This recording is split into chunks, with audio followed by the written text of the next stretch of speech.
1 2 check Chuffy 1 2. That's better. 1 2 check Chuffy 1 2. And I'll check this.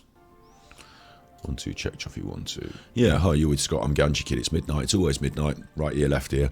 Oh, I feel poorly today. Oh, I did wake up at a reasonable time in the daytime, like morning. Hello, morning. And then in the toilet, talking on the big white telephone. No good whatsoever. Talking on the big white telephone. So I've been actually poorly again, and I think I might have a reinfection of COVID. I don't know. Certainly got something that caused me to vom all morning, and then that meant I had to go back to bed, shivery and feeling rubbish. So again, this week I've not got done what I wanted to do, which is actually making me angry now. I'm angry about being poorly. This time I actually think it might not be COVID as well. There's another option. It might not be COVID. It might be that because recently the dishwasher in the house was broken, and although my suggestion is just take my money and buy a new dishwasher, that's not happened, and instead my mum has filled a sink with rubbish and uses the same dirty water. Like, she'll keep the plug in the sink and she'll use the same dirty water to wipe a cloth around the work surfaces. I've been telling her for ages it's going to give us food poisoning. I think she might have just poisoned me. I think my mum might have just poisoned me, because now all the plates, cups and dishes have been through a dirty sink, so I've got to wash everything when I use it now, like double bubble. It's just frustrating. So I don't feel good, I'll tell you that. I don't feel good. Just tearing a bit off the green screen, which you won't be able to see when I hold it up, will you? Yeah, you won't be able to see that when I hold it up, will you? Yeah, you can't see that. It's just... Where is it? Where is it? What is it? There it is. Just torn a bit off the green screen to use for Roach. What we're doing today is we're playing Genshin Impact. I wanted to be on stream doing about Martin Leaker earlier, and I might do it late tonight if I feel like it, because I've slept all day. I don't know how I'm going to feel. And I'll tell you what, the other most rubbish thing was, the day before yesterday was the first day in a long time that I'd got up early, felt good about things. Like, my sleep pattern's a terrible problem for me, and first day in a long time that I felt I got my sleep pattern back together. What they say is true. You have to see the world for yourself to appreciate how beautiful it is. Last night I went to bed at a reasonable time, thinking that I'd get up and start to, push this plan that I've got. I can't. Feeling like this, I can hardly get out of bed and come and sit down here, let alone... I'm not that bad, I suppose. I could get up and go and do things, but I feel, and I've been throwing up, and it's horrible. So now my moaning is out of the way. What we're going to do on Genshin Impact is we're going to potentially do the big stuff today. Cruel suggested that we get on with the... Let's have a look on the events. Cruel suggested that we get on with the Exquisite Night Chimes Lantern Rite thing. So I will. It wants me to complete Calculated Gambit, which is it this? I'd rather not, to be honest. I'd rather not mess about with this crap, the story quest and that. So if we have to, we will. If we don't, we won't. I think we don't, because it gives us a quick start button, so I might be pressing the quick start button. There's also the test runs for a couple of these we haven't done. Not into that tonight, but it might be that we have to do our Hatham story quest, maybe. And there's a quest here, initiate quests. So there's stuff to do. There's also another problem, a worry on Genshin Impact at the moment for me, a worry.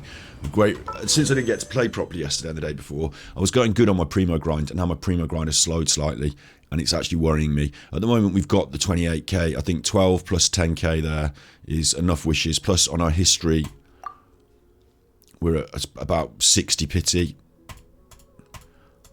or something like that, honestly. So we're in line. There's Zhao 5-star on page 13, so 12 5s, 60 pity. So we're in line to hit the 50-50 in about 10 wishes, 20 wishes probably, and then we'll fail it, and we'll get Chi-Chi'd, and then we'll need the rest of the wishes. So we've got about the right number of wishes in the bank now, but that's for the next banner, for Hu Tao. What about the one after that? For Dea, if Dea comes round, and it's the one after Hu Tao, I'm going to be so disappointed if I don't get to roll on that. And I don't want to put money in, and I will have to let it go past and be disappointed. So in order to not feel that disappointment, we've got to push hard for Primo grind. The last 2 days I've hardly been on the chuffing thing. So that's what's happening. I'm going to beat up this chuffer now behind me for a quick bit of resin spend and to allow the room to fill up. I can't guarantee today's stream will be busy. Always busier on the weekend with our Genshin Impact. There's certain days we're busy and there's certain days we're quiet, actually. I don't know. Anyway, if no one turns up, I'll make the decisions. If people turn up, they can make the decisions, and that's the story, Jack and Ori. That's what we're at. So you've got me feeling rubbish. Fucking stupid motor. In a bad mood. Because the other thing is that I've been on lockdown because of COVID since January the 1st. And that's because of other people's stupidity, of course. I didn't go to the pub, I didn't catch it at the pub, other people did. And the people at the pub that gave it to them, they're fucking idiots. You know, and then they brought it into my house for Christmas and now I've had it. It's, you know, it makes me angry. I mean, those people killed my nan with their stupidity. It annoys me. Yeah, you don't all have to get sick if you don't behave like animals. I mean, COVID is very, you know, it spreads very easily these days, doesn't it? And 40% of people don't even know they've had it, but they're not conscientious enough to have a little test or anything like that. Anyway, it does make me angry. You can tell I'm not in a positive slammer of a mood. And I feel like it's inflicted on me, and that this year I'm not in the worst situation in the world. You know, there's people who have it harsher than me, so I shouldn't be moaning, but this year I had plans on getting things into action and moving forward with my life, and instead I've been held back all January. It feels like a mini COVID. I mean, I had the COVID. If you're not sure what to do next, Shut up. how But what I mean by mini COVID is, like, everyone else is just carrying on now. I don't give a shit. But I had to go on lockdown. I couldn't visit anyone. I haven't been able to take any visitors. You know, haven't been able to have guests in the room to come and do my podcast with. Didn't even have the strength, I guess, is the word, to get out of bed today.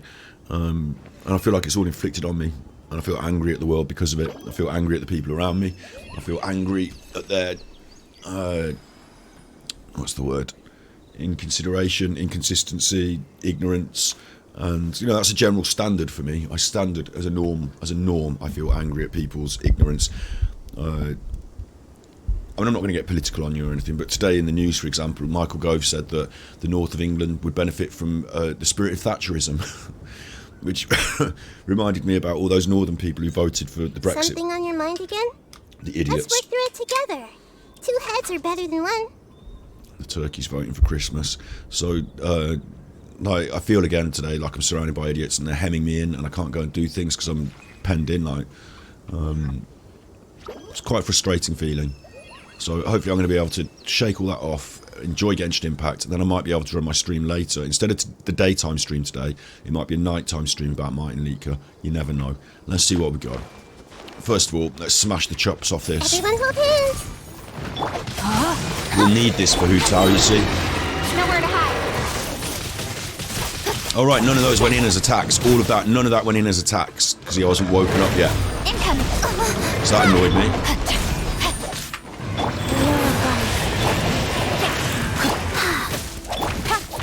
Speed of light. Hey!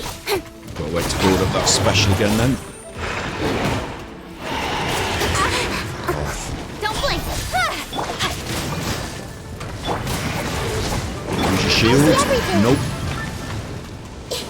Make yourselves at home. not using a shield. And already I can feel the, like, not to be grotty, but I can feel the mucus building up in my nose and my throat. So I apologise if I have to pause to blow my nose throughout this episode. Incoming. Cut to the chase. Hello, Cruel. Hello, Cruel. I don't know if you caught my quick introduction there. I've got poorlies today. I woke up, threw up. So I had a rubbish day today. I can feel it all in my nose and throat. So, yes, Lantern Right hype. We will do. I don't know what order. I just said it all, but I'll say it again quickly for you. I don't know what order we want to do the event in, but I'll take it from you. I'll beat this boss up. We'll go to the event screen, and whether it's Alhaitham's story or the main Lantern Right or whatever, we'll just do that. Because I feel in a bad mood. I feel sick. Like, I should really be in bed, I think, because I'm achy and... I don't know if I've got a repeat COVID or just...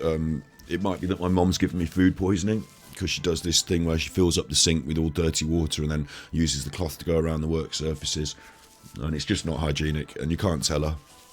And so, like, there's no way of knowing. The dishwasher broke this week, so now some of my cups are potentially bacterially infected, and I don't know, can't tell. Cheers. But my body could certainly tell there was something that needed getting out of its system this morning, so I spent the day throwing up. Hooray! Don't want to keep banging on about it because it's quite crude. It's not really enjoyable entertainment, is it? Look, we've paused that. She's upside down. I've paused that and she's completely upside down. That's already cheered me up. Everyone's okay. Time to act. No, my sword. Don't Jump. Hey, let me weave you a verse. Weave you a verse, and we're going to need the heals. Come on. Orders given. Orders received. And we're actually going to, after I've done this and beat this chopper, we're going to change our squad around to a bit more interesting new squad.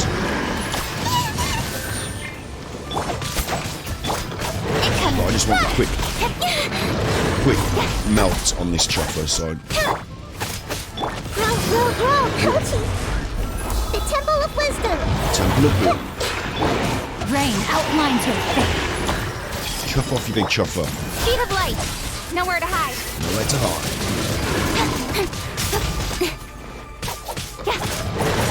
Go 3/4 down.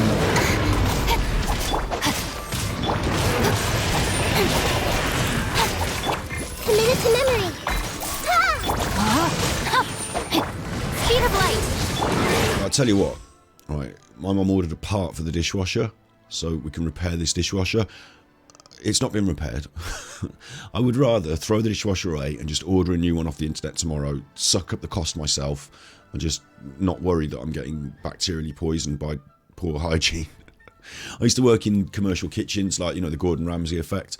I used to work in commercial kitchens. I was a sous chef, chef de mise en place. I wasn't a sous chef, actually, what am I saying? I was a commis chef. First of all, I was a pot wash, then I was a commis chef, then I was a chef de mise en place. So I worked my way up to doing, like, let's say you went into the restaurant, you wanted your dinner, you might order a starter or a small main. I would be responsible for that. Not the big stuff off the grill, not your steaks and your pork chops and stuff, your main stuff. But if you ordered like a haddock risotto, or which could come as a starter or a main, like a haddock risotto, this before I was vegan, or, you know, you ordered the duck salad to start or something, I would be doing that. Most of it would be already pre-prepared, so I'd prep it in the morning, have it all set up in my station, and then, like, you know, they'd shout, check on, and I'd, like, we need 2 haddock risotto and 1 duck salad, and I'd, like, you know, bang them out, get my plates on the pass, have my haddock on the grill, because I would have a couple of pans on the main cookie bit, and have to dodge with the big chefs to get my little space on the main cookie bit, and then cook up my haddock risotto, so get them on, serve them out, yeah, chef, pass, chef. So I know a little bit about food standards and hygiene, and just the way we fill up the sink with rubbish and then use that dirty water to wipe around the surfaces, just, I worry. Something's giving me I could have repeat COVID. Could be that. I don't think it can be indigestion, because I eat lots of food late at night usually. So I'd be vomiting every morning. But this was harsh this morning, it really was. And it was... sub chef, like important dishes. I didn't make sous chef, which was sous chef is like second in command, head chef is the main chef. I never made sous chef, but what I did was I worked my way through the system and then went to a different kitchen and said, can I work here please? I already know these skills and I'd like to make a step up. And so I sort of took a step up as I moved kitchens, if that makes sense. So the first restaurant job I had was just cleaning pots in the pot wash, and in that job I said, well, what is a shallot? What is a shallot, mate? Because they sent me downstairs to get shallots and I pulled out the wrong thing. Like, they didn't know what a shallot looked like in the raw form. Anyway, so this is when I was younger anyway, so but yeah, I went upstairs, they all laughed at me and I said, well, what is a shallot? You know, teach me this stuff. So I was still a kitchen porter, but some days I would cut shallots and some days I would peel some potatoes, or, you know, standard fare in a kitchen, and I'd learn a little bit about preparation and preparing the stations. And a couple of nice people there, this was at Bristol Cellar Larder when I was at uni actually, a couple of nice people there really helped me leaps and bounds by just teaching me little bits and pieces. Even the pot washer himself, Addis, knew a bit more than I did. And so when I left there and got my next job when I came back to my hometown, I was like, look, I've done kitchen porter, I'm a commis chef. I chop, I peel, I prepare, I set up your station. You know, I'm a commis chef. And then I worked there, and this next place I worked had problems. The head chef was off for a bit, and they had staffing problems. And I basically said, look, just put me on the thing. I'll do chef de mise en place today. It's lunchtime. I'll do it. Like the head chef, I remember one day he showed me how to do it. And I think it was because he just wanted to have the day off. So he showed me how to do it and went to the pub, and I carried on and just did it. And so then I was chef de mise en place. So that was good. Yeah, I never made sous chef, actually. I said sous chef just because I was listing kitchen titles and my brain's a bit fuzzy today. But no, I never made sous chef. It was very competitive in the kitchens. And, like, sous chef was another step up. But at home, you know, in my own cooking, I'm pretty sharp and I'm pretty good. And then there's the other thing that you learn while you're there, which is that food hygiene standards thing. You know, there's levels between home cooking and kitchen service. So I like to maintain those higher levels at home, but I'm not always in charge of that. So today I'm in charge of not vomiting. Roll!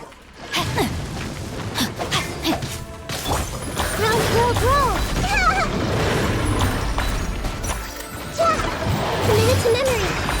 Popeyes. And those were only sort of part-time jobs initially while I was at uni.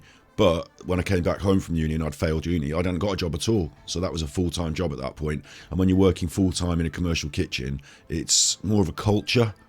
It can be negative. There can be mean people and, you know, bad people. Not, you know, awful people, but there can be chuffers. We'll say that. There can be some chuffers. But in general, if you're working somewhere that's got high standards and has a good... Like the Gordon Ramsay effect's a problem because everyone thinks you shout at each other and you're mean to each other, and that's not what Gordon does. Like when shit hits the fan and they edit a lot of those bits in, he goes tonto. But in the general main, you're like barking orders at each other without emotion, and you're getting the job done. And then at the end, you're looking and saying, "Have we done a good job here?" You're cleaning down and you're celebrating. You're having a beer and like, "Yes, we got that was." Got hectic tonight, but damn didn't we do a good job, you know. So I found a lot of camaraderie and positivity there as well. It depends on the crew you're with, depends on the situation you're in. There's a lot of stress, but there's high standards, and I like high standards. Yeah, and a lot of those things I took through to the kitchen, from the kitchen. Actually, I worked in waiting as well when I was about 14 or 15. I was a server, and serving people at like weddings and things like that. So silver service, high standards again. I took a lot of that into the hairdressing when I went into hairdressing, because I went into the hairdressing world knowing all these high standards of like hygiene and service, and there were people that were like 16 and like doing blonde bits in their hair. And so you set me up with a client and I'm going to be like, "Good afternoon, madam, would you like to come through? Take a seat here, I'll get you a cup of coffee." And you know, I treat you like a high standard server, like a high standard service person. And then the others, like the younger people who are just interested in putting their hair blue, would just be like, "Oh, well, you know," and you just think no confidence in them. So the bit that you don't see in any job, the high standards, the maintenance of the high standards, and the maintaining your own professionalism during the stressful times, that was all taught to me through kitchens, and that made me a better hairdresser. I would say to anyone, doesn't matter who you are. Hello, Bob. Did any restaurant staff smoke green? Yeah, I'll tell you what, they were all on the cocaine. Every single kitchen I worked in, apart from small pub kitchens, every bigger kitchen where you've got a galley and a crew, and you know, you're on your sections. One of them had a window in it where you could be seen working on your section. You know, it was like Gordon Ramsay stuff, and I wanted that. That's what I was aiming for. I would go to the bigger, better commercial kitchens. And I didn't do it as much as maybe my cousin's done. Actually, thinking about this, my cousin's done a lot more than me. But they at the top end, I don't know. I couldn't tell you who, but just by walking in the kitchen. But we were all smoking weed. Yeah, I mean, I was working to pay for my fucking going out to clubs and smoking weed. But you finish late at night, and you finish at 2 a.m. or 3 a.m. sometimes. 11 service closes, an hour's closed down, 12. You know, maybe you've got extra cleaning or prep to do or some bullshit, and like it's got nearly 1 o'clock some places. And then what are you going to do? You're going to go to the club. You're going to go to the bars. You're going to go, like, you're in the city already. You're in the town already. And if there's somewhere open, you're starting your night after work. So a lot of them, I didn't know, when you first start working somewhere, no one will be like, "Oh, these are the cocaine chaps." But after a little while, you'll notice someone popping into the office, or like they're not there on the sweep down, and then they're all hyper ready to go out. And like it was 2 or 3 kitchens I worked in had people that were sniffing coke in the office. Like maybe not the head chef, maybe a sous chef or someone else, but there was a lot of that sort of drugs. The weed, it was probably, they all smoked it, but they would smoke it after work. Not like, you don't want to be stoned in the kitchen and cut your fingers and fuck up an order. Like it's high pressure, so they veered towards amphetamines and stuff like that. Not just for the thrills, but also I think some of them to keep themselves together during a busy shift. I would never, me personally, have wanted to be high in the kitchen.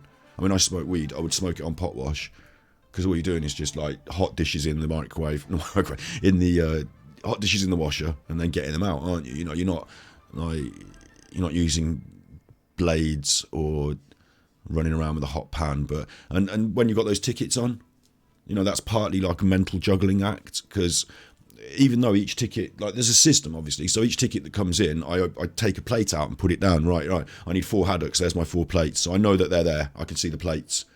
I don't need the ticket anymore, I build the plates. Do you know what I mean? But then they're like, oh, when do we need the 2 duck, and with which order is this haddock for? I need the ticket then. So you kind of juggle in your mind. You're kind of imagining these like multiple orders, aren't you? You're kind of juggling them in the air. So being stoned for that made it more difficult. So yes, smoking weed like early in the day if you're doing prep, late at night after you've finished, but not really during the main cut and thrust of the job. And for me, no cocaine at all, but for some of the others, a couple of them were quite into that sort of shit. And I worked in one place actually where alcoholism took down a chef, like in a bad way. Like they stopped coming to work and they were just drunk all the time, and they got caught with like it was normal to have some beers in the back. It's like normal to have a few beers in the fridge, but they got caught with like a crate of beers and like a coffee mug system where they were going in the cheese fridge or whatever, and they were secretly getting beers out from behind the cheese and filling up their mug. And like people were suffering with the stress and just finding narcotics as a way to deal with it, which is weird. And I think Gordon Ramsay's effect had a big effect, because I'm not going to get it up now because it would just copyright us and stuff, but there was a program that his first foray onto the TV was a program about Michelin star chefs and restaurants. It was the hunt for the Michelin star, and it was in a restaurant where Gordon wasn't the head chef. I think he was sous chef. Or he might have been head chef. Anyway, it was a documentary about trying to win a Michelin star, and Gordon happened to be in it, and he was a right chuffer back then. He wasn't the Gordon you know today. Like there was a lot of, and they obviously edited all that nastiness in. So people saw this really high-profile, successful chef become a TV chef, and he did all this aggression. And in the kitchen, when people felt things weren't up to standard, they would just let it go. And I think it doesn't always happen. I don't think it always will happen. I think it was in England at the time, there was a big Gordon Ramsay effect. And so I didn't do a lot of shouting at people, but I had, because I was on the lower rung of the ladder, I had been shouted at an awful lot. And there was one time where I'd done my bit of cooking, and I'd left you have these little, like, I should know the name of them, just little stainless steel half bowls, like little you put all your ingredients in them, little stainless steel bowls, and I'd left one of them on the side, essentially on someone else's section, not my section. And so this person came back to their section, picked it up, and just threw it at me across the kitchen. Like, not, yeah, you chuffing, but like fucking threw it at me. And I was like, what the like, they didn't say heads up or anything. Like, bang, this thing just came into my section, just bang. Like, and it was me that was at fault, because I'd left my thing over there, and the person higher up on the ladder was telling me off. So I couldn't say to anyone, hang on, this isn't right. Calm the fuck down, mate. And it was one of those where we had to like stand up to each other. I squared up to him I didn't like square off. I just like, I'm not going to be throwing the bowl. I just stood there like, what the fuck? And like they were doing the shouting, I was like, whoa. And then we went back to working, and like it just wasn't very nice. That shouldn't be how it is. That was a Gordon Ramsay. It wasn't just a Gordon Ramsay effect. It was also a like heavy stress, and like some people managed to maintain jobs. Like, you wouldn't maintain that job if anywhere else. Like, if you were working in an office and you did that, you'd be out straight away. But in the kitchen, it gets glossed over. So some people with temperaments are allowed to continue in some ways. I don't know. It's so cool I worked in that high pressure environment. Different places have different like, I've worked in some smaller restaurants where they don't do any of that chef stuff.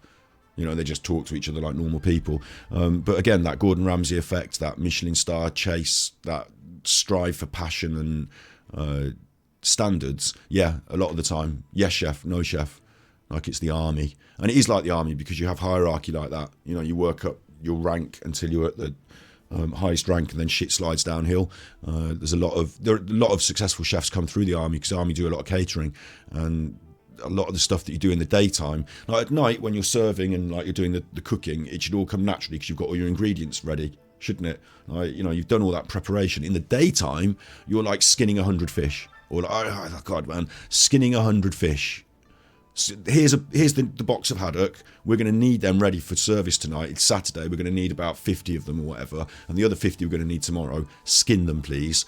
And I'll be like, oh, like some jobs are not fun, but you know, you end up that day with stinky hands and smelly, and the preparation work is all important, but is labour intensive and kind of boring and a bit. Everyone's got to do it, so. Obviously, the lower rung of the ladder, you do more of it. You know, imagine how many onions I've peeled. Imagine how many potatoes I've peeled. Absolutely shitloads. Such a stupid number that no human should have peeled the number of onions I've peeled. Working in 2 reasonably large commercial kitchens. Yeah. And then, actually, the other one that I did, when I came back to my hometown, I bobbed around a few different kitchen jobs before I gave it up. And one of them I did was I worked in an old person's care home. You'd know about that, wouldn't you? I didn't work in the main bit of the care home. I worked in the kitchen, and so there was these 2 really lovely ladies called Wendy. Both of them were called Wendy, and the 2 Wendys, and they had slightly different styles. Like one was a bit more laid back, one was a bit more strict. But of course, in a care home, you cannot mess about. Like if you serve raw egg, you can kill someone, and if you serve like raw salmonella eggs, or if I've got food poisoning today, it could kill an old person. So like you have to be really careful with that stuff, and the day would be so differently paced. So cooking can offer a complete diversity and range of feelings and roles in the kitchen. So for this, there was none of that screaming and shouting. There was still a lot of potatoes to peel, and there was still a lot of onions to peel, but there was none of that screaming and shouting. The ladies were lovely. The only problem we had was one of them liked sharp knives and the other one preferred them a bit blunter. And like, you'd be sharpening a knife and want to tell you off, and then you'd be like not sharpening it and the other would tell you. But other than that, it was great. And like I'd get in early in the morning, like I said, peeling stuff, preparing stuff. Then you do breakfast. Everyone would want either a cooked breakfast or a porridge, or using the oven for the breakfast, though, using the range. You're not just microwaving stuff, like you're actually cooking it all up for breakfast. And what we used to do is we used to load these trolleys. So you'd have like a hot service trolley.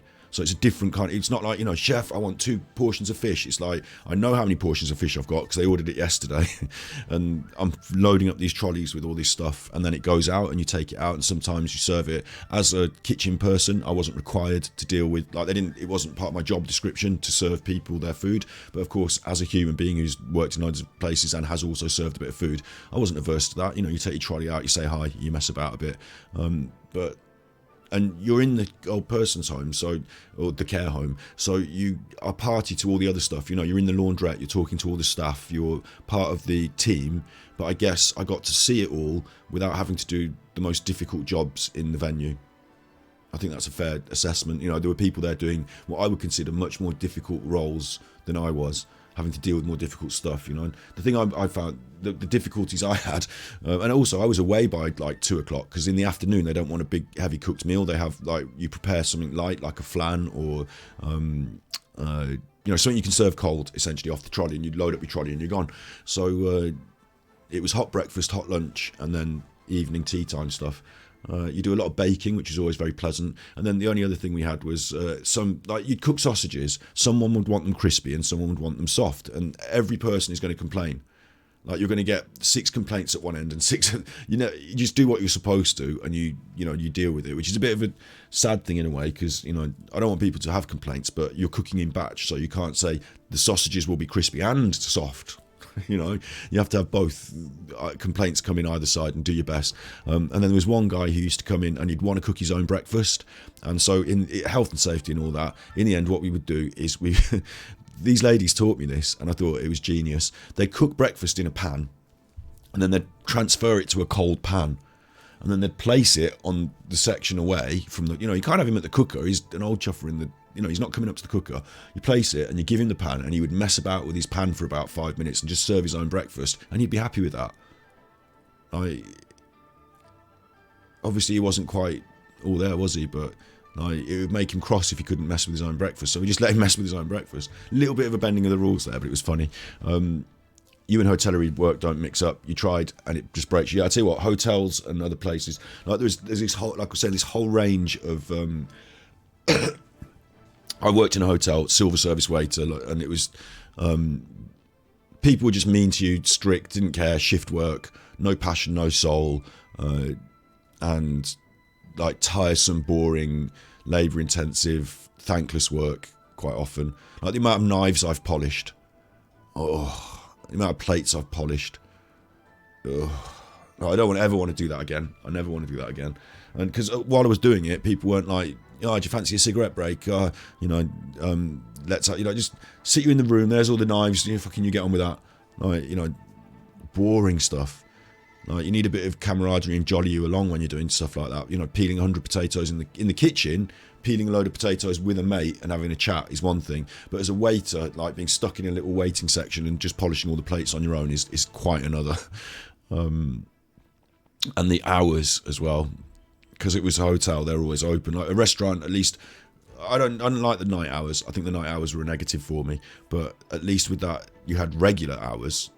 Whereas with the hotel, they could just call you up and say, "Oh, we want you in at 6 a.m. Oh, we want you in at 12 at night. Oh, we want you," whatever. It's a hotel. We're always open, and someone's not coming for this shift, or you know what I'm saying. Like, it was always just like this awful shift pattern, and you had to fit it in around. Back then, I had to fit it in around school and exams, and I hated it. But at least it was something I tried and did, and at least it's something you tried and did. So it's teaches you something about yourself and about the world. And I don't like, some people fit in there and enjoy that. Like, some people like being the head wait. Like, some people might have, like when I was doing silver service waiting like that, I looked at it and thought, I don't want to do this. So I had a problem there. But some people might look at it and say, I really want to be the head waiter. I really want to be the maitre d'. I like this. So they enjoy it more and have a drive to be there. So I think that's important. If you in the kitchen, I could see long term. I could say, "Oh, I want to get on the grill. Oh, let me at that. Yeah, I'm interested. Teach me how to do these things." I didn't feel the same about that. And call centre work as well. I looked at the people who were in charge, who were 10 years long service, and I was like, "You're just doing the same thing as me, except you're not doing as much of it because you're the boss. So you're just sitting around more." I don't have any passion to drive to do that. So call centre work was horrible for me as well. But dealing with the people in the old people's home was much nicer. Like, I got to leave at like 3 o'clock in the afternoon, but it was much, much more wholesome is the word, I guess. The feedback, even if negative, from some of the customers, not customers, it's not a commercial kitchen like that, so it wasn't customers, but the feedback and knowing people and the camaraderie as well from the people that work there, who would get bits of food and pop in for a pasty, and talking to the other staff when you're in the laundry room, and that sort of business, that was really, really good. And they were good people. I don't think I can think of anyone who had a bad word to say about or had any negative interaction with at the old people's home. Whereas other people, like other places, like the hotels, weren't as pleasant. So maybe it's about that. I don't know. But it's important, especially in life. It's good to do different jobs, even within if you might say, "Oh, I don't like cooking. I thought I was into being a chef, but this restaurant work isn't for me, and therefore give it up." It might be that you just haven't found the right restaurant, and it might be a different application, because someone's got to do the cooking in a slightly different way for these different, like school dinner ladies is another one. It's a totally different job being a school dinner lady to being a chef de mise en place. So maybe it's about environment and culture and people that you're with that can turn something that might seem even more mundane into something more magical. Yeah, maybe it's that. I haven't even got started with Genshin Impact. Faster path. This way, Primo. Share my knowledge. Rain outlines your... And the other thing that I can say while I'm playing is that shout at the bed, because this is loud in my ears. Let's get it killed. Rain cutter. GSV shot. Chuffer. And the other thing that's quite important. No space in my artifact. is that you learn stuff. So when I was working as a waiter, I had a limited amount of stuff to learn. I think this is, for me, I think this is what it's all about, is that when I was a waiter... Hang on, has he got... No, wait, we're doing her, aren't we? Artifacts. There's one here, isn't there? There's a 19, yeah. Let's enhance that up. Whilst I was working as a waiter, I learned how to polish cutlery and about where the right cutlery goes. And I learned a little bit... Just crit damage. I learned a little bit about what's going on. I mean, that's quite a good one. Crit, crit, attack, attack, physical. But physical on top, it's a shame, isn't it? But it's still attack bonus, damage bonus, but it's physical on top instead of something else. But that is quite a bit one. That is quite one. Yeah, a little bit of crit with some seasoning of attack. Yeah, that's nice, that one. The thing is that as a waiter, you do learn some stuff. You know, I learned all sorts of strange things that I didn't think I'd learn, like how to fold a napkin into a swan or something, which I don't think I can still do. But there was a limit, you know, and it was boring. And you were serving people and waiting, like literally waiting for things to happen. And so you'd be like, can I go out for a cigarette? And then they'd be like, no, because it's service and you can't smoke during service. And like, oh, I'm bored. And then they need you and they're running around, get this, do that, get this, do that, and like just moving things around. Whereas with the kitchen, there was still all that, get this, do that, but I was learning how, like, for example, like I said, I can skin a fish. I can fillet a fish. I can, like, look at those television programs like MasterChef. There's still, like, maybe a small jump. Like, doing a hollandaise is nothing. Like, obviously, I can do that. That's easy. But maybe a salmon velouté, I might have to check in the book. But I check in the book and then I know it. I can do it. There's nothing in the world of cooking, even in the high arts, that is beyond me or would elude me. We weren't regularly using a sous vide, but I've seen a sous vide. Modernity happens, you know, the world moves on and moves forward, and so some of the skills and arts you might leave behind, but pretty much all the standard stuff, you know, and the reasons for doing it as well, because with good teaching you learn about why you're soaking the chips before you like fry them, or you know what you're doing with starch and why you need sugar in the sauce and stuff like that. You know, a good teacher won't just tell you what to do, but also why you're doing it. So I learned a lot about that, and also produce, because being responsible as a kitchen porter for handling the produce, knowing when it's, even from the very early days of kitchen porter, you need to know what's going on with the produce. So that teaches you a lot about, you know, just general stuff. Now I can go to a market, I can go and which I wouldn't because I'm vegan now, but I could go to a food market, see a nice fish, choose a good one, skin it, fillet it and cook it, yeah. So that I'm not still getting paid from the restaurant, but that skill will not, that's like payment that can never be quantified, that learning. So I think that any job that I did after that, I wanted that learning aspect to be part of it as well.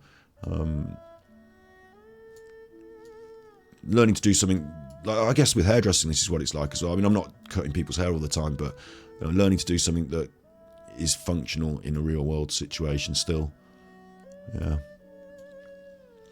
I forgot what I'm doing. Right, so this is the point where I need your input. Should we just press quick start and just go to the damn thing, or should I press this prerequisite quest? I don't want to do the prerequisite quest. Cancel.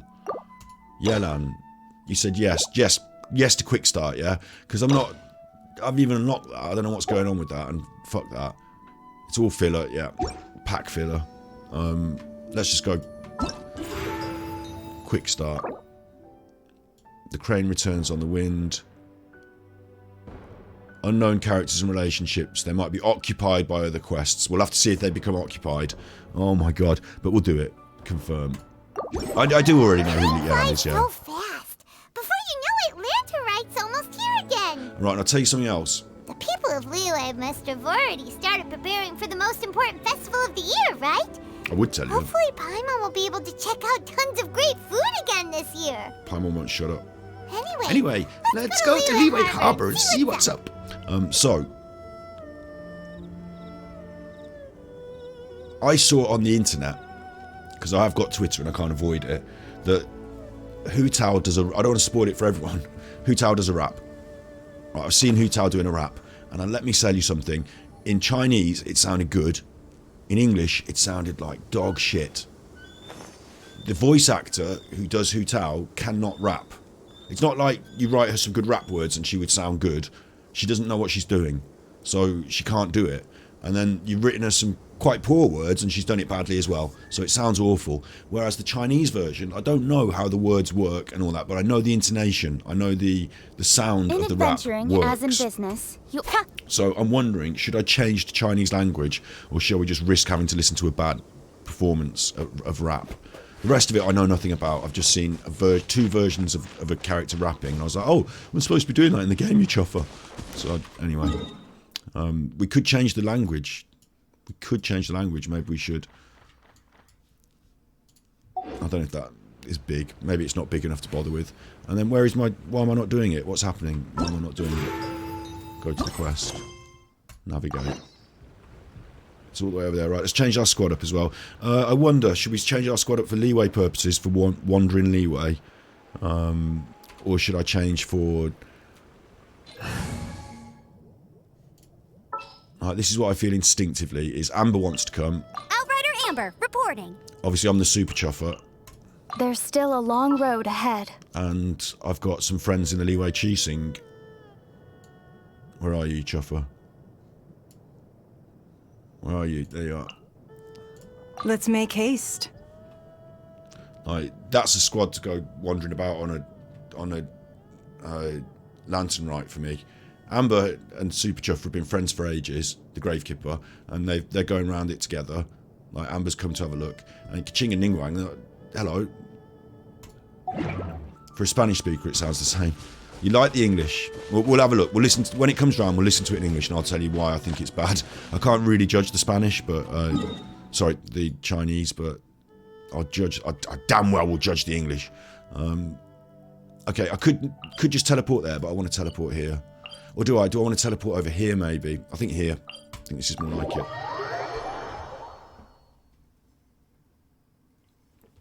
Right, let's have this right. Look at it. Leeway's absolutely gorgeous, and the first time you discover it in game is a momentous. Like I was talking about this in the film I made with people. It came up as a thing. Remember to check out that indie development documentary if no one has. There are moments in games that you remember, like moments in your life. Enough procrastinating. Shut up, you. Let's go. And then this was one of them, coming through this pass and discovering Leeway. Like, very well balanced. How do I say it?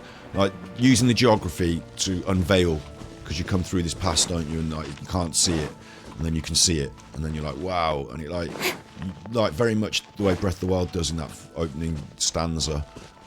And then all the lights, look here with the lanterns now coming. Look at it, look. This is the lantern rite. I get it now. You have those Chinese lanterns, and they're probably dangerous and flammable, and we shouldn't use them around people's sheds. But they lift them up into the air and they float off into here, the sea, and that's okay, I suppose, because you know the sea's got enough crap in it. Might as well have a bit more. But in the real world, in our world, probably don't want them cluttering up the sea either. But at least they're not going to burn the sea down. But if the wind changes and they all sweep back this way and land on the chuffing on the pharmacy, that'll burn to the ground. So check Discord. Ideal video to start the lantern rite atmosphere. Okay, I will do. But this, I just saying this before I do that. Look how lovely it is. Look, I mean, it was lovely the first time I came down here and discovered it, and it is absolutely. Oh, I've fallen off. Don't fall off a cliff. That's not. That won't be lovely. That'll be the worst thing in the world. I was playing Fortnite with my sister yesterday. I loaded up on guns. I'm good in the opening round bit. I did my kills, loaded up my guns, and then ran my character off a cliff and died. Top pro. But this is like, with these lanterns floating out, it's a really lovely touch they've put on.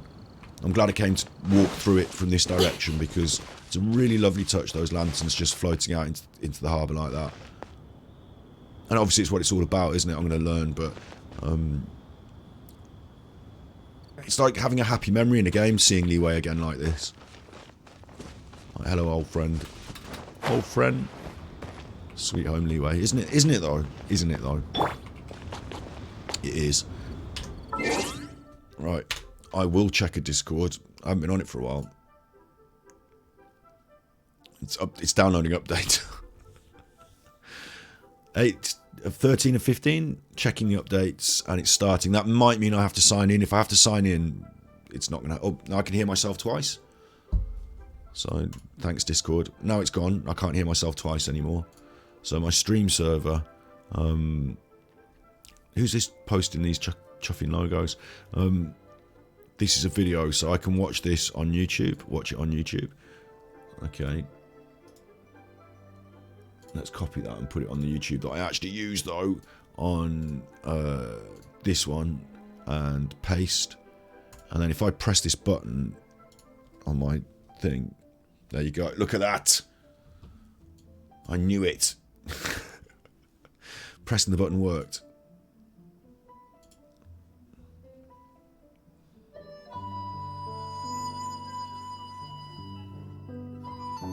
Oh, it's a little animation. Oh, this is actually on the Genshin Impact channel. So it's actually on the Genshin Impact channel, the Lantern Rite promotional video. Look at them, they're happy. They're chuffers, they're happy chuffers. There's Kaching. This is, why don't they just lean heavy on this more? Like, I tell you what, obviously they've teamed up with this new animation studio recently, haven't they? But they should just lean so heavy on this. Like, the animation thing, it is good.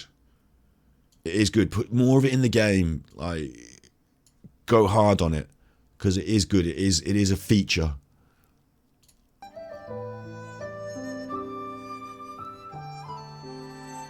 There's Klee. Klee's friends with Chi-Chi, of course. Albedo. And Doritos. I know them all now as well. Isn't it weird? I've come to become accustomed to these characters. I'll tell you something, like, if you read books, one of the joys of Terry Pratchett's work that is so much better than anything that J.K. Rowling can do in Harry Potter is through a process of writing about 20 or 30 books in a same world, and characters dipping in and diving through and being reunited and going on long story arcs across many books.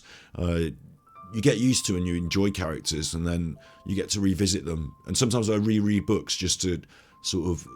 I'm thinking this now just off the top of my head, but there are some characters in some books that I really enjoy, and so I reread the book to be near them again, if that makes sense. And Genshin Impact totally has that now. I realise that after this period of time and this longer term interaction with these characters on maybe more shallow story arcs, because some of these main characters don't change. Amber has not reached the Grandmaster stage of Knights of Favonius.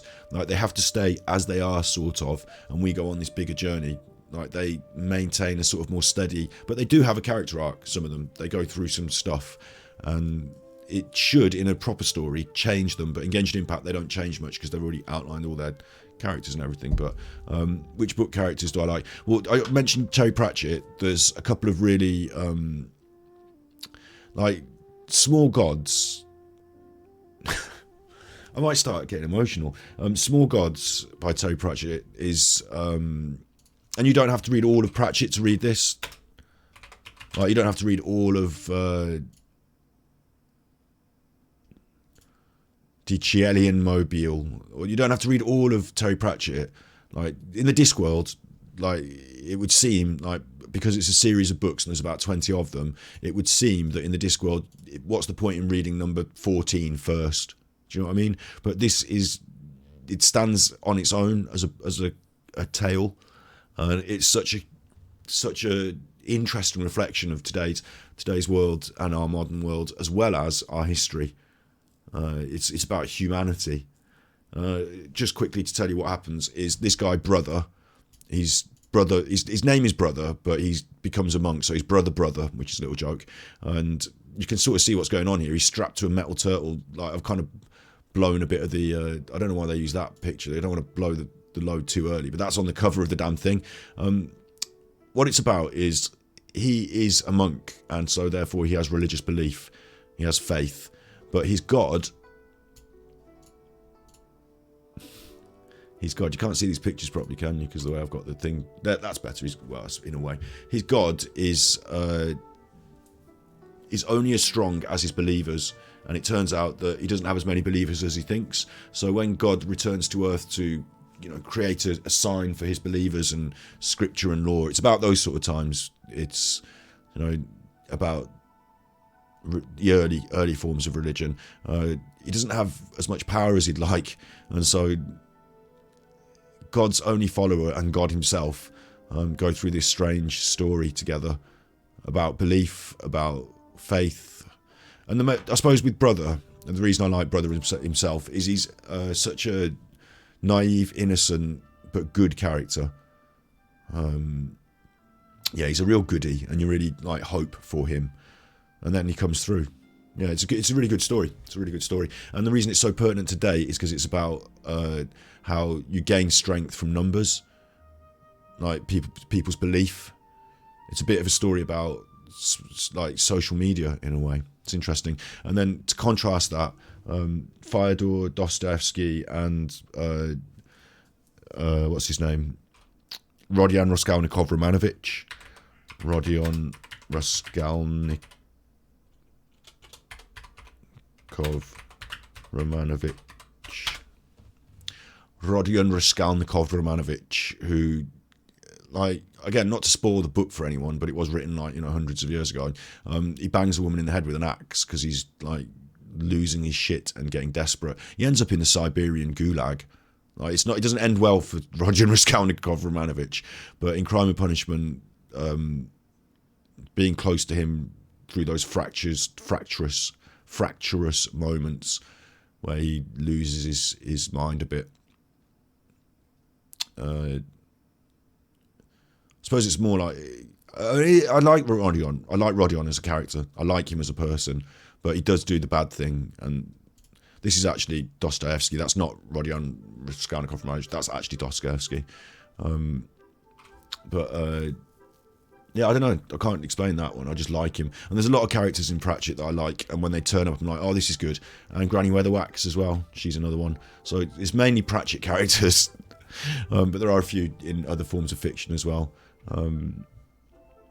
They're not always heroes, I guess. Yeah. But Rodion, you feel for him because he's going through, like, he only does his bad stuff because he's going through bad stuff. And when he does it, you're like, oh, fucking hell, mate. Like, it's the kind of thing like where you might turn up to a situation with one of your friends and be like, fucking hell, mate, what have you done here? All right, sit down, put the axe down. We're going to try and figure out a way through this.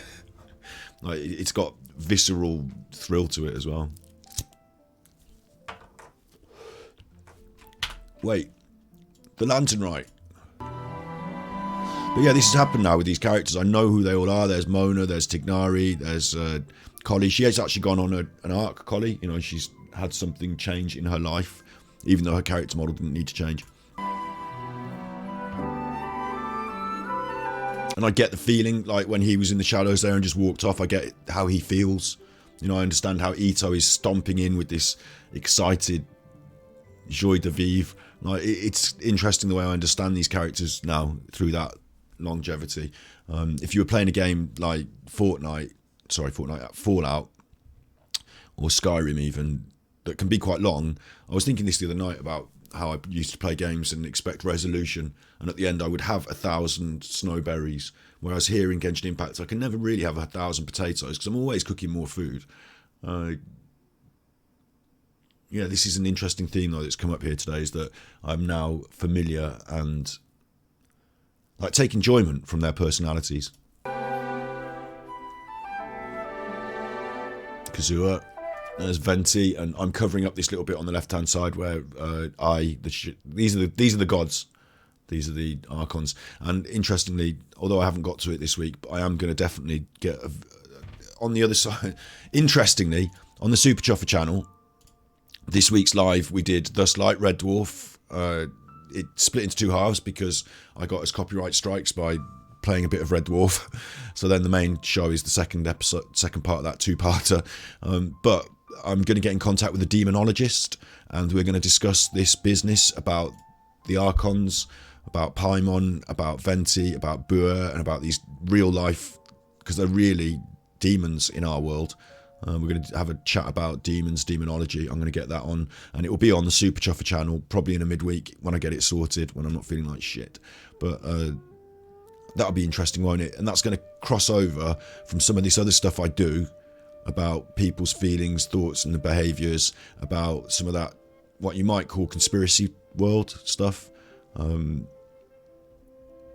The Tartaria stuff, demonology will cross over quite nicely with that. So we'll put it on this channel, but I'll remind you when it's coming up. I'll make a thing of it. But it'll be interesting that won't it? We can have a look at these, where these archons come from.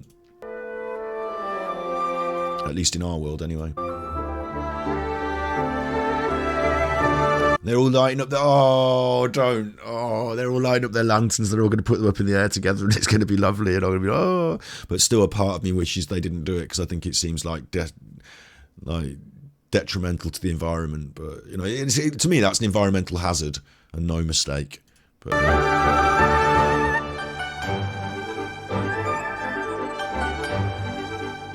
Like, honestly, if all your neighbours were putting those up in the air and you looked out and you were like, watch out for my shed, I hope that's not landing on my roof, wouldn't you? But there's Paimon, 5th Lord of Hell. Pops. They're all there pointing, Clee's enjoying it. Clee obviously really enjoys fireworks. They're one of her favourite things. This is a bit weird. Were they sat around a sparkler then? Or? Oh!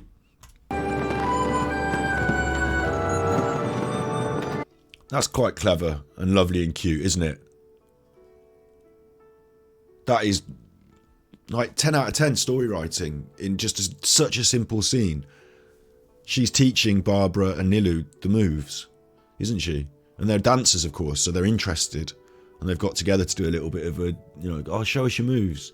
It's like, it reminds me of what people do on TikTok, all doing the dances. It's very cute, that is, very cute. Mona's having some, I don't know what, radish soup, maybe? The cheapest radish soup. Is that the... Like, there's actually a little story in each picture here, isn't there? There's a little cute, bit of humour, because she doesn't spend the money, does she? So she's had the cheapest radish soup. And in the background, I can see Venti, and I'm covering it up with my face. And... Or maybe I'm not. Maybe I've just got the thing cropped off. Hang on. Firefox. Where's my Firefox? How many of these windows have I got? Firefox, more windows than Buckingham Palace, mate. There you go. Uncrop it a bit more. Make it. Well, I'm covering it with my face. It's Sino and Ito are having a good old bash on the cards. So they're having some fun, even though Sino wasn't really, he thought he wasn't really into it, but now he's having some fun. Looks like Ito lost. We've got Hu Tao, Yai Miko, Book Boy, and I'm chopping off Chong Yun there. I think that's his name. This is the book club.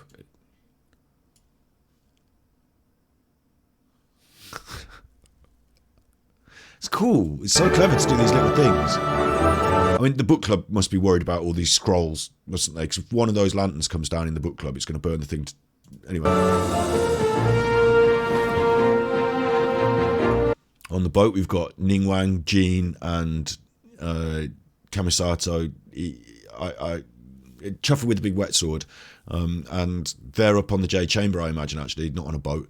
And they're the top brass, aren't they? So Sino is the master of TCG, right?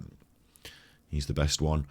I love the fact they've brought these characters together and given them this interesting weaving of the stories. Like, you could imagine this actually took place. It's not like we've just taken, in Fortnite, we've got all the characters from everywhere and you just put them everywhere and there they are. But here, you imagine that Jean would be invited to the J Chamber with Ningwang. It makes sense, doesn't it? There's the Coco Goat, and I don't know who that is with her. Kaching, that's Coco Goat and Kaching there, sorry. They're all enjoying the lanterns going off and the fireworks. Fireworks and lanterns at the same time seems dangerous as well. Yeah, so I've just got him as a character. The Chuffer. And I don't know who I don't know why the baddies turned up.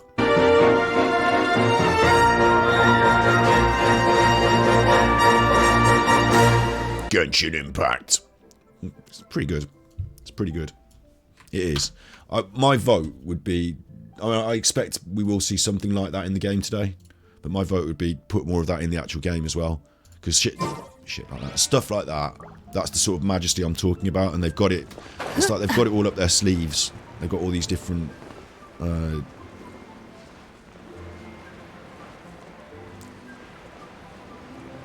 got all these different aces in the hole. We don't see enough of them sometimes. Hello, Millith. Doing a good job today. Thanks. Obviously, it's me. It's nothing. So, you know. You recognise me, don't you, from the Leeway Cheesing? Welcome to Leeway Harbour. Is that just? I suppose it's just what he's got to say, isn't it? This one's been shut out now. Look, it's been shut out. Please declare your commercial goods. What? Please declare your commercial goods. Are you having a laugh now? I want this one sacked. I want this one sacked. I want this one on toilet duty. Come on, get rid of him. No wonder they set you out on the. I haven't got another word for him. Just leave it. She's head of the J Chamber, head of the Leeway Cheesing. It's like she's the biggest chuff around here, and he's like, "Oh, declare your goods. Welcome to Leeway. Take a walk around Leeway Harbour. Don't mind if I do. Look at it all lit up with lanterns. It's fucking cool. Lanterns everywhere. And you get the feel of the brightness and the warmth. I mean, I've got... Whoa, look at this.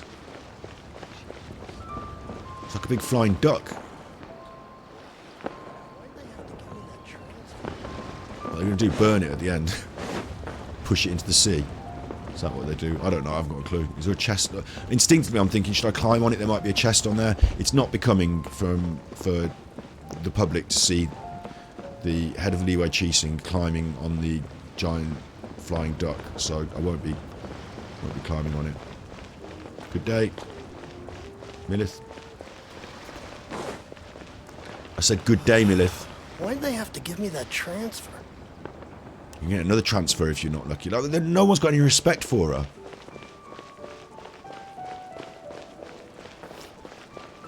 Taking a walk around Leeway Harbour. She's crossed now, look. She's crossed. Let's have Amber out. Way. Amber's like, look, it's flying and it's on fire. Maybe I can... No. Just, you don't have to... You do have to set them on fire. I don't need to get them up in the air, but... If you want, look, we could do a special trick. Look, throw up a lantern. Throw up a lantern. Mate, throw up a lantern. Oh, he's not going to play. Someone throw up a paper lantern that's not lit, and Amber will do the fire on it. Wow! And then light it. Mid-air.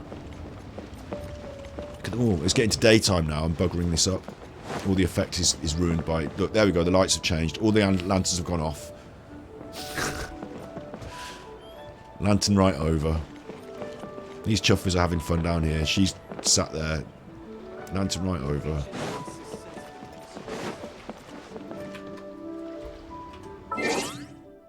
Let's have the time.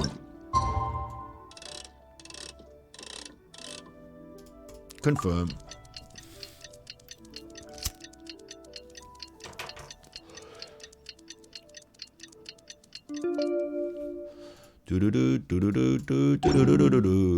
Lantern right is back. Hooray!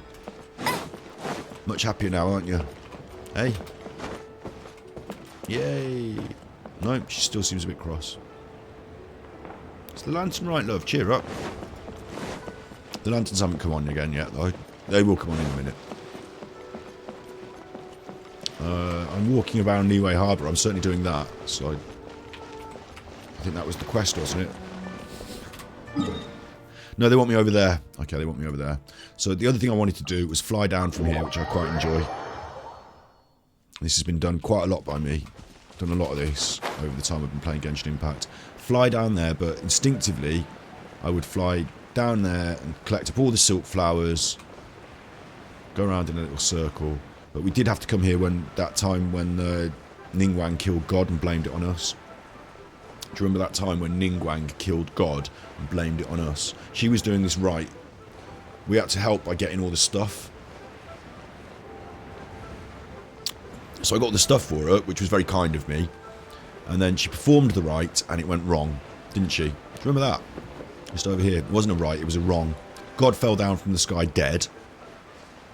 And in a haste, in a haste, fingers were pointed, and they were pointed at me, frankly. I had to run off over there. I had to peg it. And after I ran off, Child turned up, and I thought, oh, who's this chuffer?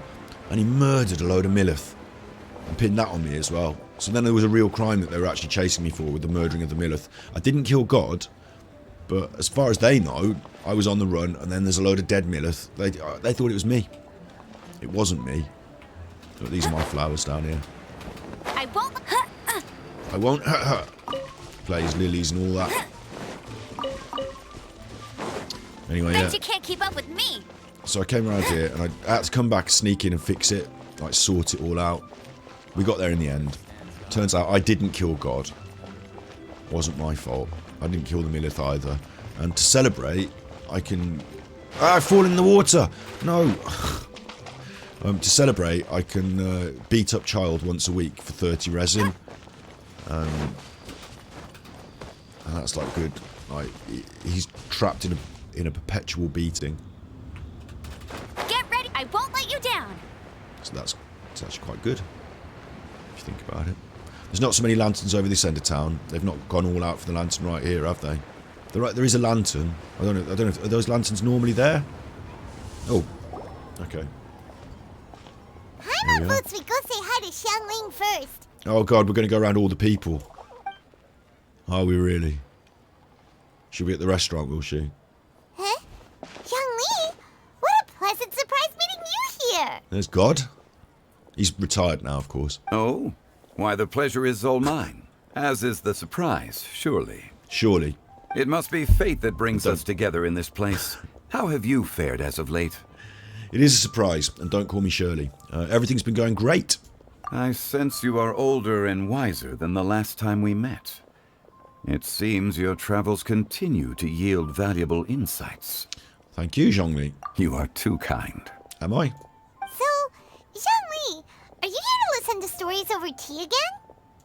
I had originally planned to set out after this last round of tea. A round of tea. However... A round of tea. You know, a round of tea. In England, we have a round of beers. Like a round at the bar. But a round of tea. I haven't heard it. I suppose you could call it a round of tea. I suppose you could. I mean, I've worked on building sites where I've had to make tea. And you would, I suppose you consider it a round of tea. Go and make the tea. I'd have to go and make like 6 cups of tea. Get all the different... You want sugar, you want 2 sugars, you want, you know, all that. Go and make 6 cups of tea and then bring them all up on the ladder.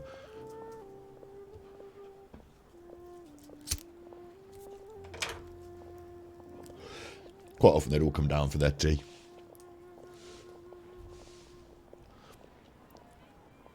However... I had planned to take a walk to Chingsa village and gather some nascent bamboo shoots, I've got loads which of are them. currently in season.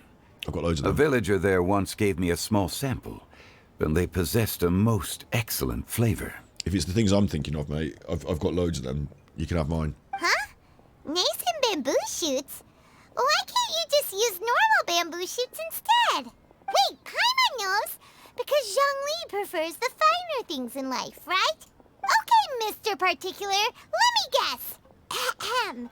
The nascent bamboo shoot has a uniquely tender texture and a delicate sweet taste that its normal cousin cannot match. Look, Paimon's giving God loads of shit. So I just wanted to make this point. I'm going to build this up a little bit, and hopefully it will actually happen. Is that if I search Google for Paimon, and I'll put demon, then Paimon is a spirit named in early grimoires. Did I say grimoires the other day? Grimoires. Maybe there's 2 different words, grimoire and grimoire. These include the Lesser Key of Solomon in the Ars Goetia. I'm probably pronouncing that wrong as well. So basically, the idea is that Solomon, ancient King Solomon, who was an old, like Judaic king, like early first book of the Bible. He had some power that he had these books, like these black magic books, and he buried them under his throne. I think that, and after he died, people found them and did black magic. That's where black magic got started in the world. But the sigil of Paimon there, this is all like from Wikipedia, of course, here, so it's real. There's the sigil of Paimon. And King Paimon appears as the 9th spirit in the Ars Goetia, the 22nd spirit, the 6th spirit. Like, it's got like listed him as a number and hierarchy. Basically, it's all about demons and hell and different kings of hell and stuff like that. And Paimon is listed. Paimon is actually a thing. King Paimon, quite obedient to Lucifer. So, I don't know, right? This is why I want to get a demonologist on to really tell me all about it. So I don't know enough any more than that. So I want to get a demonologist on to tell me all about these things. They'll be interesting. I'll learn some stuff. We'll all learn. We'll learn who the real Paimon is in our culture. And then they might not play Genshin Impact, so they might not be able to answer this next question for me. But the next question I have is, did the people at Genshin Impact, they obviously use these names deliberately. Is that what they translate as is in Chinese? You know, is Paimon Paimon everywhere? Probably is, isn't it? And then, therefore, are they having a laugh using characters from hell to represent angels? And because the other ones, like, what's his name? Barbatos.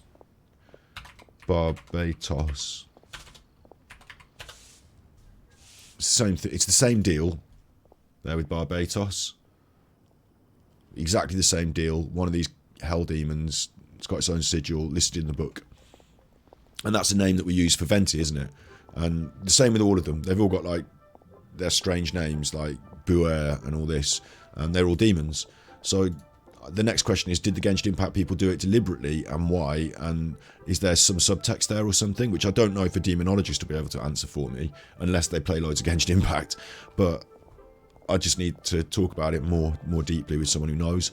And then, my question, like I said, Paimon, I've always said, haven't I, look, she's flying, she's little, she's got this cape, which is like the spiritual world, she's got this halo on her head, and the socks even, when we see the cutscenes of Barbatos, when it was a young Venti, you know, way back in the day when the Archons were fighting, Venti had socks like that. So I just think she's of that mystical world, and we don't know exactly where and what. And to think that they're all named as demons in our world, and Traveller has come from our world. So is this some sort of flip world, you know, where demons are angels, or is it just that this is just, they needed some names, and they wanted to raid the names of antiquity, so they used Paimon and demon names without really thinking of the deeper concepts involved. You know, they're just names. Is it that? I don't know, you know. I can give you a little tip to ask. If you turned upside down the alignment of demons as portrayed, how close would they be to the characters in game? Yeah. That's exactly the sort of question. I love how you alone can sniff good points. Hopefully I don't know if maybe everyone can find this thing interesting. It's not me alone. I'm not Poirot. Is Poirot a good example? I'm not a detective. I'm just a chuffer who likes thinking about things. But thanks. It's almost like a mirror, maybe a mirrored thing. But what I need to do is I need to get we need to talk to a demonologist first. But I'd also need to get them to play Genshin Impact, because they wouldn't know who these people were and what was going on. I suppose I could describe them, couldn't I? I could say that Zhongli is this like this, is this like this, and other things like that, yeah. But, I don't know, are we in hell? Like, doesn't seem like hell, does it?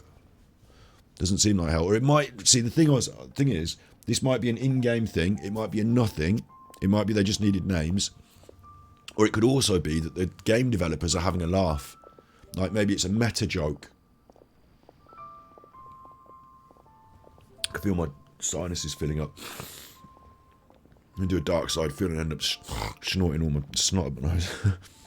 But maybe it's a meta joke that we're not, you know, maybe it doesn't mean anything in the game, but if you know about these things and demons and stuff, it's a joke because, like, are we in hell? Well, not really, we're having fun, but maybe hell is playing Genshin Impact forever or something. Ha ha ha, I don't know.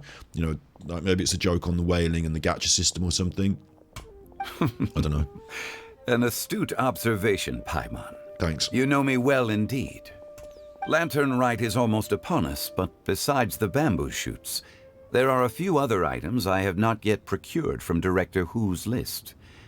May I ask if you have already made arrangements for the days ahead? And isn't it interesting that the Abyss and the Hilly Churls, like, the Hilly Churls were once humans, weren't they? And they've become these hilly churls, and like that's the idea, is that after all these years, like they've become corrupted. So if you reverse time on the Abyss and the Abyss Order and go backwards with it, don't you end up with good people? Like, and we've come through some sort of time hole and we've ended up here. Maybe if we reversed it all and went back through the, like, maybe going back to the Abyss, the start of the Abyss might be a good place for us to go. Like, you know, if you could rewind time on the Abyss, then those wouldn't be bad Healy Churls, they'd be normal people. So maybe us coming through has caused that negative, I don't know, there's something, like, it's all connected, isn't it, deep in the early stages of what happened when we arrived that we don't know about. Back in the old days, they've got a name for it, haven't they? Like the Archon War and stuff like that. Well, we were planning to use the opportunity to say hi to some of our friends, but before we were able to figure out a schedule, we ran into you. And also, I need to stop talking, just let this fucking roll. But in our world, we have gods and monsters and stuff, and other cultures, and they, you know, sometimes gods compete.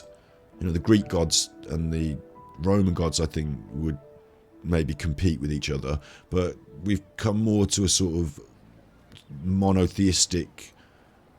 If the major religions now in our world are monotheistic, which means they think there is one god and that they're a good chuffer. So it seems strange that all these gods are fighting and have got their own little lands and killed loads of other gods. And like I was talking about the book Small Gods earlier by Terry Pratchett, there's a reflection on that in that. You know, it would seem more uncharacteristic with demons and hell to be doing this, like fighting over lands and territories and all this other stuff. And some of the gods, the nice chuffers, the gods turned out to be chuffing, like what was going on with that thing that came out of the sea. And like, you know, there's been some quite negative aspects of them, of some of them, that has returned to cause us trouble, haven't there? Well then, might I invite you to imagine the sheer delight that is a soup cooked with the freshest nascent bamboo shoots in all the land. Generous cuts of pork belly and crisp, fragrant bamboo shoots placed together in the pot and left to simmer slowly for half a day. And then the last thing I'll say on this spiritual thing is that gnosis actually is a thing as well, isn't it? I didn't even pick up on this, even though it's kind of obvious, isn't it? But gnosis is a Greek noun for knowledge. The term was used amongst various Hellenistic religions, Greek religions, and philosophies in the Greco-Roman world. Gnosticism was a kind of early Jewish and Christian religion, orthodox teachings, Gnosticism, and we're all after these gnosis, aren't we? You know, that's a word that they brought in, and it's got all these sort of connotations as well. Like we're talking about biblical serpents, Garden of Eden, and all Old Testament false gods, and that leads completely into the talk of the demons and Solomon, and like it's all from the same world. So I had it down for being, because the Sumeru, Mount Sumeru, and stuff like that, and I had it down for being a bit more Buddhist, but it might be that there's some early Judeo-Christian like rooting there, concepts of good and evil and stuff. Anyway, we're talking about bamboo shoots with Zhongli. You're doing this on purpose, aren't you? Paimon's onto your plan. You just want to hoodwink us into fetching your bamboo for you. And look at her eyes. She's got the Primo eyes. Like, in some ways, is she not a devil, demon? Spawn of demon, like, in some ways?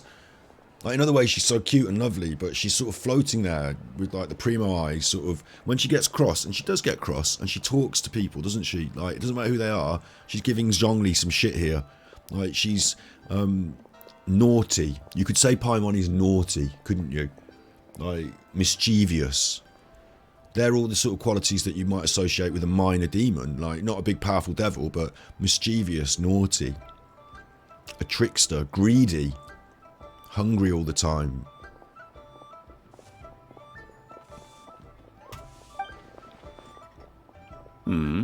Why, I assure you, I would do no such thing. I merely wish to inform you of the freshest, most succulent and flavorful bamboo shoots one could ever hope to taste. You! Ugh. Let's go, Traveler. Paimon's taste buds can't take it anymore. Collecting a few bamboo shoots shouldn't take too long. Paimon has gotta get her hands on some of that soup. This is my thumbnail, so I'm just gonna get my camera. Just make me bigger. Oh, that's a good one. She's closed. Yes, it paused at just the right time. Wait, she's there, isn't she? You can't see me kissing her though, even though it's the right angle, so I'm going to turn to face the camera. Giving Paimon a kissy.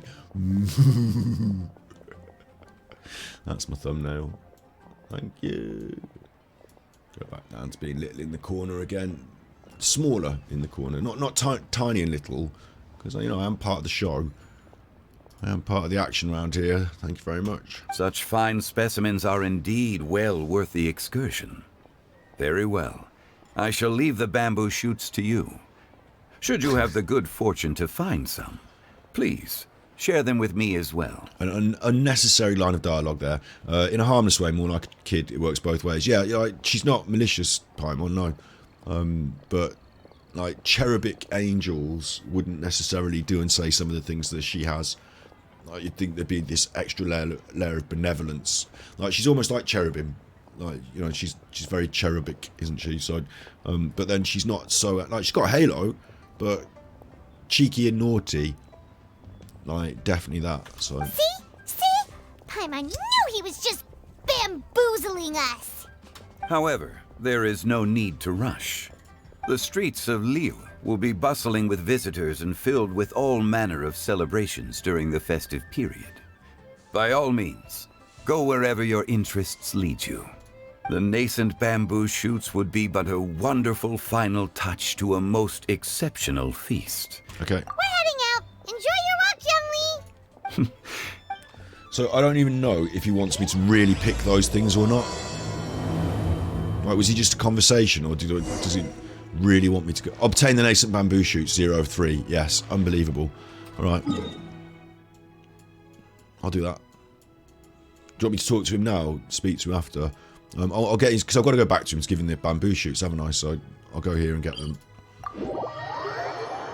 He sent me away for that. Like, what's he doing to me? Bamboo shoot, Ooh! bamboo shoot. That piggy just attacked me. Nascent bamboo shoot.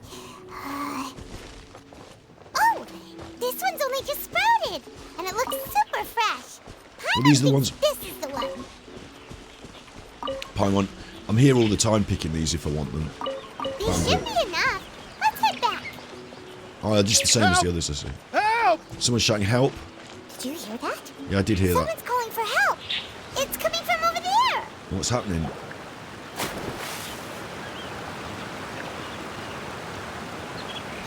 Are you okay? Did any water go down the wrong pipe? He went up the wrong pipe, love. I definitely got some water up the wrong pipe. I don't know if it went down the wrong pipe.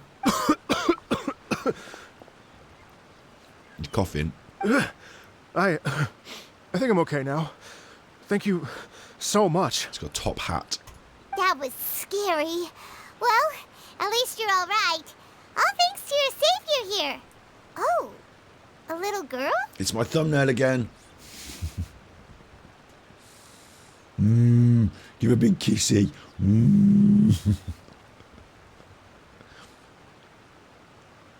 There you go. Nice thumbnails. Thumbnails for days there. There's two good ones. She wouldn't want to kiss me. I'm all feeling poorly.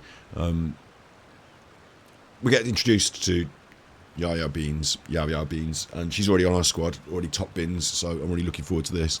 Greetings, everyone. My name is Yao Yao. It's a pleasure to make your acquaintance. Thank you. Whoa, she's so well-mannered. She's polite. That's nice. My name's Paimon, and this is the Traveler. They say the Traveller. It now says Super Chuffer, but I am actually the Gravekipper when I started this, so who knows? You know, a rose by any other name would still smell as sweet. I'm Dvorak. Dvorak. A musician from Fontaine. Dvorak. in a top hat. Yeah. That's a joke. A good one, but a joke. Dvorak.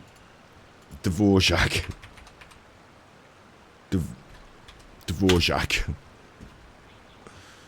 Will this get me copyright? I mean, not Dvorak. Let's put Dvorak non-copyright.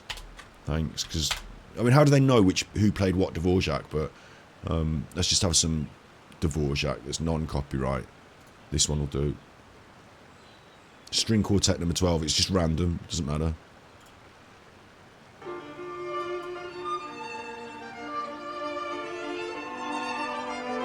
Dvorak. Yeah.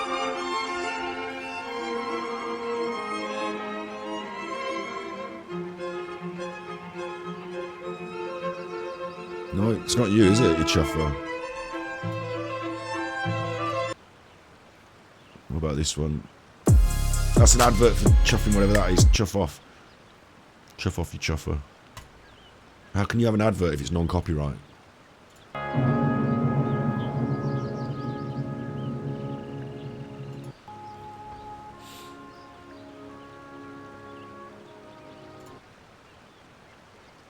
It's not anything special, is it? But anyway, it's not a banger.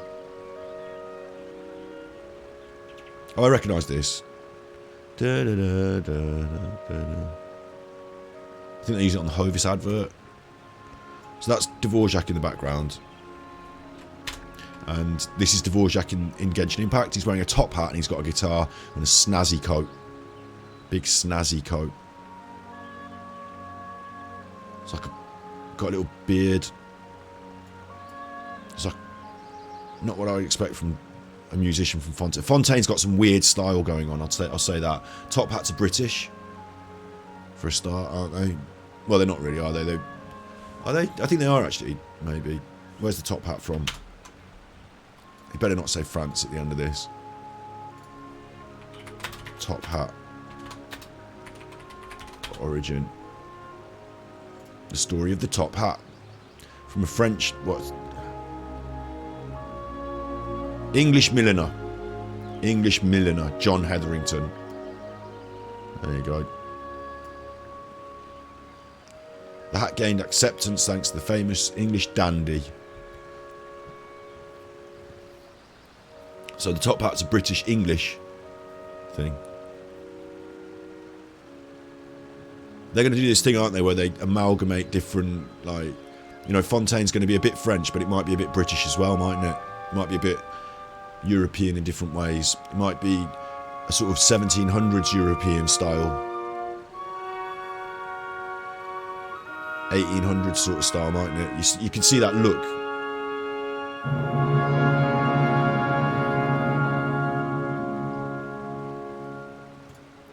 That's that Dvorak then. I'll turn that off. So you can see that look and what's going on with Fontaine. It's a bit of a mishmash for me. I'm not sure I'm happy with it. I think you don't see it in other cultures because I don't know what's going on with Chinese and Japanese culture, so I don't see which bits they're mishing and which bits they're mashing. But with this, steampunk, yeah, steampunk is another good word for that, actually. Good point.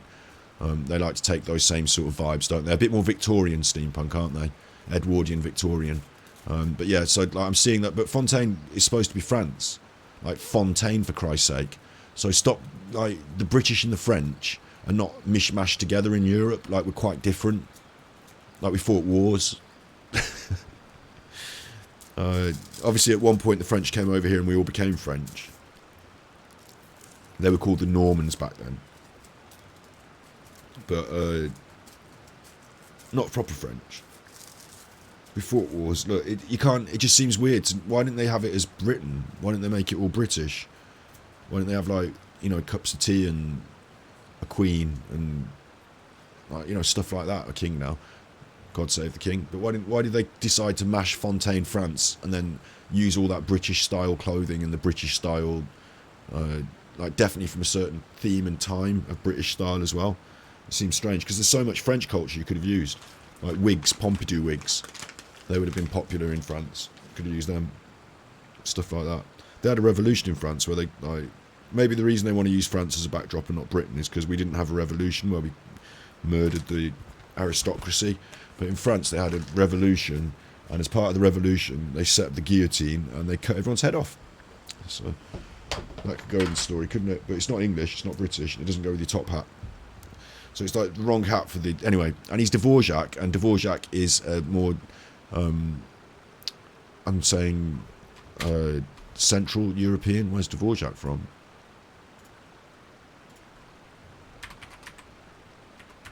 Dvorak. Czech. Yeah, Central European. Czech. I should have known that. Czechia. So, like, now you're dragging out to a different part of Europe. And, of course, we've got a different part of Europe in the game. Mondstadt, which is very Germanic, but slightly British as well. I came through Stone Gate, intending to head towards Liyue Harbor, but then I became captivated by the beautiful scenery. And before long, I was completely lost. I'll tell you what, though. Imagine getting to voice a character in Genshin Impact. Even if it's Dvorak, you'd be like, yes! That's a job I want to do. Get me in there. Just now, I was so mesmerized by the waterfall that Nice I guitar. slipped and fell into the water. If it weren't for Miss Yao Yao's help, I shudder to think what might have happened. Yao Yao Bean saved this chuffer who slipped and fell into the waterfall because he was mesmerised by it. Push him in. Leave him. Let's go. He's no good to anyone. Mesmerised by the waterfall and fell into the chuffer. God help him when he tries to go to the toilet later. I was going for a waz, and I was so mesmerised by going for a waz that my head ended up in the bowl. It's alright, Mr. Dvorak. It's alright, Mr. Dvorak. The splashing around the bottom of the waterfall means the stone path is always wet and slippy. You definitely have to be careful. I need to move that path over a bit. Next time you're exploring an unfamiliar environment, try to focus on what's right in front of you. Don't let your mind wander. You dummy. As long as you watch your step, accidents like this won't happen anymore. Well, I think, from what I know of Dvorak, from what little I know of Dvorak, Yao Yao Beans, accidents like this will continue to plague him, and we're better off just leaving him. Yes, ma'am. I understand. I'll remember to be more careful next time. Knock his hat off as well. Oh, are you hungry, sir? Oh, I'll be fine. Please, sir, it's quite all right. I was born and raised here in Liyue. It's only natural for me to extend my hospitality to any guests who are passing through. It's a bit weird, right? Because we set up the lantern rite, and I get it. Like, the lantern rite's good. Seems like a good thing. And then we need to introduce Yao Yao Beans, and she's supposed to have been here forever, but she's not been here forever. We're just putting her in now. So we're just sort of like shoehorning her in here a bit. I get it. I can see why we're doing it. But you built me up for messing around in Liyue, lantern rite, and now I'm up here talking to chuffing Dvorak. I expect you still have quite a long journey ahead of you. It's very important to keep your energy levels up. And it's kind of a strange sewing together of two... I've got something really interesting to show you as well today. Don't let me forget, in Genshin Impact, I've got something really interesting to show you. It's a kind of a melding of two different things here, like the past and the future. And they haven't taken this from Sumeru on, have they? They've done it from Liyue, which is quite interesting. I still have some lotus flower crisps left in my backpack. Why don't we split them between the four of us? I'm alright, I've got loads of food in my backpack. Aw, what a thoughtful kid! She even has some for Paimon! You're welcome. Everyone savours some delicious lotus flower crisps. It's gone. Mmm, so tasty. If only there were more. Having a healthy appetite is a good thing. It means Paimon's still growing. If I'd known I was going to run into you, I would have made a second batch. Paimon's got a healthy appetite, she's growing. I just wonder, I wonder what Paimon's final form would be. And whether we're just here at the... Like, what would it be like if...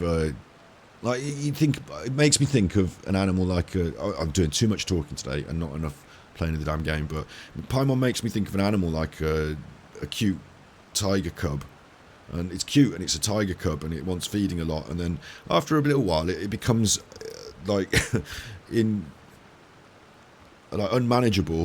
Then after a little while more it becomes uncontrollable and then it kills you. Like, it feels a little bit like that's what's going on with Paimon, I swear. If the final showdown is between me and Paimon, because really I'm supposed to find my twin, and my twin, from what I can understand, from what we do know, we're a little bit switched on here. My twin's been up to some chuffing naughty stuff, but it might be that the chuffing naughty stuff, when we learn the full story, doesn't sound half bad, and that we have to have a showdown with Paimon and team up with our twin, and then that would be good because we're supposed to team up with our twin. That's the main thing. Like, we're not supposed to fight our own kin. We're supposed to team up, aren't we? Like, we're supposed to convince them to stop being a bad chuffer and team up. And they might say, well, like, have you seen what Paimon's been doing? Hope you're taking notes, Traveler. This is how you treat your Paimon. What do you think, sir? Are Liyue's snacks to your taste? I wonder if they're not sweet enough. No, they're perfect. When I was traveling through Mondstadt, I had a chance to try one of their moon pies. It had a meat filling, unlike these crisps. But apart from that, it seems like they follow a similar cooking process. Both are delicious in their own way. Useless info. Didn't need to know that, Dvorak. You can bin that line off. As for Fontaine's cooking, though,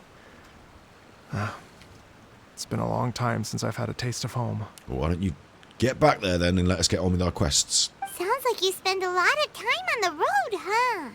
I do. It's part of my job. I'm one of the main organizers of the Iridescence Tour. No idea what that is. Iridescence Tour? No. The Iridescence Tour is one of the biggest music festivals in Fontaine. Oh, we'll see you We're later looking then. to expand, though. Our aim is to hold a festival in every nation. We'll see you later then. Like, little law note, the festivals have shown up in other events, just that the organisers are a shit show and the festival ends up cancelled each time, like a bad YouTube improvised convention, but it's actually pretty well put on Fontaine, like The Voice kind of programme, right?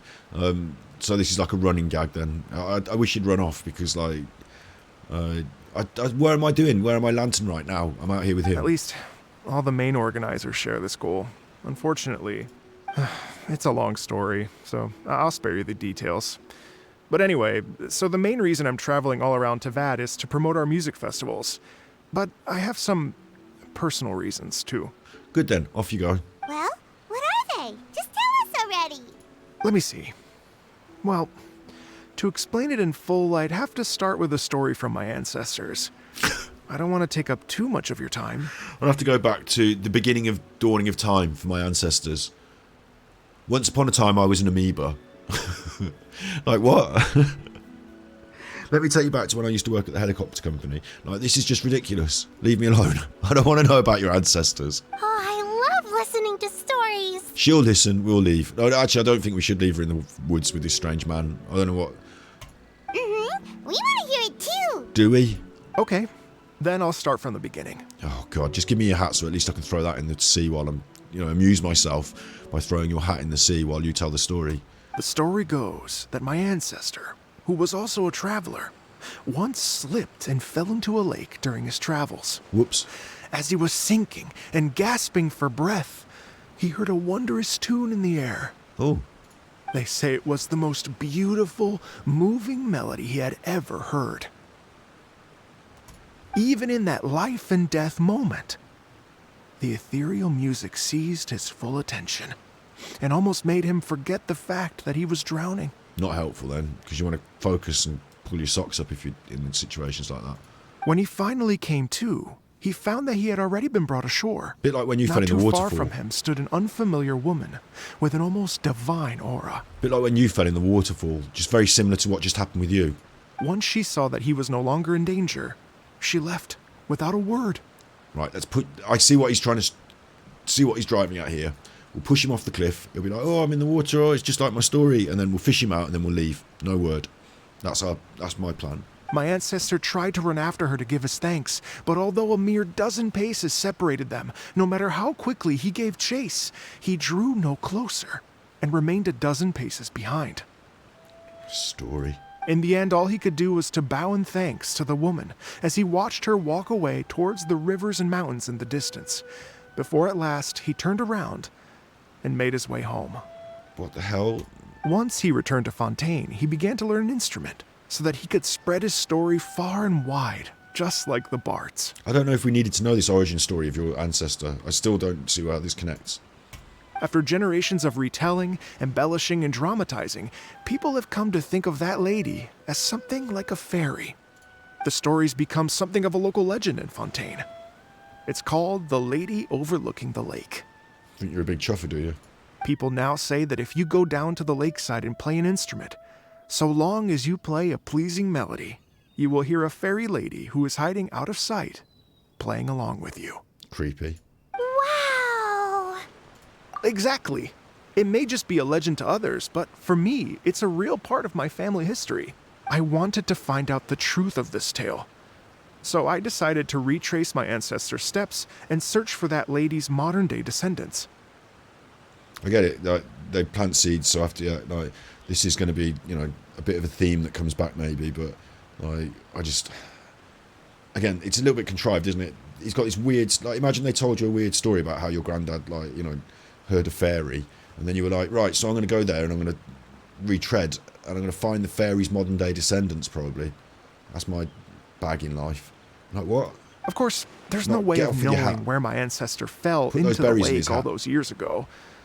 So I always knew that the search would be akin to looking for a needle in a haystack. It's easy, Dvorak. What you do is you spend every day coming to this lake and just fall in at different points. Spend each day falling in at different points. You know, there's only so many places in the lake that you can fall in a season, isn't there? So why don't we help you now? And before I know it, like, someone's pushed him in again, and hey, and then like we just leave him. I've spent many years on the road now, and I'm nowhere near as fit as I was in my youth.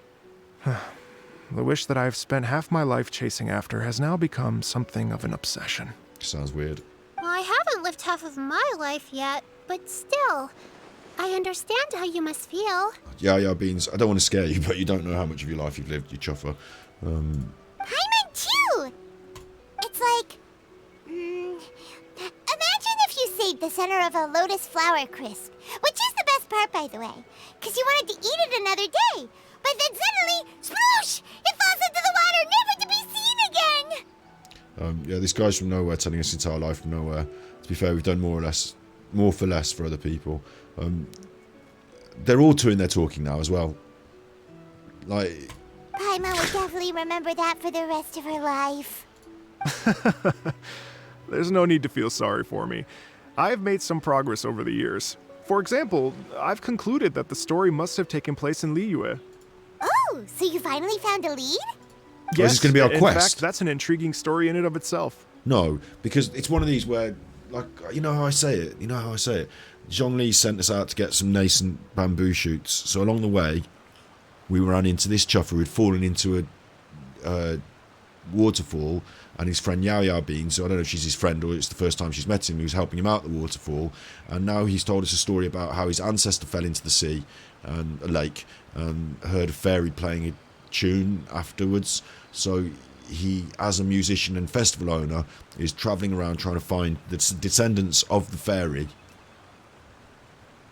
And now our quest, like, no, please not this. I'd always known that Mondstadt is the city of song and freedom, but more recently, I heard that the Animal Archon returned to Mondstadt for a festival in the fall, and learned that he himself is a patron deity of music. Keep up, mate, that's what we know about this. Yeah, and we're friends with him, and...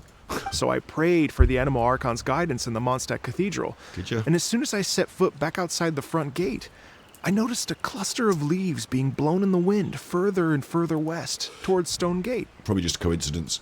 A friendly local told me that this meant the wind was guiding me in the direction of Liyue. So I followed their advice and made my way here. It was just coincidence. Right? You get it. I knew I'd find someone that agrees with me eventually. Are we going to push him in the river yet? What's happening? Are you sure? It sounds a bit too much like one of those fake legends told by those treasure hoarder guys to scam gullible grannies from Jingsa Village. She's switched on. Grab the guitar off him. We don't want that going in the sea again. And push him in the sea. Rex Lapis has returned to the world. Just give me some incense and a little more towards the travel fees, and I will pass your gift on to the Lord of Geo and ask him to keep you and your family safe and well. And so on and so on. Sounds like they're having a poke at people who go door to door, religious sales. Don't worry, Yao Yao. We have a lot of experience with deciphering omens and stuff. And anyway, you only got scammed if you handed over Mora, right? Actually, to express my gratitude, I did spend rather a lot of Mora on several bottles of fine wine, which I left at the Statues of the Seven along the way. You bought loads of wine and left it out in the woods. Oh dear. Well, how about this, ladies and gentlemen? Why don't I bring you all to Yujing Terrace to see Miss Ganyu? Did he say along the way as well? I want to see don't the know map. very many people, so I can't help you out much. But Miss Ganyu and the Chising know just about everything. Assuming Venti got that one, it wasn't just some other traveller who picked it up, but yeah. If you've been scammed, they'll help you get your Mora back. What? And if the wind was telling the truth, and you want to keep looking for that lady's family, they'll be the best people to ask. Looks like we're doing this. But you've already helped me so much. Well, I was going to take some new medicinal herbs and plants I picked to Miss Ganyu anyway, so it's no trouble at all. You know what? It's been a minute since we saw Ganyu too. It should be nice to pay her a visit before Lantern, right? We're going to meet everyone in Liyue. All right. Well, my sincere thanks to you all. Okay, everyone. Please follow me. I'll be your guide. Remember to watch where you're going, okay? Uh-oh. Paimon's out of a job. Oh well. Paimon will just be a cheerleader instead.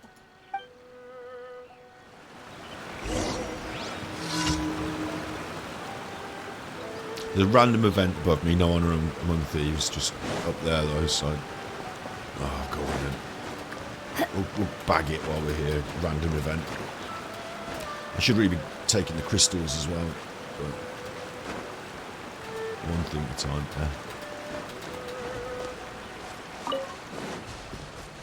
Hey, you chuffers. I said... Hey, you chuffers. Don't waste my time. Don't blink! Hey! With sword comes shadow. I don't know what that wall does, really. Yeah. You're open. Get him! You're open. Missed him. You're open. Right in the head. Is this like defending me, this wall? It is, isn't it? You're It's like... open. Okay, right. It's no. It messes him up when it comes out though, doesn't it? Tingle. She's not hitting very hard, is she? Submit! Incoming! That tingle. You're open. You're open. Rope. There's loads of them. That tingle. Dodge this. Don't blink! Cut to the chase!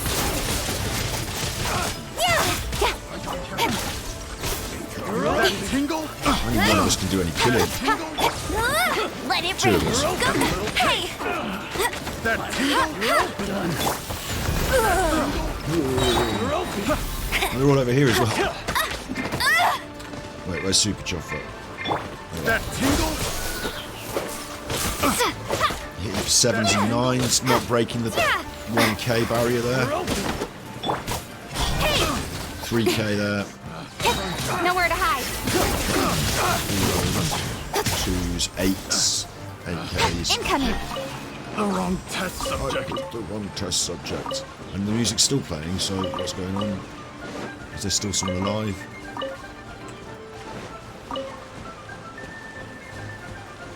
Oh, he's in the water just down here. What are you doing down here, Chuffer? Don't blink!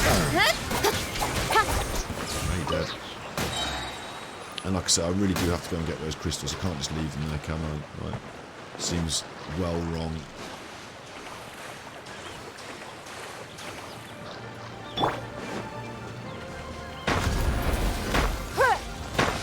Did I see a dig? Did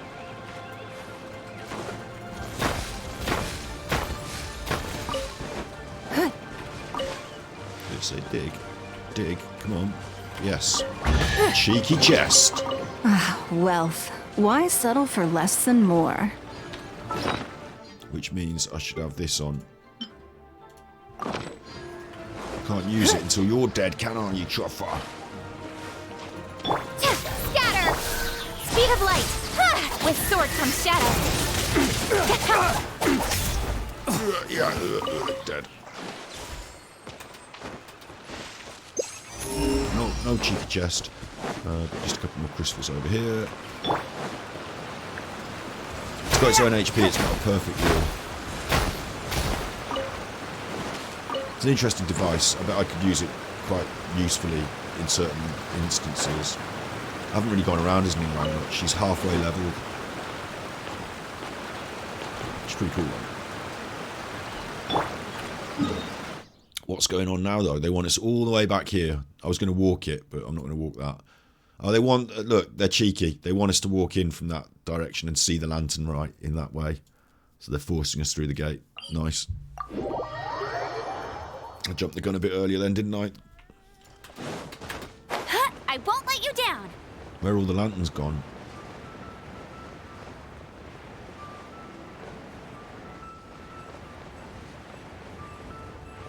There's no lanterns anymore. Perhaps they're only out at night.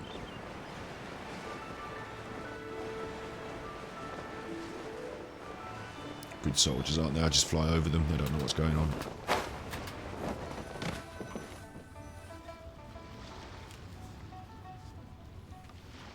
Wow. Liyue Harbor looks very different from when I came last.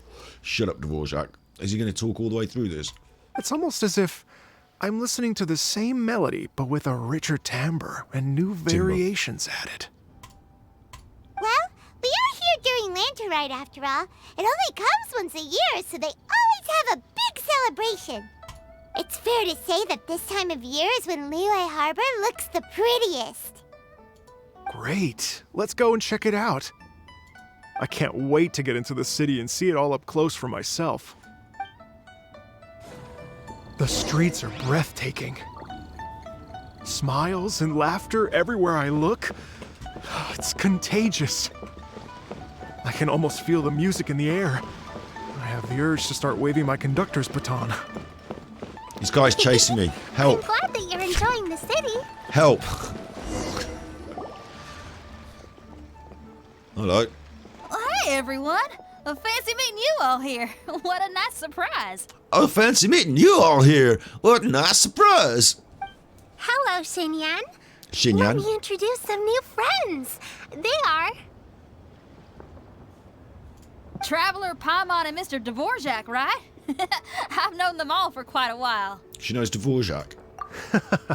When I was last here to advertise a Liyue stop for the Iridescence tour, Xinyan was one of the few people willing to give me the time of day.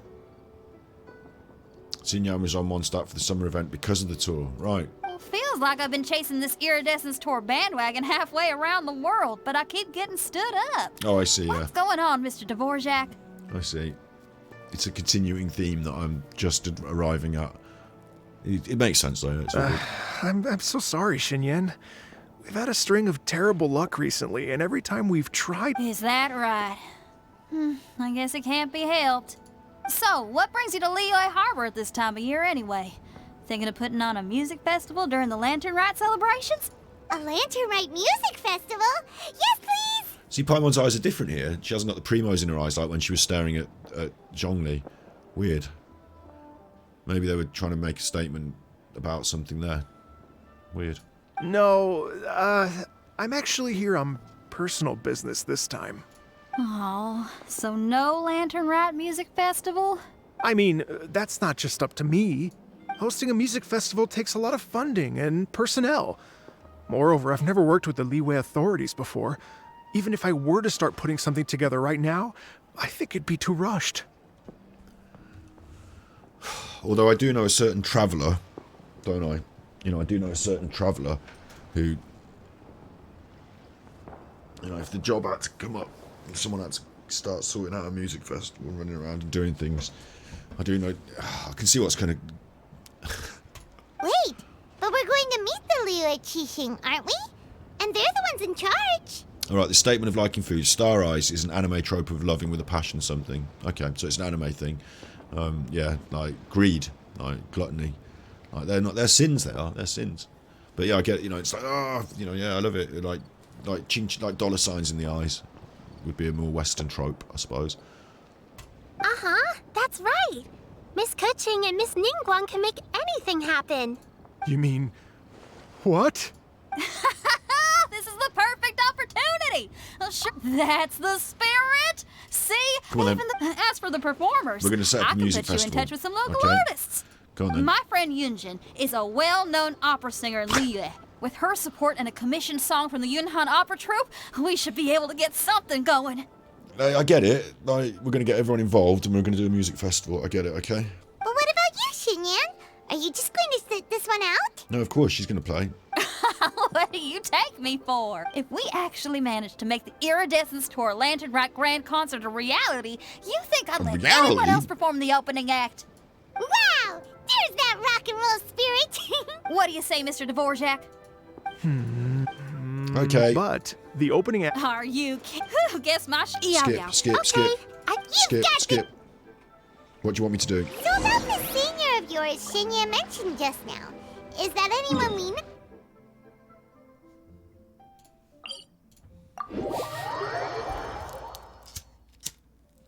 Yes, it's Xiangling. She's mentioned you two before. Xiangling's always thinking about cooking. Whenever she gets scrapes or burns, she just leaves them to heal by themselves. She definitely needs someone around her to look after her. I know you must have looked out for her a lot too in the time you've known her. So, thank you for that. Yeah, I'm going the wrong way, but I can't come here without going round the circle. You know, what am I doing flying straight in there when there's 2 glazed lilies, silk flowers. I used to chop the bamboo, but because I'm not building anything in my teapot, I don't care anymore about that. But I do want 1,000 bamboo, actually. I want 1,000 everything. So I might, you know, maybe should chop the trees. There's bamboo here. Don't need to climb up it, though, do I? And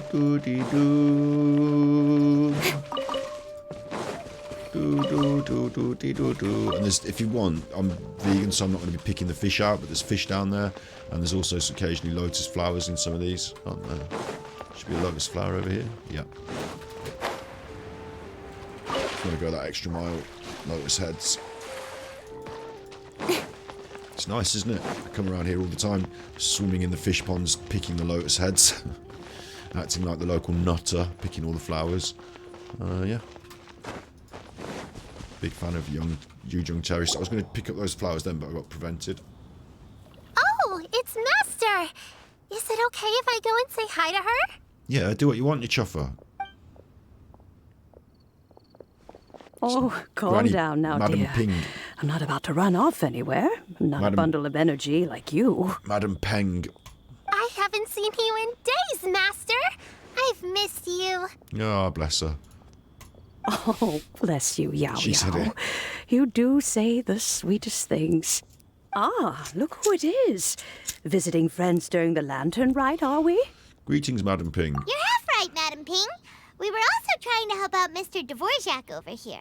We were on our way to take him to see the Qixing. The Qixing. Hello, ma'am.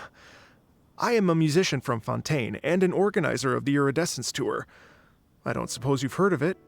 Master! The Iridescence Tour is a super famous music festival!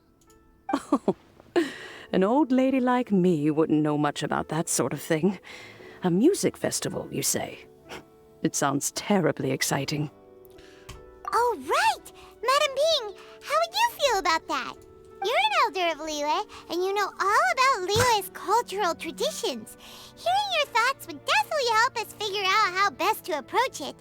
For example, do you think it might be a bit too modern? Oh, please. Why not to talk times change and so? Hear, hear. Goodness. Master! Oh. Thanks, Madam Ping! We've got her blessing to do it. She's not angry that it's going to be modern.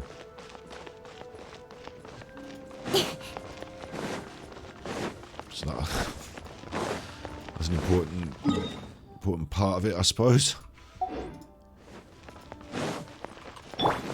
I think they're just trying to bring in the people that we've met so that you meet them all again and see them all. You know, it's like get them all, write them all in.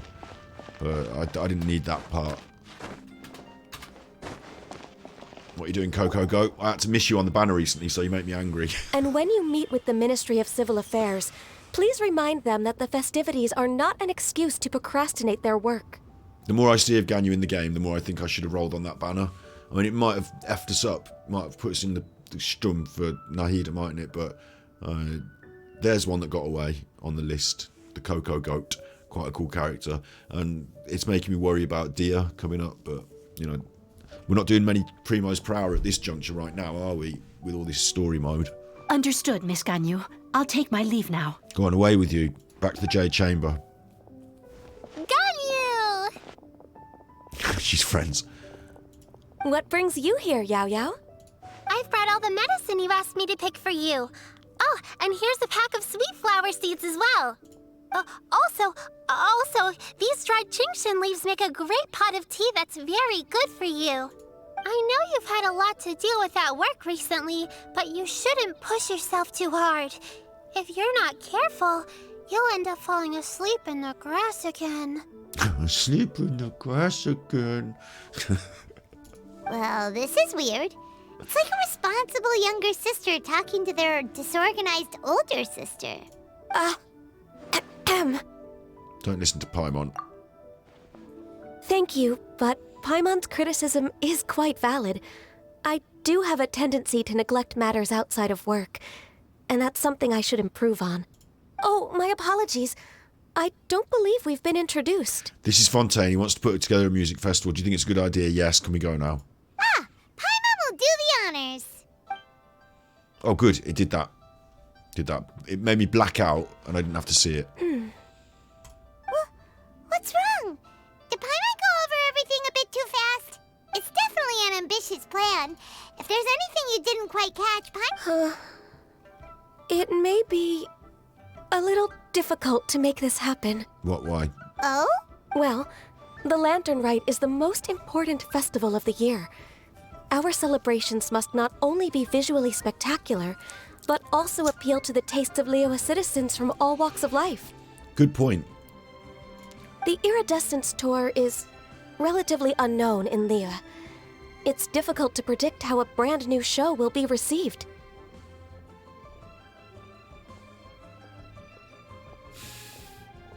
Okay. It would be quite risky for us to bet everything on this one music festival. All very valid points. I completely understand. Therefore, we will not replace or cancel any of our pre-existing program. However, I will submit a proposal requesting to put the Iridescence Tour special performance as the final act of this year's festivities. That's ridiculous. You want to put it as the headline of final act, even though what you just said was you're not sure about it. What you should say is, well, because we've never done it before, we're not really sure about it. You can definitely do it, but it'll be like a side part. You know, it won't be the main bit of the festivities, but you'll have like your own side tent, and if it goes well, then next year we could incorporate it into the main event. Or you could say, we've got some main stage things that we want to have on, so why don't you put these things that we think are good at the top headline of the bill that appeal to everyone, and you can go on in the middle of the day or something. Like, it just, your suggestion of making it the headline doesn't tie into what you just said. Some live music will certainly add to the festive atmosphere on the night Right, of the fine. Lantern. Yes. Now I just need to take some time to give this proposal some polish. Go on then. As long as I clearly lay out the pros and cons, Give it to the Mr. cheesing. Dvorak, I will need to discuss with you the number of musicians who will be... Oh, yes, certainly. Looks like you got funding. Looks like you're away. Go on then, Dvorak. You and Coco go. You're away. Over there, As soon just as there's over work there. to do, Ganyu's as diligent as ever. I couldn't agree more. Master once said that everyone has things that they are good at and things that they are less good at. So, with that in mind, Ganyu shouldn't feel compelled to become perfect at absolutely everything. I'm good at taking care of people, so that can be left to me. Wow. Hey, Yo-Yo, can you take care of Paimon too? Paimon's getting hungry again. Paimon, your chief. I'm afraid my backpack's empty now, but if you let me know what you like, I can bring you some of your favorite dishes next time apart from lotus flower crisps. What else do you like? Anything sweet, and anything that's made from slimes. Paimon just straight in there. Get me food. Here's what I've drafted so far. Okay, No, fine. That's fine. Perfect. Oh, lovely. Perfect. Okay. Oh, perfect Perfect timing. Okay. Not at all. Yao Bye-bye. Yao. Remember to Bye-bye. make... Thanks. Thanks. Okay. Bye-bye. Go on. Everyone, I'm sure that the music festival will go off I get it. without a I get hitch. it. Thank you, Yao. I get it. Stay put and wait for 2 hours. Is the instruction. Stay put and wait for 2 hours. So I'm not going to move in case I fuck it up. I'm just going to do exactly what it says.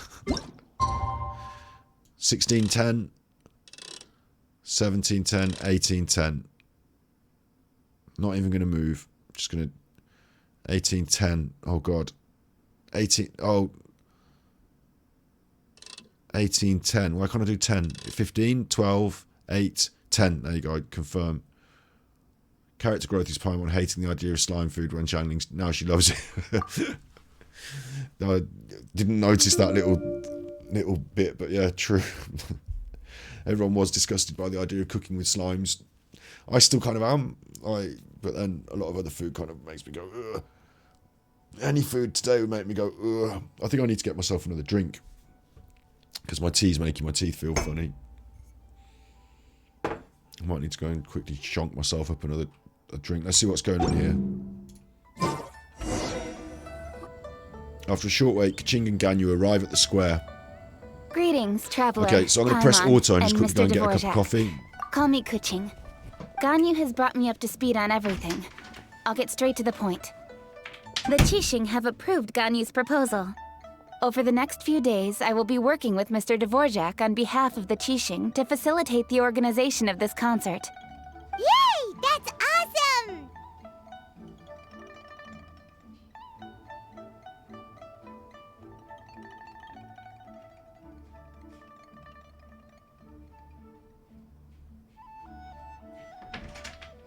I can hear it, so I can hear that it needs me, so I just quickly...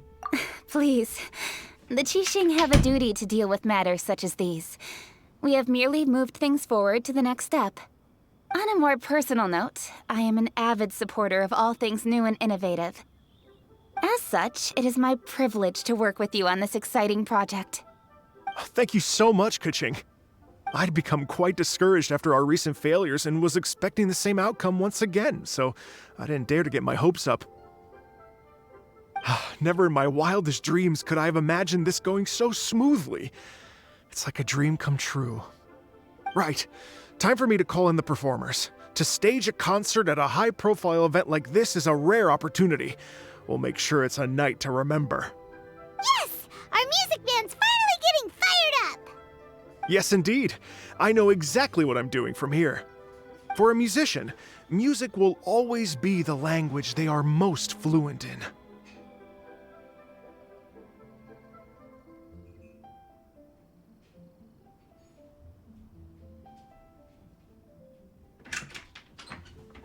That's a nice way to put it, but to be honest, I'd speak better English. Oh, that. Well, that can wait for another time. Oh, Ganyu? What's wrong? Yes, Kaching? They told me all about Mr. Dvorak's situation, but I was so engrossed in drafting the proposal that I forgot all about it. Oh, that's quite all right. I don't even know what the person I'm trying to find looks like, so it was always going to be a long shot. Look how cool her hair is. Don't worry about me, Ganyu. Your time and energy are needed elsewhere. I'm sure you already have plenty to deal with between this concert and everything else going on during the Lantern Rite. Thanks. It was just that I had a few initial thoughts when I heard your story. For instance, I wonder if this lady your ancestor met might have been an Adeptus. What do you think?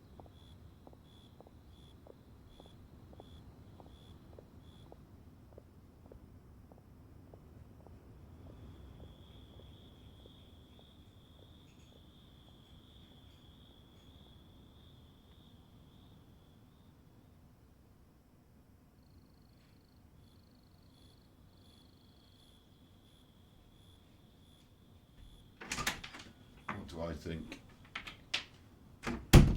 I think, to be honest, whatever is my answer to that. To tell you the truth, Mr. Dvorak, I am somewhat related to the Adepti myself.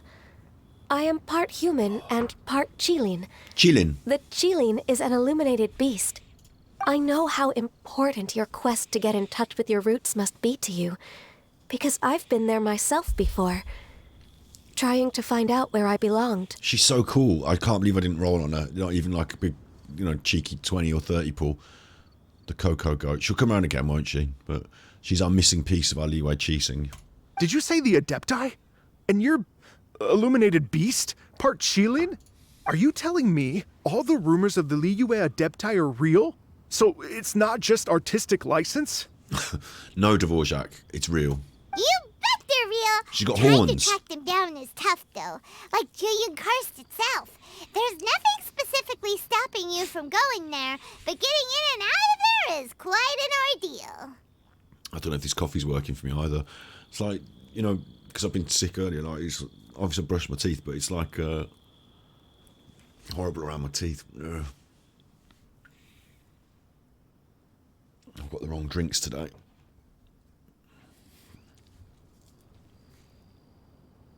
Don't know whether to put up with it or to just get a different drink. Like dry. Like it's making my teeth feel dry. Like maybe it's because I've been swilling mouthwash. You know, like it's the combination of the two things. Like it's not reacting well in my mouth. Yes. Anyway, if you're looking to uncover a lost melody or shine light on a forgotten aspect of Liyue's cultural history, I'm probably not the best person to ask. But if it's a person you're looking for, then I just might be able to help. I see. I think I understand the situation now. In that case, Ganyu, shall we divide the work between us? Yes, that was also my thought. Great. So Mr. Dvorak and I will concentrate on things here in the city to make sure the concert goes according to plan. In the meantime, Ganyu will reach out to her network and try to find the person he's looking for. How's your workload at the moment? I can probably get through everything in 2 days, as long as I don't sleep. Wait, what do you mean as long as I don't sleep? Even for someone with illuminated beast blood in their veins, working for such an extended period without a break will take its toll on your health. Somehow that does not sound persuasive coming from Kuching. Be it but 3 moons from the start, he who returns is not he that departs. Even I know the importance of maintaining a healthy work-life balance. In that case, 3 days. It's a joke, that was, because obviously she says all the time, you know, about a healthy work-life balance, doesn't she? That was a joke that I just let go past quite quick. All right, I can work with that. If you have the time, would you join me for this search? You're well known to many of the Adepti and respected among the people. I'll feel much more at ease with your company.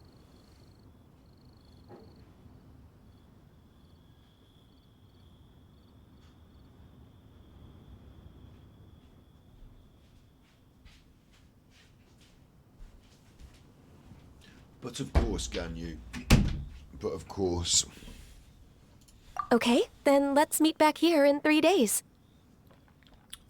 I'll go on for some... Watch this space, Mr. Dvorak. We'll get to the bottom of this.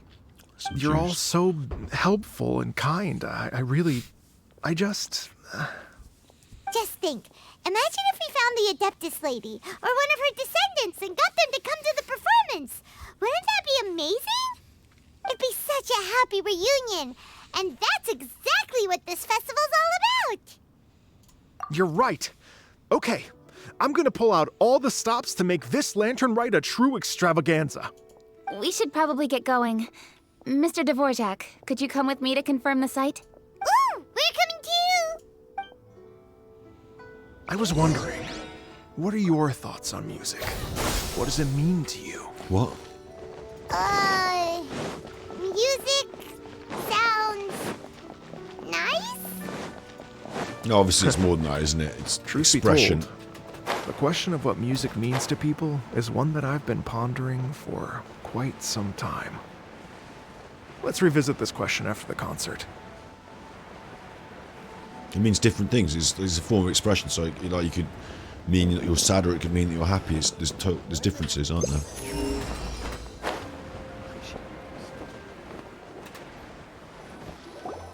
Lady Yuhang? Baiwen, what is it? Buy one, get one free. Per Lady Ningguang's orders, I've been gathering intelligence outside of the city with the goal of uncovering and dispatching any trouble ahead of the festival. Right, have you? I am told that a strange melody was heard somewhere along the coast. It's got nothing to do with us. But I'm worried that if we don't act right away, we may miss the window of opportunity to take appropriate action. No, it's got nothing I to do with us. understand.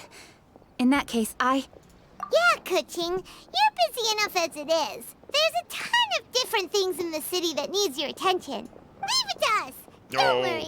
Whatever it is, we'll definitely be able to handle it. With the Traveler on the case, it's as good as dealt with. Thank you. This will be a great help. I will inform Lady Ningguang about the situation.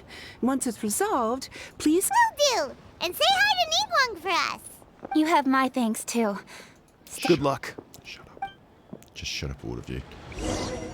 Good luck. Are you not coming, Dvorak? Unbelievable. Like, the whole backstory of Dvorak is about this singing in the sea and all that. And then we've had reports of a melodic voice in the lake. And he's like, nah, you check it out. I'll stay here with Kerching. With Kerching. I'll stay here with Kerching. I learned how to say that, didn't I, that time? Do you remember we watched the video? Anyway, obviously he's sweet on her then. Not bothered about your family history anymore, are you? Your ancestors. Sweet on her now. Alright, fine, I'll leave you and her. Yeah, fine. I'm off. She won't like you. She'll think you're an idiot. I'm off to deal with this singing down here. What a chuffer. What a load of chuffers. Oh, capital K. Oh, he's sweet on me. Oh, we can all be sweet on each other. Oh. And it's also, it's like I'm a 1930s, like, I don't think people say that anymore, do they, in America? Even in America. They probably have, like, probably ruder words. Like, Kim Petras probably doesn't say that she's sweet on someone. She probably says, like, ooh, something rude. Something rude, probably. We're going to go to the place where buy one mentioned. Buy one, get one free. We've got Agent Amber out for this little adventure, because... Where did that pig go? Where did that pig go? There was a pig and then there was no pig. It's fallen off there. Uh-oh. No. Piggy, I'll save you. Piggy, I'll save you. Look, you can't be on there. You'll get hurted. Off you go. Go on, off you go. Piggy, I save you. Piggy, I save you. Go on. Come on then. Off down here. There you are. Ow! So hard. That's not very polite. I saved the piggy and it hurt me.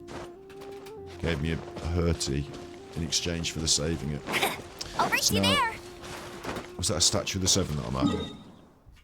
Yeah, it is, isn't it? I'm going back to just heal myself. I'll race you there. I'll race you there. We'll get there together. Ooh, daddy, if you want it, drop the addy. It's got like a social media context. That's what they say these days. Slide into the DMs, that's what they say, isn't it? Slide into the DMs. Some people slide into the DMs, other people just like send a message. Like, I don't know if it counts if I slide into the DMs when I just send someone a message, but you have to slide somehow. Do it in a sort of casual way. Here's the place buy one get one free tea house. This is where, wait, they've left the Sunsetias. Just having to sit down. Did anyone see the Sunsetias disappear? I don't think they did they? No one seems bothered anyway. We've been here before. They were having squabbles. They were like, oh, should we have made a tea house out here? It seems like a bad idea because no one comes here. So you get the good view. Bet you can't keep up with me. Byron said the strange tomb is coming from around here, right? Did she? But Byron doesn't hear anything. There doesn't seem to be a soul in... I was just wondering who in their right mind would come out to a place like this. So, it's you two. This is why we needed Yellen. How'd you sneak up on us like that? You nearly gave Paimon a heart attack. Well, we've seen... You look pretty alive to me. Can't have spooked you that bad. She's not even a chuffing leeway, is she? She's a Mondstadt. Isn't she a knight?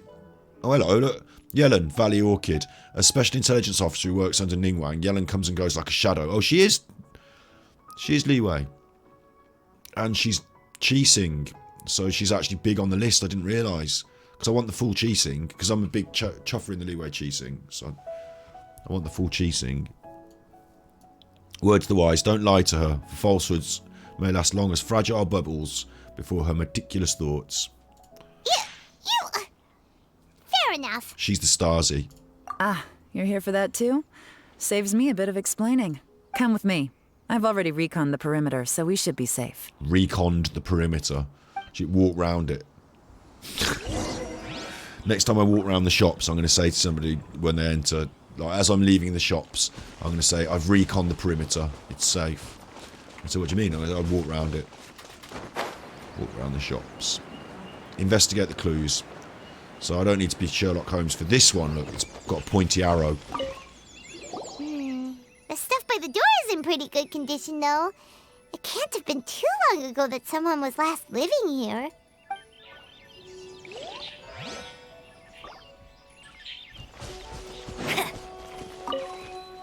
The doors and the windows are all fine, so there definitely wasn't a break-in.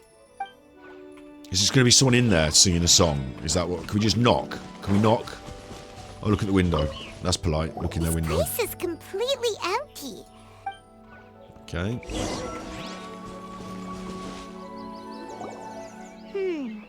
How strange. It looks like it's been looted, except for the fact that there's no sign of a struggle. The bad guys could have sneaked in while the owner was gone, but then how do you explain why the door and windows are intact? Snuck in, I think, isn't it? Seems you've done a pretty thorough inspection. So, any theories on what might have happened here? No. Yelan, you didn't hide some of the evidence from us on purpose, did you? Why would I make this more difficult for you? We're on the same side here. Okay, well, Paimon gives up then. Paimon's got nothing. Told you. What about you? Give up as well? Yes. Or it's something to do with the song, isn't it? It says it here, but like, so someone's in there singing a song. Your instincts are pretty good. Or perhaps it's not instinct. The strange melody is one of the few pieces of information you have available, after all. All right, thanks. Let me share a folk story with you. Oh, God. A long time ago, there used to be a group of bandits in the Liyue countryside who would sound a horn every time they were about to raid a village. Cool story, bro. But it wasn't a rallying cry to rouse their fellow men. It was a disconcerting tune, meant to intimidate the weak and warn them of their impending doom. And here we're getting an idea, like, I get it. I see what's happening in the writing. We're talking about how music means different things, and this is an example of music being used to rally an impending doom. I get it. It's interesting, in a way. To escape with their lives, the villagers would abandon their homes and flee overnight, taking only their most valuable belongings with them. Everything else was left behind. The bandits were eventually brought to justice, but the fear and trauma remained in the villagers' hearts. Whenever they heard that melody, they would feel like their lives were in danger once again, and flee immediately. Okay. The culprit of this crime exploited that very fear to get access to this house without having to force their way in. The trumpet burglar. That's quite the story. Yeah, quite a rubbish load of contrived nonsense. The victims obviously will have gotten quite a fright, but at least they won't be in any great danger. The important thing now is to find this copycat criminal. Elemental sight. On any other day, that'd probably be a good idea. No. Take a look around and you'll see what I mean. This criminal is clearly well-versed both in using music to commit crimes and in making a clean getaway. Not only did they stay off the muddy road to avoid leaving footprints, it looks like they were also careful not to bring any gadgets with so much as a trace of elemental energy. Unfortunately for them, I'm one of the best trackers in the business. Get on with it then. They're not about to get away with their little scheme on my watch. Fair enough. So basically, if we want to find the culprit, we just need to follow Yelan. Yay!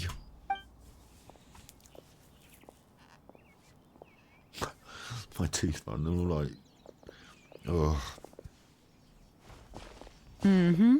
As long as you can keep up. I'm still tempted to drink more of that coffee, though, because I like the coffee taste. Like, Since the culprit's trying to be cautious and low risk, I'll bet they left through an area with some vegetation for cover, but not so much that it would slow them down. I bet they did. She's gone. Oh, my God. We're running now, me and Yellen. Amber and Yellen going for a run.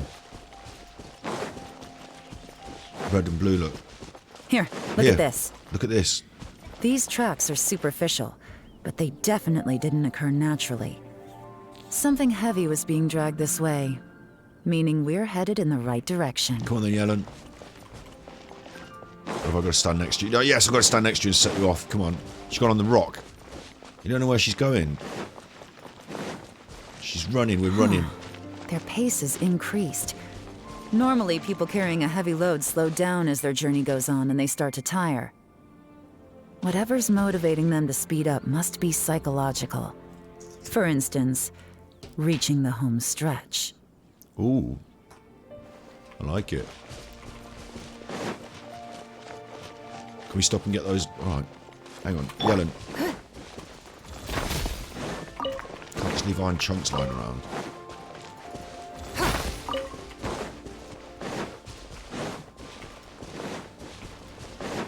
She's run off again.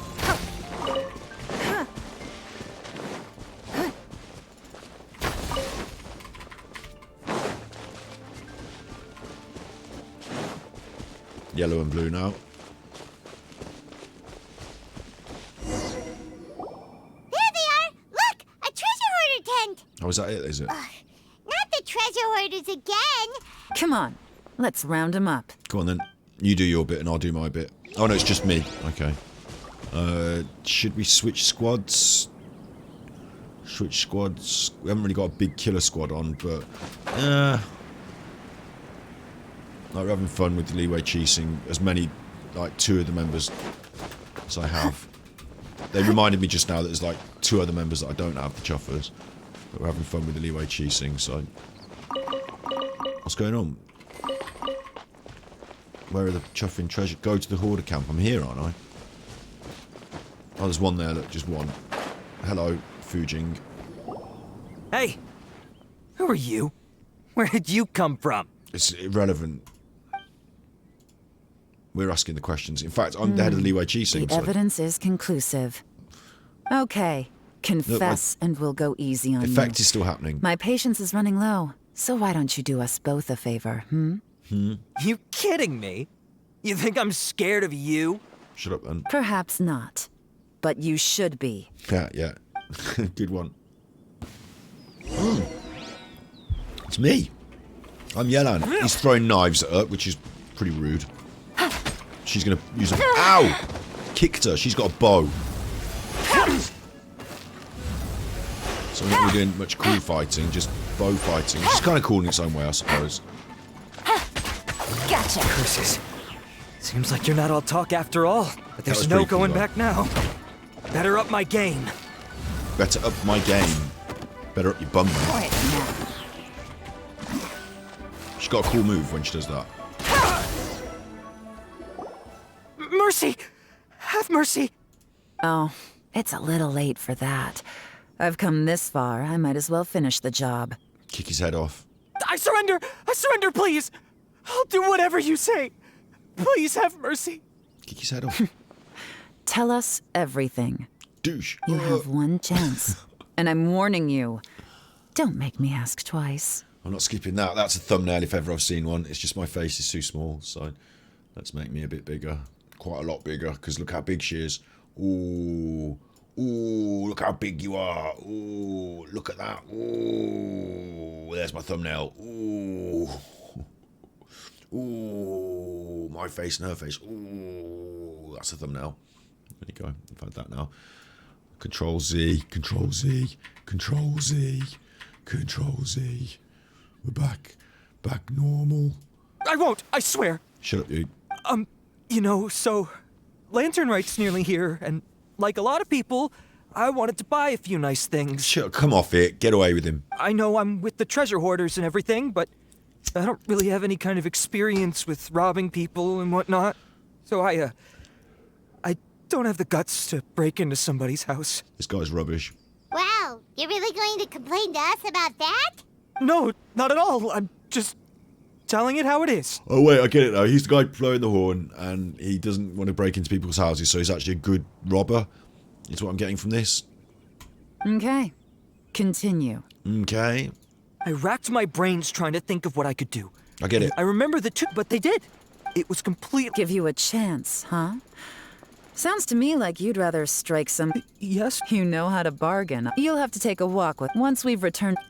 You know, does your greed... You mean... There's not much left to wrap up, so... Sure. What is it? I'm still not sure how you first got your hands on this information. It's all irrelevant. So play it safe when you get back. Don't mention to anyone that you ran... You helped a lot with the investigation and arrest anyway, so it's perfectly fair for you to get all the credit. This is like Just a moment. take it. It works better for me, too. Look, she came in and leant in and spoke into her ear like intimidating. See you when I see you. And happy Lantern Rite. Get on with it. Leon's such a pro at this. With her taking it from here, it's as good as resolved. Whoosh! Random event, a strange melody, complete. Whoosh! Although, it's kind of a shame that we never got that treasure hoarder guy to play the melody again. What a shame. Because Paimon's curious, that's why. When we were chatting most music, Paimon never imagined that music could be... Oh, really? Well, anyway... God, just go... We're learning about different ways music can be played for different reasons. Head back to the terrace. Not before I press this button, I won't. Okay, head back to the terrace.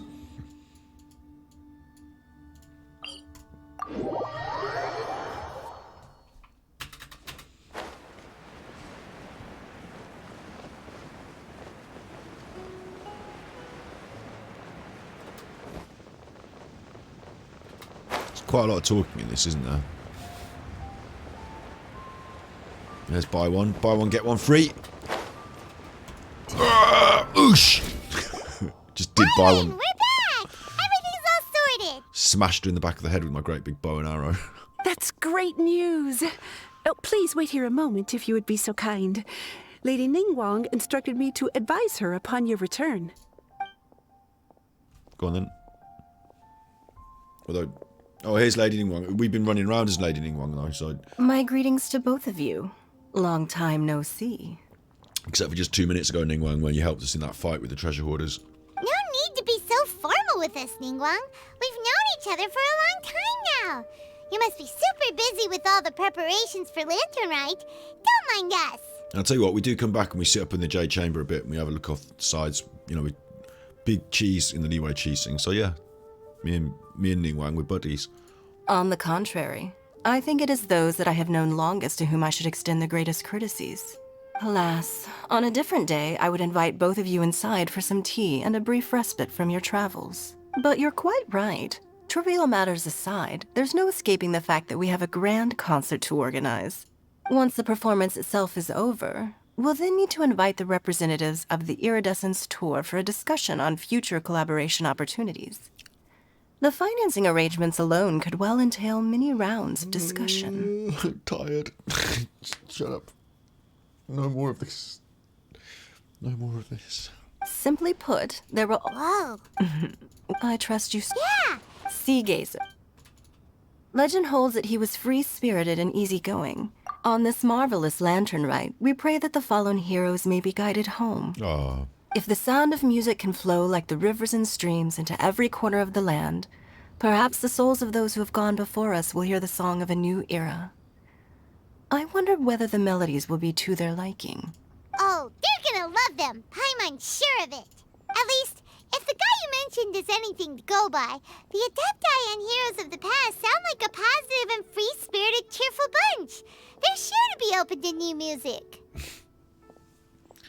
Okay, we've been given a very forceful theme now, which is that past music is past music and modern music is modern music. It's interesting that Genshin Impact has thus far always had traditional music at its heart, including the performances that we've watched that we've really enjoyed of those musics, you know, being performed. You know, we watched them and reacted to them, and they're using traditional instruments. And then we saw recently a few guitar versions of some of those pieces, and I'm wondering if Genshin Impact might be saying, look, as we move into Fontaine and into the new areas, we might introduce more modern music. I wonder if this is a sort of, you know, way to deal with it in the game, because the other game, isn't it, Honkai Impact, uses a lot more modern music, and maybe they want that as a feature. Maybe they think it's a positive and they want more of it. Me personally, I think if we're in this world, then keep it in this world and let's not go to rock and roll. Like, you know, we don't need dubstep. That's one of the reasons I like these games in these worlds, because we're not surrounded by all that modern dubstep. Well, let's hope so. Dubstep's not even modern now, is it? But I heard that you'll be going on a search with Ganyu to find the descendants of a fairy lady from a Fontaine legend. am I really doing that? I thought that was a load of bollocks. I'm sure this quest to uncover the truth behind an ancient story will turn into a most charming tale. Will it? Do share it with me, won't you? I couldn't bear to miss out. Oh my god, because I thought we were just going to have this conversation and get straight on with the music thing, and then that was going to be it. I didn't know that there was going to be all this chuff going on.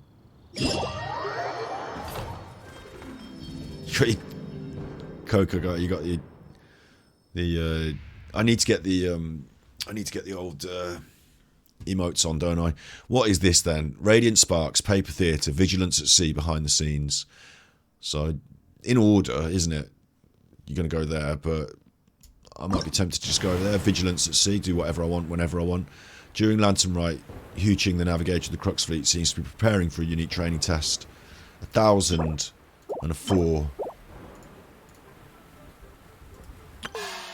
1,000, 10,000 and a 4. 1,004. Oh god, 1,004. Oh my god.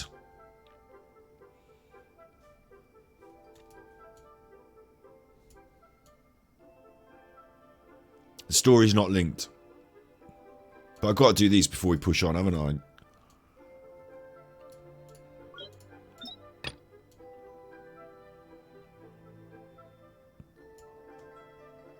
No, I don't have to do these. These will just always be there. Time remaining 11 days. Even if I conclude the story. Hey, even if I don't, even if it spins them off, it's only more, it doesn't matter. Wait until 2 days later. 20 primos. That's not a lot of primos per hour here.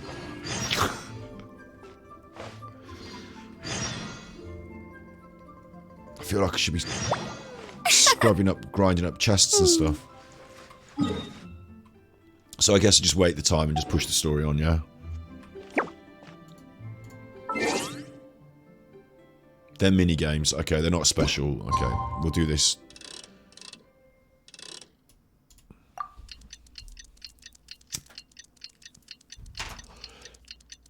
I don't know why it does this tick-tock business. It's not like it needs to, is it? It could just teleport you there like the teleporters. You're actually forcing you to wait some actual time. Just not as long as amount of time as it could have been.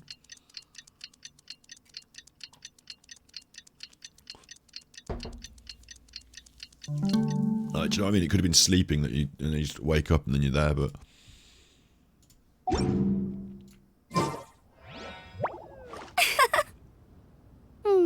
8 to 10.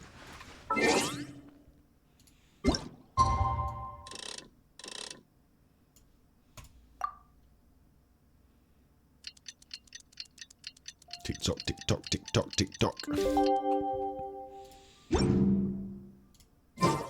like it's about.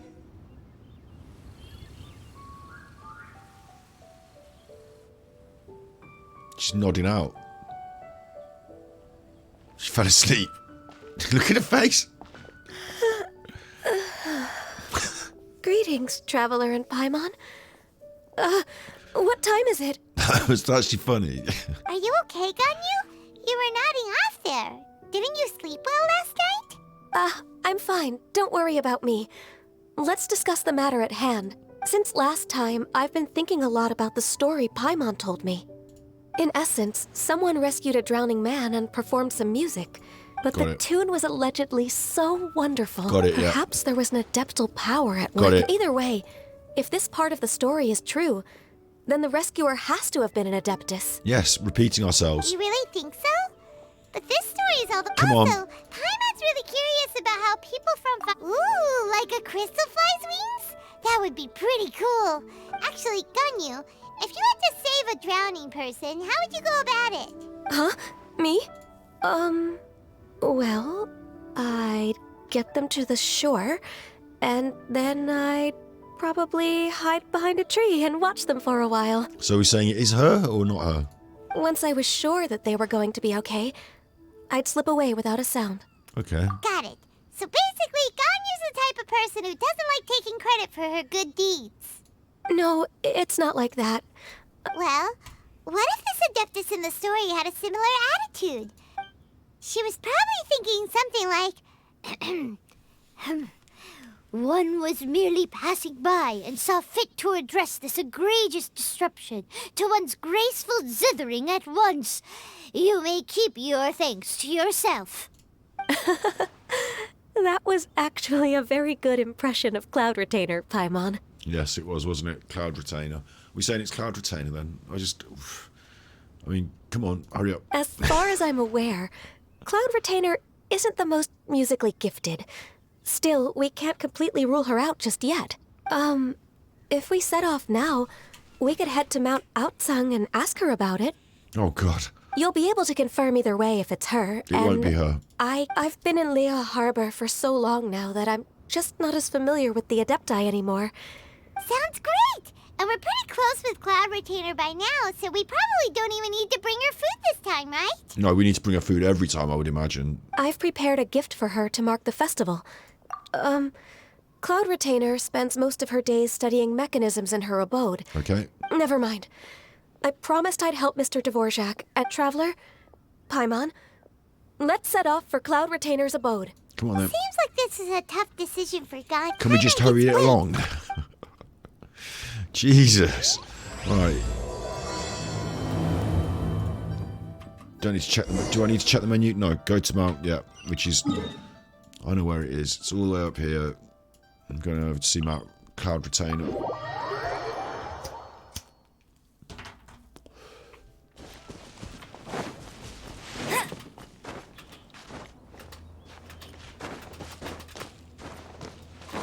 Ah!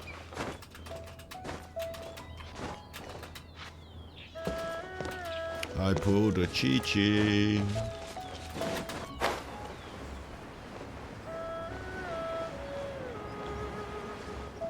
Oh, and it's nice it's took us up to this lovely place that we loved, isn't it?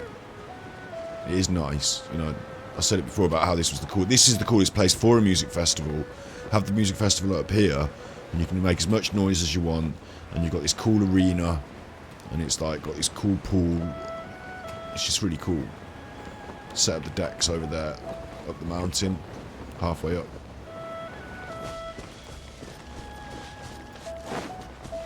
What are we doing? Bet you can't keep up with me. Paimon's so tired from trying to keep up. Don't either of you need to take any breaks? I can't believe it. Cloud Retainer is not here. Right, I knew it wouldn't end here. Huh? Did we miss her? No, it's a problem, Paimon, we're going to have to fix. She doesn't like to travel.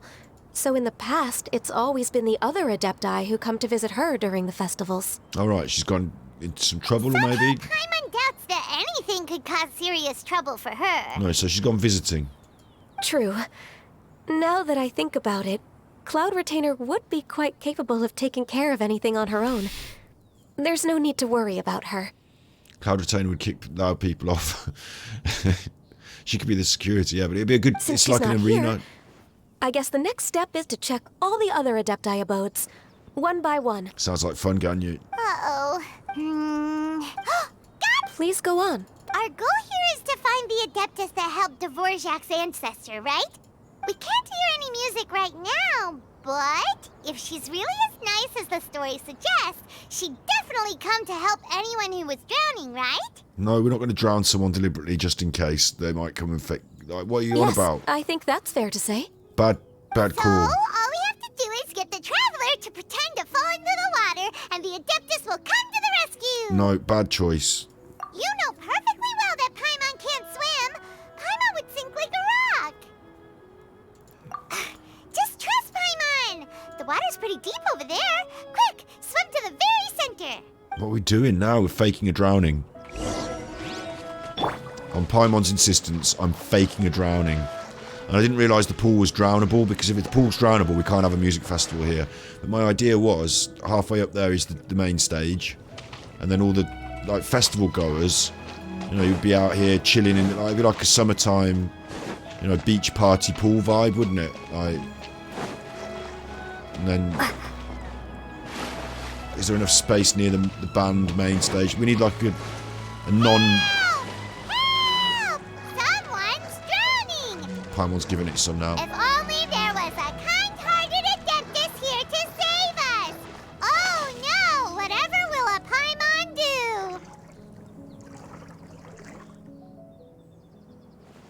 What is going on? It's Xiao. It's what? What is going on? We're in trouble now. How do you feel right now? Shenhe's here. It's what? Shenhe! And the Conqueror of Demons. That's embarrassing, isn't it? What's going on? Why don't you say something? Please don't make Paimon explain it. God, please don't. Okay, fine. Paimon will explain. We're looking for an Adeptus the Adeptus. It wasn't me. Yeah, so this Adeptus is most likely a woman. And I am not an Adeptus, as you both already know. Okay, so this is Paimon's fault. No way Paimon would have suggested this idea if she'd known how awkward this was gonna be. At least it's dragged them into the story. Glad you're okay. You're leaving already? As far as I know, the one you seek is no Yaksha. Your actions here caused others a great deal of worry. Do not repeat them again in the future. I'm glad it turned out to be a bad idea, because, you know, teaching kids that you might want to pretend to drown is a bad idea. As ever, the Conqueror of Demons comes and goes, just like the wind. Right. I didn't dare to say a word just now. How's your training going, Shenhe? Have you made any plans for Lantern Rite? I had planned to spend the festival with Master this year. However... Oh, speaking of Cloud Retainer, when did you see her last? Earlier this morning.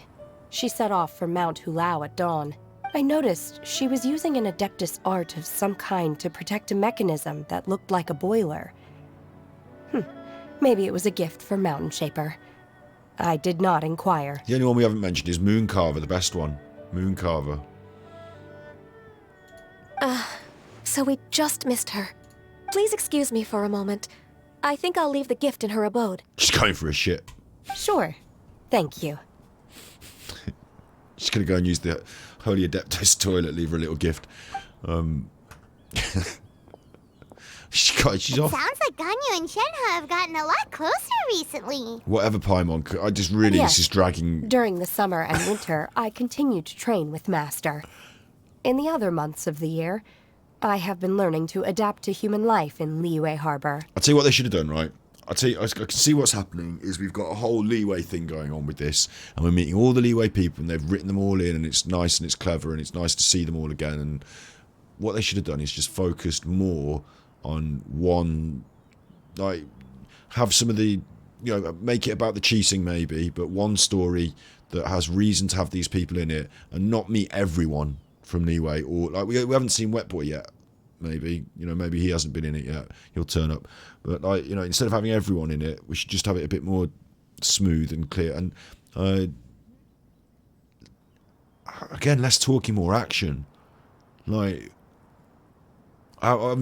we've earned our primos today just by listening to them talk. I mean, we beat up a few, there was like a couple of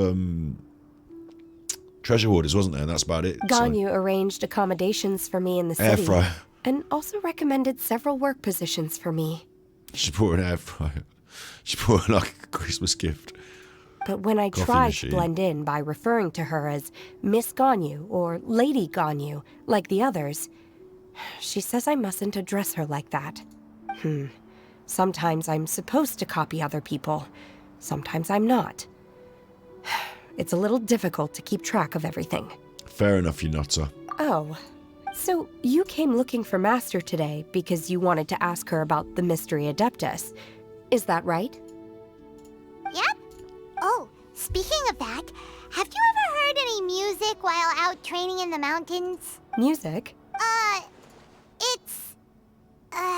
She wants to know what music is. She can't understand. Just move on. Okay, I'm done. I also left her a note so that she knows where to find us. We won't miss her again. Yay! That's really helpful. We were just talking about this thing called music. And based on Paimon's description, I do believe I hear it every day. Please follow me. Oh, really? Great, let's go! That's a lead. Although this will turn to nothing. It'll be like something stupid with like, you know, it'll be Wet Boy or somewhere like that. Right? It'll be like someone else playing music for some other reason.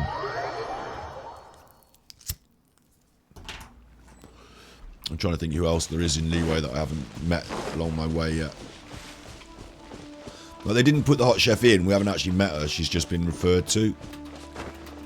But there'll be other chuffers that are into their music around here, won't there?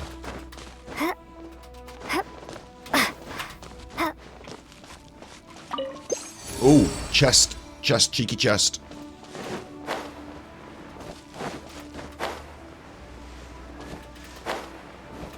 Where's the cheeky chest? Is it down here?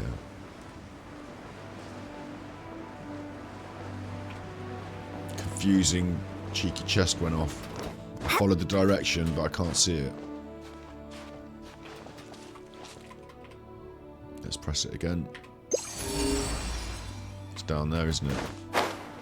There must be digging. It must be a dig. Come on. Get off my chest, you chuffer. Hey! Don't blink!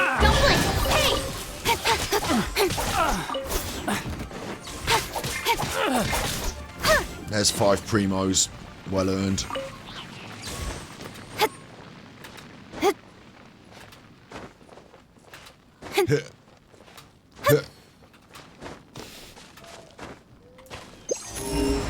Enough. But we really need to be clearing 200 a day on the primos. This is the place. I enjoy training here to the sound of music. Like when the next banner comes out, we'll have another 20 days, but I don't want to be hitting it on the last day, you know. Oh no! Paimon's got death! Paimon can't hear anything! The faint sound of birdsong, the quiet murmur of the streams. These are relaxing sounds. Are they not the music of which you speak? This is ridiculous. Someone just play a mouth organ, do a whistle. Someone whistled. Oh. Paimon wasn't quite done with the description. Okay, fine. It's up. Oh. The melody. And the melody is... Hey! Don't you pay... Hey! Why don't you just sing that one melody Shen has heard before?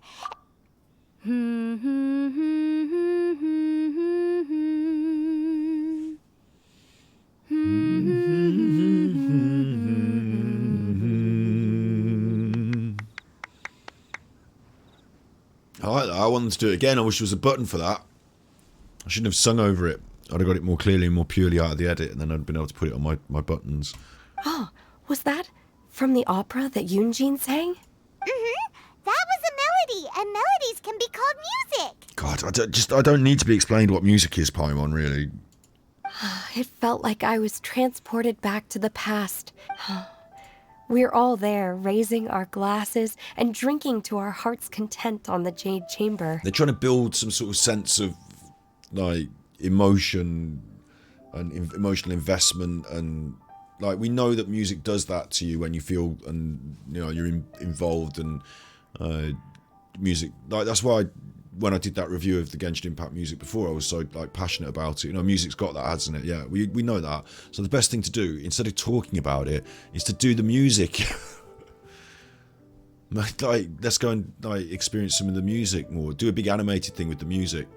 Like, don't drag me out into the woods and make me talk about it. As I watched Yoonjin's performance, I felt a warm sensation in my heart. I get it. When you hummed that melody just now, feelings from a whole year ago came right back to me, as strong as they were on that day. Although, on another, okay, the combat's in the mini games, fair enough, but on another point, I would say on a positive here is taking me out up to that place that I recognise and remember, and then playing me the little bit of music that was so attached to those stories was actually quite a nice device. Well done, yeah.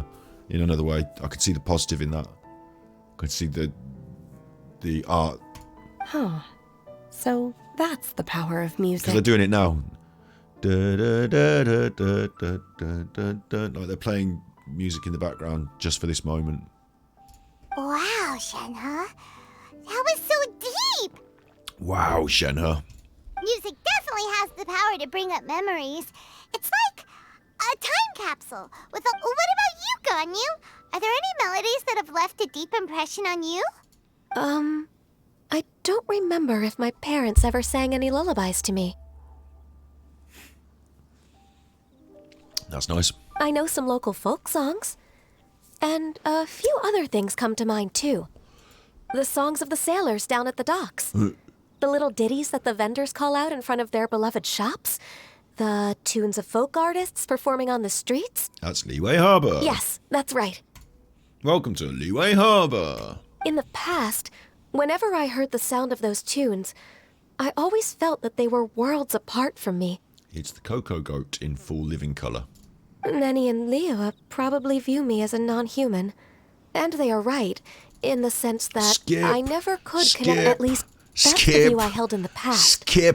Only more recently did I stop the way those even though we come in that sense. You go? Yes, technically. Thank you. Once the days are I can't stand it. Nonsense. I have cultivated. I will save some for decoration. We can feast on the rest. Good. You're happy now. Thank you. Because we've not found the source of this music. It doesn't matter, okay? You got the point across. No need to split hairs. Paimon's more concerned about your idea of a girl's night out. Eating flowers? Really? Does this have anything to do with you both being the disciples of that illuminated bird? I doubt Kerching will be munching on any flowers. Kerching. Who dares refer to one not by one's Adeptus title, but merely as that illuminated bird? Munching on munching on flowers. We've been hearing all the Leeway OST. If we play as you paid attention, yeah, that's a good point. All of it. I did sort of recognise it was going on through. I did sing "I've Got a Chi-Chi" when I came up here as well. Here's the bird. You see its value in teaching people who haven't considered these themes playing now or extracting the message and will appreciate more in the end. I guess, laying out these concepts. It's a story of music and why music is important. Maybe it would...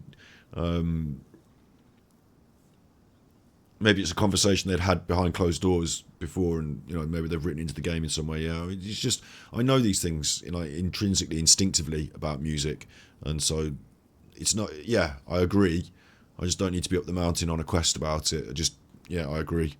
Cloud Retainer's turned up now anyway. So, and I wonder if I just skipped through a bit of subtext that these two are going to be going on a little date together, and maybe they're like flower munchers. Did they say? I don't know. Master. Our greetings, Cloud Retainer. Ah! There it is! The illuminated bird has landed! Stop calling it that, Paimon. It gets cross. Double humph. Now she has the gall to use it rather than she. Even after being chastised once already? Barely a moment has passed since we last met, and yet your impertinence has reached new heights. Very well. If you refuse to learn your lesson, one shall scold you no further.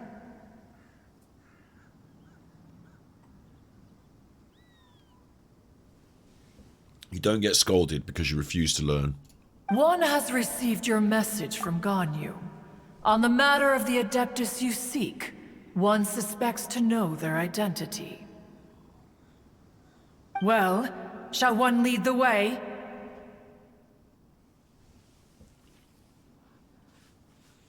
Yes, please, Cloud Retainer.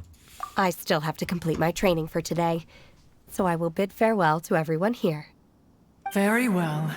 Await my arrival at one's abode later this night. On this special occasion, you should indulge yourself with some savory dishes.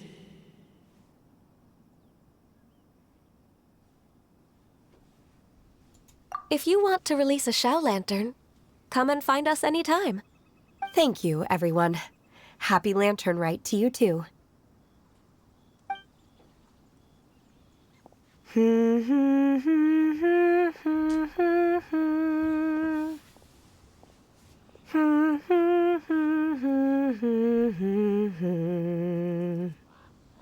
Oh, that is nice. That is nice. It is good. It's good. It's reasonable. No, it's not like Hollywood blockbuster stuff, is it? But it's reasonable. And what they did there with the humming actually worked. They're repeating it with Shenhe, you know, sort of learning it. It did kind of work. There is some, you know, pulling of my own heartstrings there. I actually feel it. You know, I feel like an emotional pull to the music, to the leeway, to the place. They're sort of reinforcing it, aren't they? It's interesting that could be seen as both a positive and a negative, because, like, you know, they're selling gacha game on it, aren't they? Or they're twisting your, like, I believe that marketing twists your psychology and messes with your mind to try and sell you things, and that's bad. But at the same time, it's like, you know, listening to the Star Wars theme and getting excited because you really love Star Wars. Like, it's part of the art, isn't it? It's part of the thing. And yeah, there are toys involved. There's merchandise. Star Wars is in similar, very, very similar example. But it's really good that they've done it, and it works, and it's really good. And I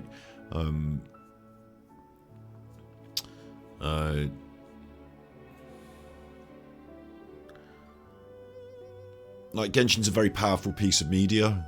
It's a very, like, oh, this is interesting now. This is actually settling in. I like how ideas form in my mind, like, and I like thinking things for the first time. So I've been wondering, when I was doing my study in indie games, I'm going to bring up, just blow my own trumpet a little bit again.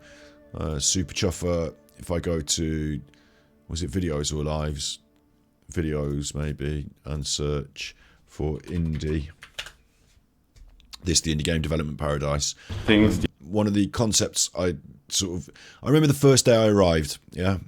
I remember the first day I arrived at Stugan, and the concepts that, like, 'cause we all sat down they're all out there having their dinner, and they all sat down as a group outside, and I got to talk to everyone as a group, say, hi, my name's Scott, I'm here making a film, I'm going to be dropping in and talking to you all, and I'm really interested in the idea that video games are an art form, and I kind of think of you guys, sexist, patriarchy, you people, I think of you as potentially the artists and rock stars of the future, like young indie developers. You don't know who's going to go on to create what, and your projects are all really interesting. And I think as time progresses, like Tommy Palm is seen as the person who created Candy Crush, sort of thing. Like he, you know, has a place in that history. But also, in the same way as we're talking about music, when you talk about music, you know who the artists are. They're on the stage. They're the main performer.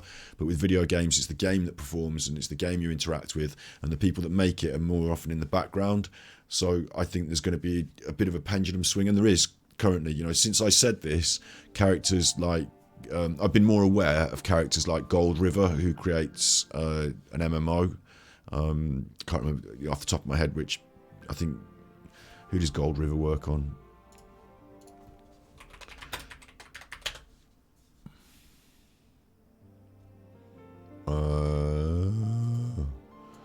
Game dev.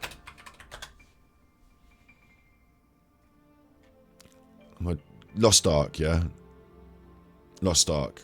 Like, you're gonna, and you've got like PlayerUnknown's Battlegrounds, for example. I think came out after, or was it before I'd done this? I wonder. Anyway, like you have game developers who become known more and more, and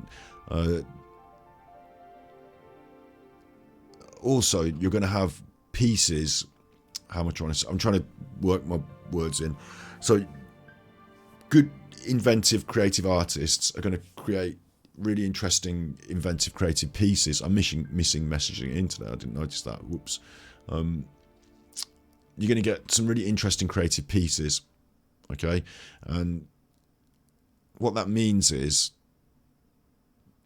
what I'm trying to say, like Tommy Palm and Candy Crush is kind of one of them. It's going to, like, you know, be a bit of a marker. Like when you look back in the history and they talk about these artworks, and like in sort of museum terms, in sort of historical terms, there's going to be some great important games that changed things in a way and were the flag bearers for XYZ. A game I always think of when I'm talking about this is Journey, that was quite different from other games. YouTube, Journey. I never played it while it was happening, and you kind of needed to play it while it was happening. I feel, but I could still go back to it, any time.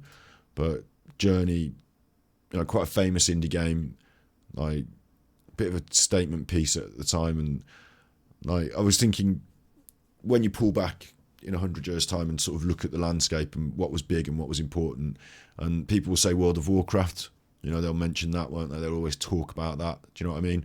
And they'll talk about Mario and certain things. Like there'll always be certain things talked about, and you don't know which game developer in the next 10, 20 years is going to create the thing. Like that's going to be another. There's going to be lots of them. Imagine walking around an art gallery. You've got the Mona Lisa. You've got Sunflowers by Da Vinci. You've got these important artworks along the way, haven't you? If you're walking through this like super art gallery, and there'll be loads of them. So what I've just realised just today, I guess, really, because I talk about Genshin Impact as being a big game and a great game. What it doesn't do is, because it doesn't conclude, like with Dark Souls is a classic. You don't have to have, like, there were Dark Souls 2, 3, 5, Elden Ring and all that, but Dark Souls, you've closed the book on it. It's a classic. Like old books I was talking about earlier, like Crime and Punishment, is a classic. Because this is an ongoing, evolving and constant experience, I think if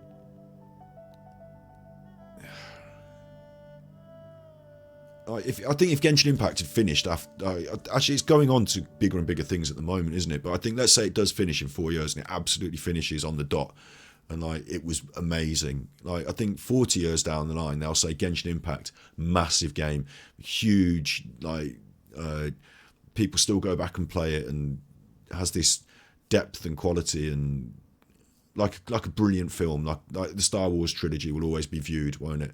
No matter how many sequels they make and all that, the original ones will always be viewed and be the important ones. I think Genshin Impact is a bit like that, and I think that attention to detail that they are overtly talking about here in the music, that attention to detail, sewing these different things together. I talked about it at the start of the episode today about the characters, about how I'd got used to all the characters and I know them as like characters and I recognise their names, and it's a bit like watching a soap opera that you know everyone and you're used to them, and it talks about the characters, but it's also more than that. It's the game as a character, it's the landscape as a character, it's the music that sews it together. It's adding emotion. Once you're emotionally invested into something, you're invested into it then. It becomes something that you don't just play and enjoy, but something that you feel things about, and that's quite important, isn't it? It's quite important if they're trying to sell you stuff. Bear that in mind. You don't want to end up spending loads of money on Primo gems because you think you love something that's actually just like a mechanism, like a mechanic for your love. That would be bad. But at the same time, creating great art, doing this psychological layering of these themes and ideas, and like music is used for certain reasons, and sometimes it's used for just the purest of reasons. It's going to excite and it carry you along, and it's going to provide a backdrop to this sequence that's perfectly emotively correct and empathizing and helping you to empathize, yeah. But if it's used to sort of play me that song when I want your money, pull on my heartstrings, make me feel invested into something that you need everything. You need all the depth, not just the. I suppose you'd start to bring in the conversation about predatory mechanics there, wouldn't you? The predatory side of that. I don't see it as being predatory here, like I say, though. I see it as being part of the rich tapestry that is Genshin Impact, that they've had the care and attention to detail to use music in that way.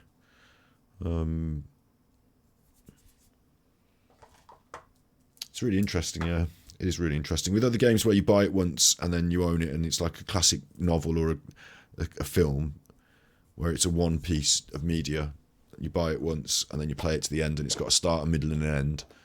Like any kind of emotional investment that the game is attempting to create in you is just purely for the the quality of the art, isn't it? Because you've already emotionally invested the point where you paid the money.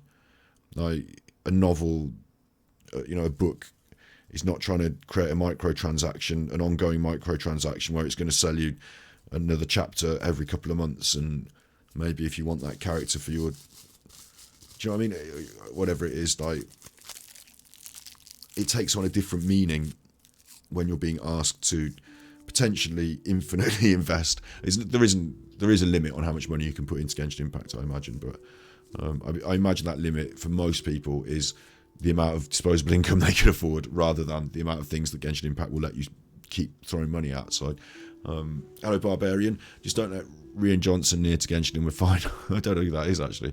And it's like doing the same old tutorial of a game you've played the last 8 parts.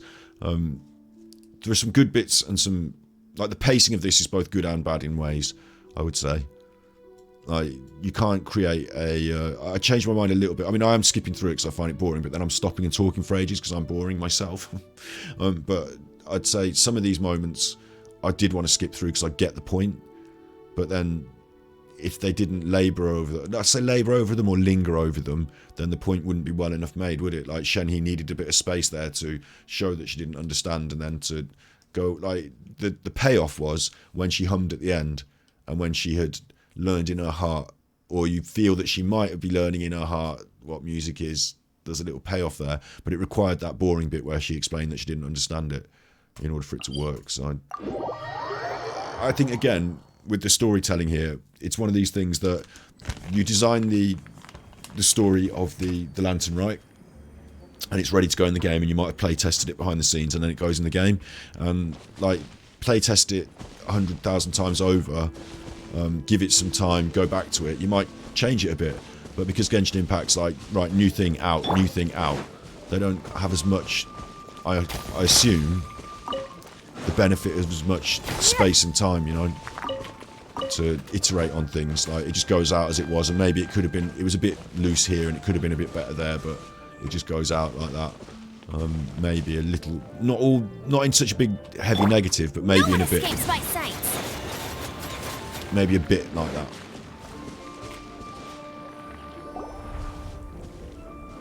Here we are. Is this Quaily Plains? Cloud Retainer, why did you bring us here? Because we're going on a tour of Liyue. Ganyu is of course familiar with the name Guizhong, but have you ever heard of her? Yeah. Guizhong is another name of Agentis, the god of dust. She was extroverted in nature and adored social gatherings and inventions alike. It's true, Kruya. It's like something you know, but also Long ago, this region was yet a prosperous assembly. Seagazer would always bring out his latest treasure and place it upon the table. He could be quite the braggart. Paimon remembers that name. So that's what Seagazer was like. It's like something you know, but there's also so many people who wouldn't get it by themselves. They can learn something new, yeah.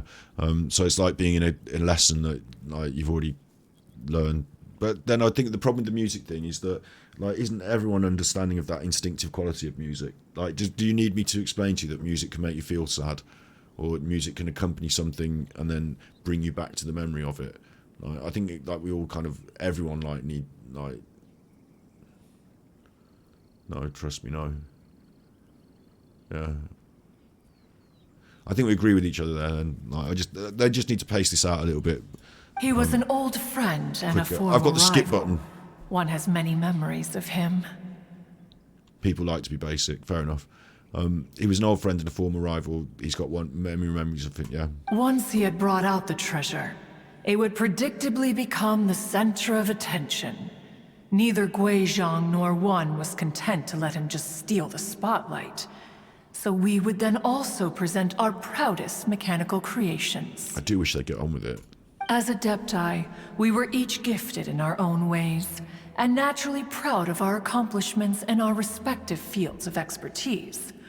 As a result, one often quarreled with Seagazer. His treasures were not even of his own making. He just used his exploration skills to dig them out of the ground. Cloud Retainer, you are getting competitive again. One digresses. Regardless, every time an argument occurred, Guizhong would come over to watch us during our mutual lambastics. On some occasions, she would join in, and on others, she'd take one of us by the limb and start uttering the most ridiculous nonsense. What kind of nonsense? What? No kind of nonsense were we spared. Some All right. chewy thought it also helped. Come on! Anyway, who would dare? Back then, one was always bothered by how the cups Rex Lapis brought were always Cup. too square for No one's one cares about taste. cup. Precisely. Even one. Each of those we would drink streetwood rap. Streetwood rap? That would be Ping. You probably know her as Madam Ping. God, we've been there already. Okay, Alas, long has one avoided this place for precisely that reason. She talks like the Besides here, one should Oceanid. have guessed that you would disrupt one's poignant moment Waters of of mourning with your Chinsa. incessant questioning. The waters of Chinsa. She talks like the Oceanid. No matter. One will share the whole story with you now. Will one? I thought we'd just done the story. Oh, is it going to be animated?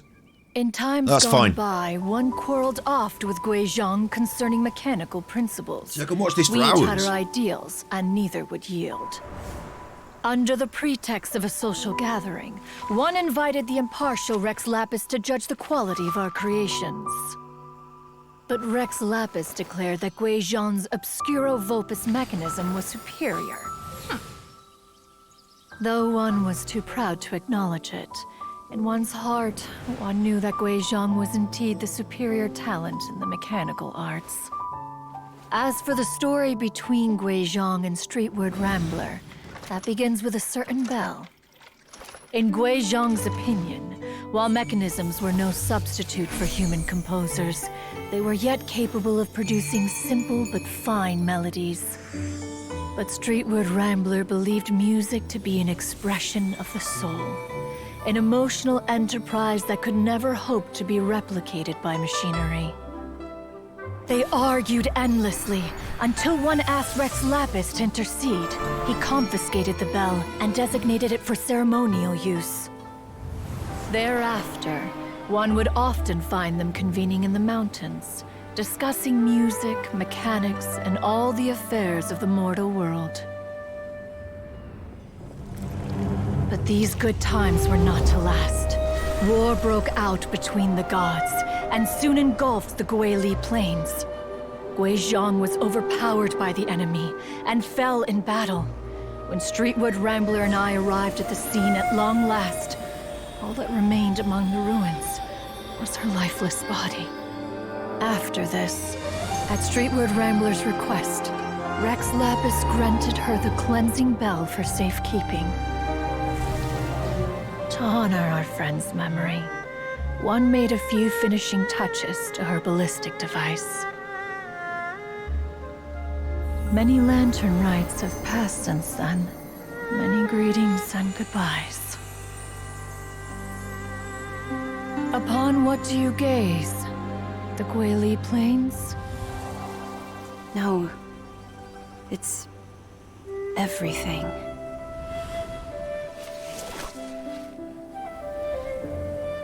We think of human life as like a lantern that's lit one minute and extinguished the next. But are we Adepti so different? Perhaps as dust settles after a storm, we too must one day return to the world below. One has always been austere and private by nature, and has never relished socializing. One's dealings with Guizhong were born out of discussions on the discipline of mechanics.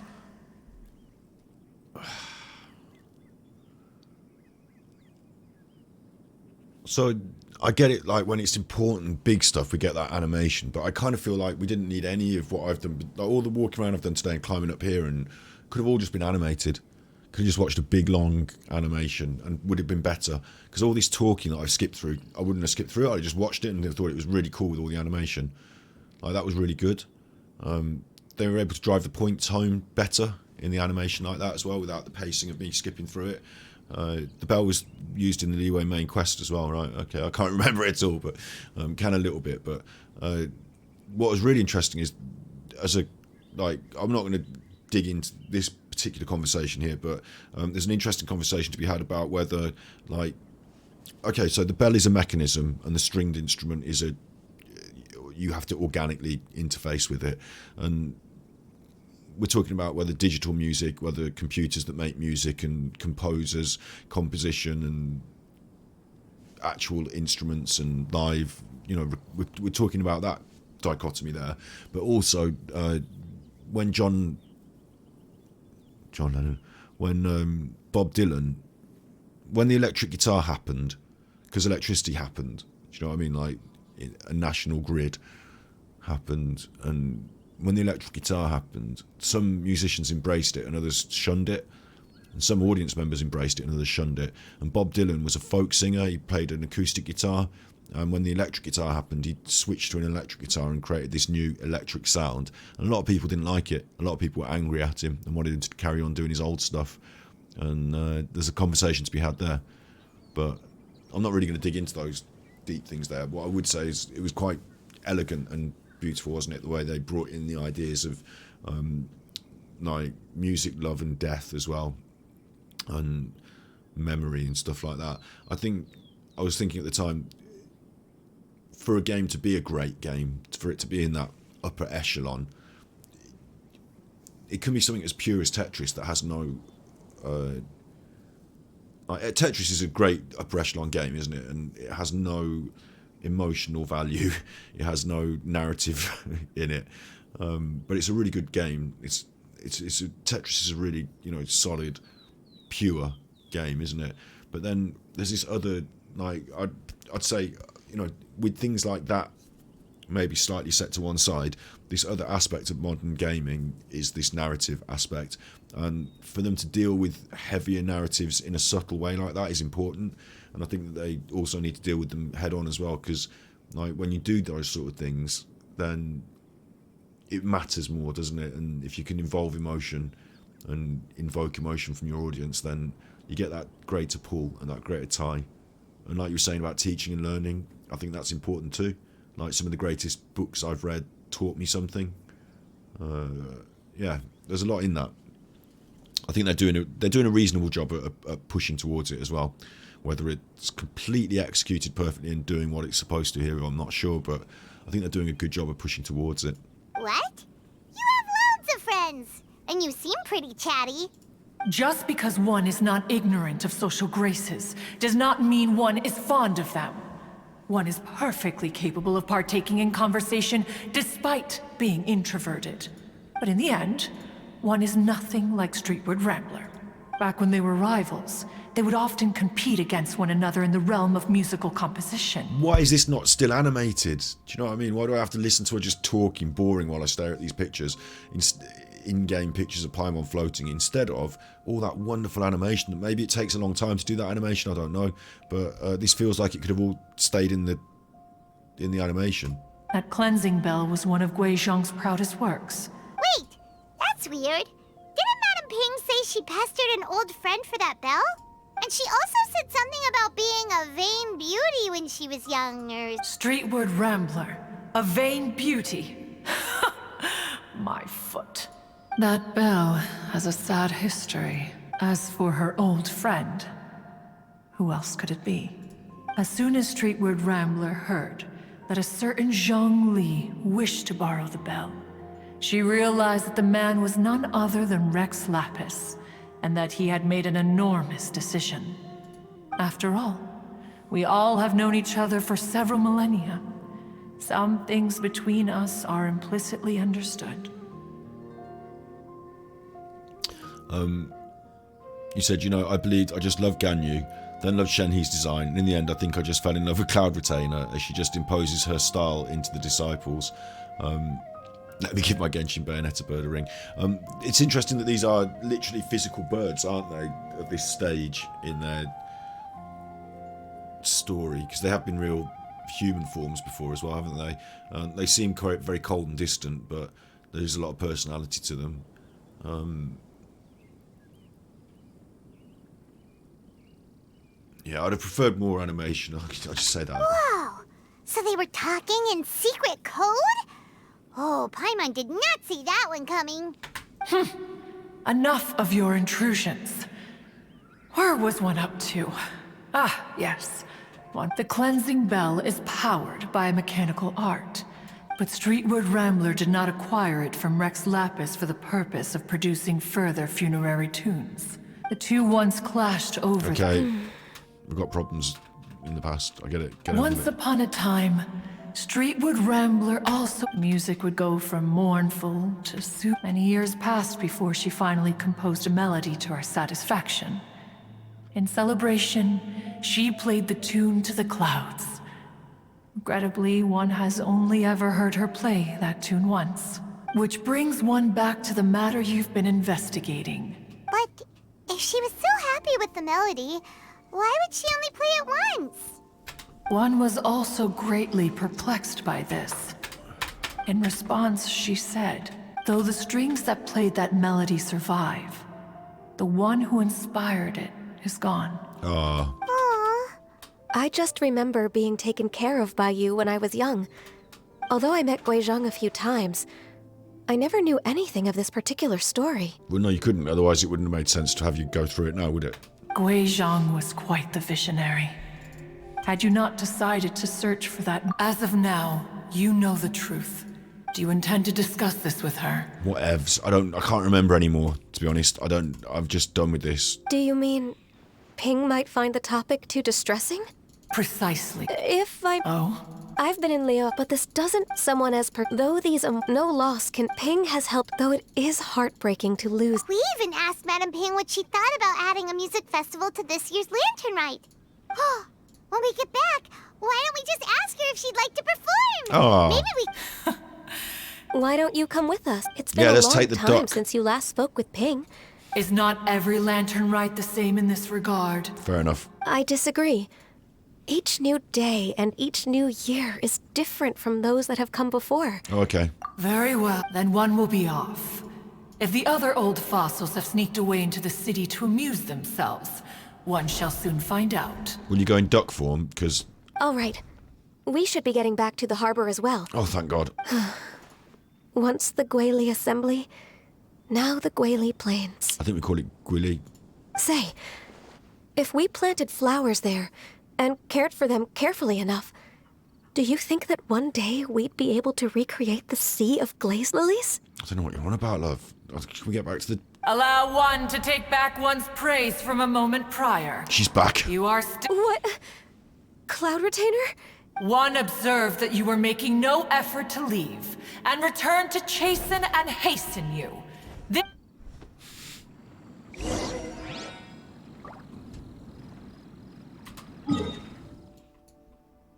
Will do.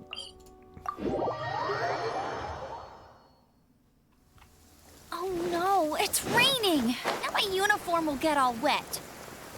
It is an interesting conversation to have about music, which I've done so much talking today's episode. I want to drive this towards its logical conclusion, and maybe we can talk about that. I've killed Amber. Maybe we can talk about that later. Like maybe we do a stream about it or something, because there's too much to dig over in just like one quick. We'd have to start opening up windows with music. We'd have to start talking about the originators.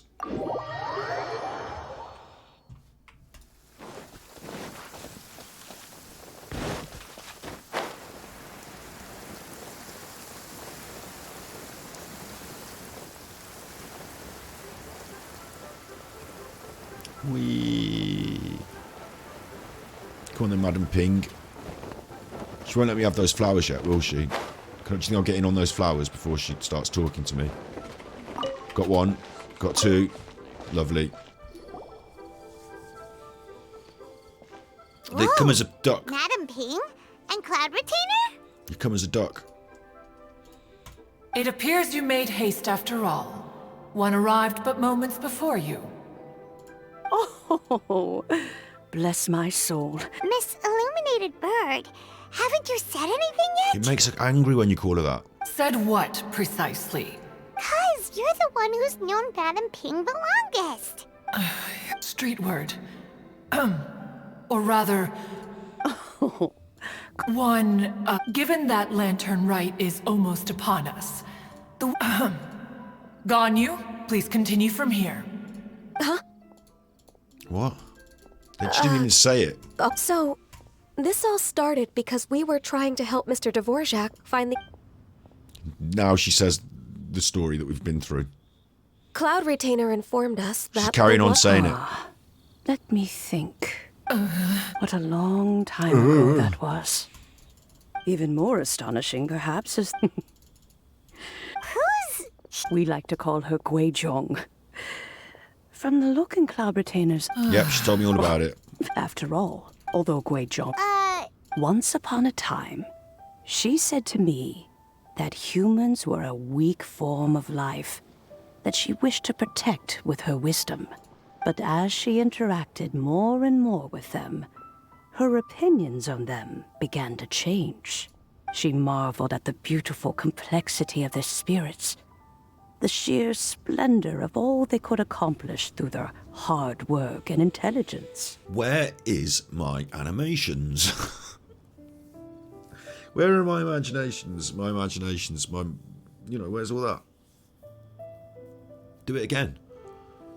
I'm surprised. She's going to tell all this story and it's just going to like looking at her face. She told us, with the smallest amount of guidance, enormous power can be unleashed in them.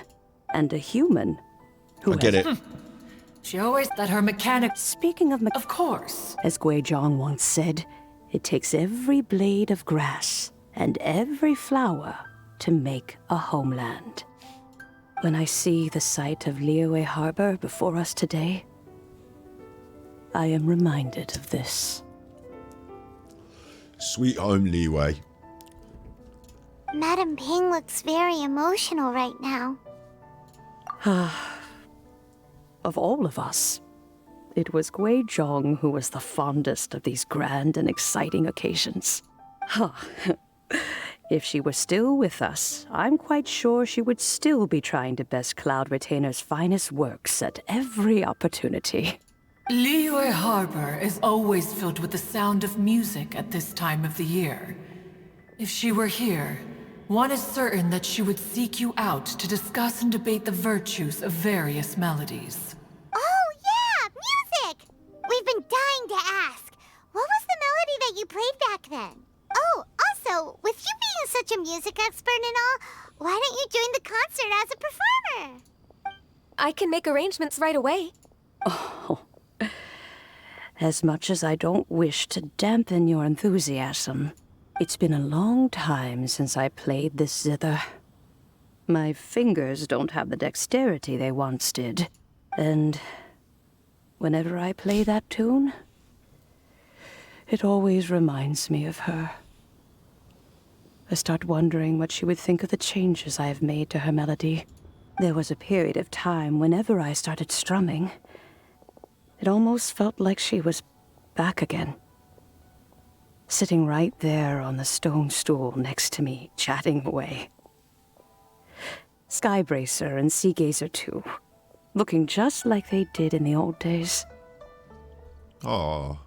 No matter how much time goes by, the moment that melody starts playing, it transports me right back to that time in my memory. So the past still weighs heavily on your heart? Well, I would be lying to myself if I claimed to have completely moved on.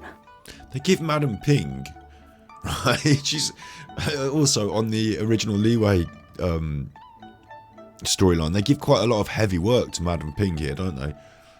Heavy story stuff and heavy emotional stuff. Well, that kind of worked. Felt, But that is not to say that grief doesn't get easier with time. Despite the sadness, I have found many things that bring me joy in life. It is simply the nature of the world in which we live that, even if one wished to mourn for an eternity, it would be a nigh impossible feat. Yes and no. Just look at this potted plant. Isn't it stunning? It takes an honest and open mind to confront and conquer grief. You have indeed made progress. Be that as it may, I shall leave the Lantern Rites stage to the youth of today. Well, if you're sure. Granny! Whoa, what's everyone doing here? Did something bad happen? Yanfei here is being used because, of course, we've got to have all the characters, and this is where she comes in, but she's also being used to sort of break that moment, and like they were talking about the joys, to try and bring us on to something more positive. But it is, like I said earlier, really important that great works... Is it? Am I right in saying that? For me, great works deal with like powerful emotions. Deal with. Their medium is powerful emotions.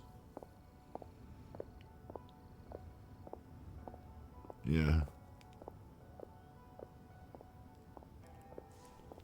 Ah, and now we've spooked Yanfei. No. Everyone's just here to give me their regards for the holiday. Oh, that's wonderful, I'm glad. Well, in that case, happy Lantern Rite, everyone. Happy Lantern Rite. Oh, I just remembered that I have some work to do at Yuehai Pavilion that I need to discuss with Yanfei. I haven't been able to find a chance until now. I will leave Mr. Dvorak in your capable hands. Cloud Retainer, Ping, we will be off for now. Huh? Does it have to be right now? Which case is this again? Hey, Ganyu! It seems Ganyu still has much to learn when it comes to the art of deception. What a pity. She has learned nothing of one's ability to carry a conversation.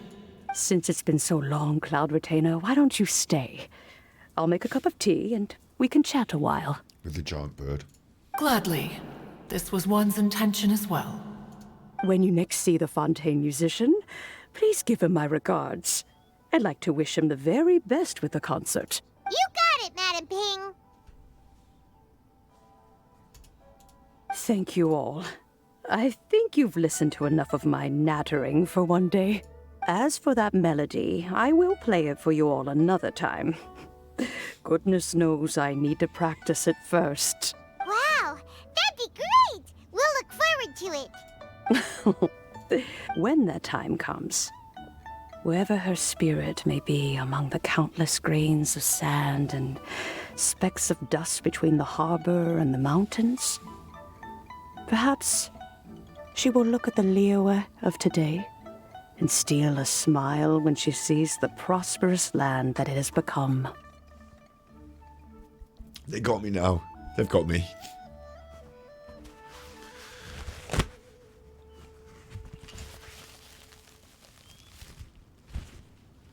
I broke.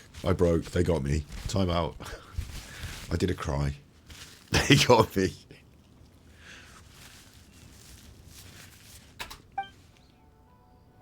All right, let's go tell Mr. Dvorak the news.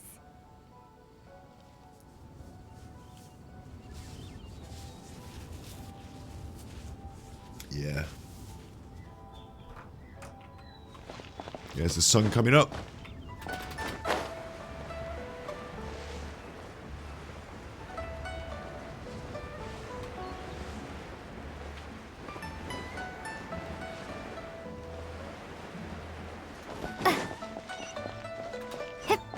Hip.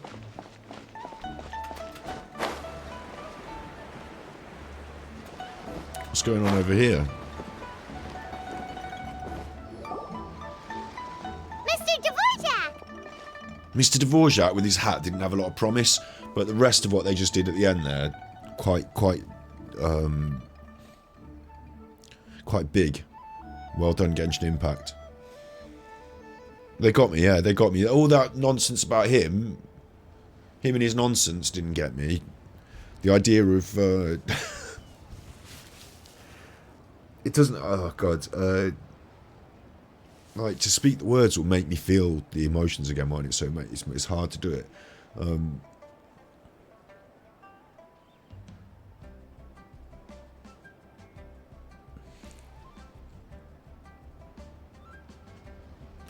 So how do you do it then? Like, I suppose you think of an easier way to just go around this. Like, it made me think of Ruby, my old dog, who is now dead. Yeah. It made me think of that. It made me reflect on grief that, you know, another more recent grief. So I guess, if anything, you know, took us somewhere. I talk about it in streams about taking you by the... In some streams, when I do a stream, I take people on like a thought journey. Like we start talking about something, we go on to something else. And I don't want to leave you just out in the woods feeling upset. Yeah? The woods in the dark feeling upset. In the daytime, maybe not so much, but like in the dark. You know, I don't want to lead you out into the dark fields and just leave you there somewhere emotionally stranded. So I think it's important that things have a nice resolution to them in these ways. But it definitely, at the end there, is me reflecting on my own experiences of grief. Made it... Like, I don't think, if I hadn't experienced that grief so much, then it probably wouldn't have felt as strong, I guess. So I wonder if that's a bit of a cheap shot as well, because they're just poking at your grief to get an emotional response out of you. But also, you know, I thought it was good to deal with those sort of ideas and themes in great works. So in other ways, it's good, isn't it? Yeah. Okay, I'm back in the room anyway. Good old Genshin. Ah, and Kuching's here too! Thanks for helping set all of this up. Welcome back. Did everything go well? Really, really well. We found the person Mr. Dvorak was looking for. Are you serious? Oh, we found them, and he didn't bother to come and... I see. So the melody my ancestor heard was an adeptus remembering her late friend? And now we just got to tell him the story. What a shame for him. He didn't get to go on that journey and learn all that stuff. That certainly explains why it was such a powerful and poignant tune. He didn't get to see it firsthand. Yeah, I hope we can now gather ourselves and like finish on a nice high. And it looks like Tiantian's there with an extra quest for me, so... Huh. That's a really interesting first reaction. Guess that comes with having a musical mind. I have to say, though, it's hard to believe that the fairy from the tale is now an elderly granny. Oh, Paimon knows exactly what you mean. But Streetward Rambler, or... Madame Ping possesses vast knowledge and great wisdom. Yep, Kuching summed it up perfectly. Perfectly. I think... yes. I must thank her in person. Maybe. Well, you should have come on the whole trip with us then, shouldn't you, dickhead? That can wait until after the concert, though. For now, I need to devote all my emotional energy to the performance. Okay, you do that. Ah, speaking of, Madame Ping wishes you all the best at the music festival. She said, ring your bell. Ring your bell, mate. Paimon has a sneaking suspicion that she'll stay in her usual spot, but listen to the performances from afar. Wait, are you serious? Huh. Oh no, now I'm starting to get nervous.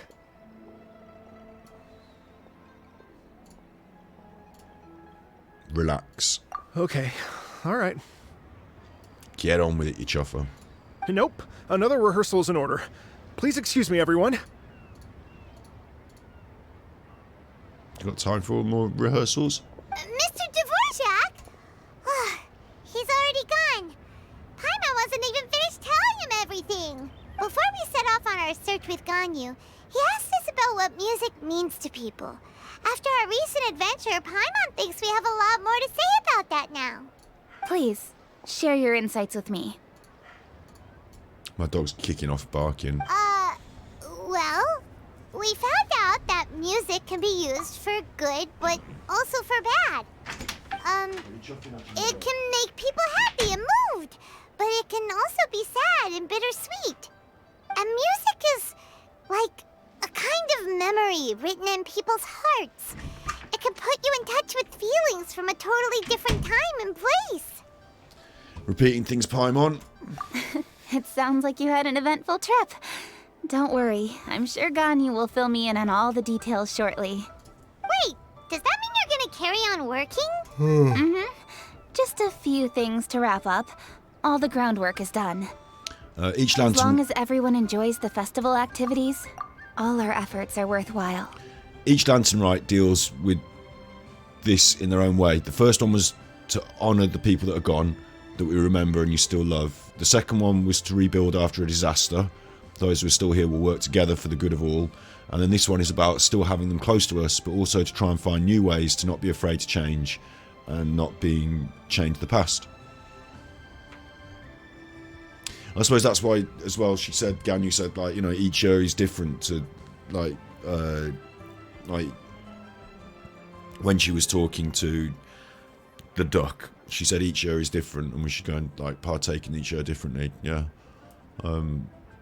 That's an interesting concept, actually, as well, that to repeat the festival, but to, like I was saying at the start as well, these characters don't have these arcs because they have to stay the same. Like Keqing has to say Keqing, but they can have arcs, can't they, and stories, and still be the same at the end as well, in a way. So this is an interesting example of that, and how the Lantern Rite will evolve next year and the year after. I suppose people will then, like, it becomes more of a thing in the game as well, doesn't it? It becomes something you look forward to, and tells a different story, an ongoing story. It's quite nice to have a space in the game, actually. When I think about it like that, because this is the first time I've experienced it, isn't it? Like, to have a space in the game where they can, like, you know, deal with grief annually. I suppose that is maybe what the Chinese New Year and their actual Lantern Rite in reality is about as well, isn't it? So we don't really do that in Western culture. We don't have like an annual grief festival. Mexican culture does it. You have a Day of the Dead. And I hadn't reflected, like, we have Halloween, but I hadn't reflected on how, like, you know, an annual day of grief. We have, in our country, we have Remembrance Sunday, where we think about people who died in the war to, like, give us the freedom that we have. But a national day of grief, like a rite, a celebration as well of like not being changed to the past and moving forward as well. It's a very interesting concept, and I like the way they've explored it here. Yeah, it was good. Happy Lantern Rite to you as well.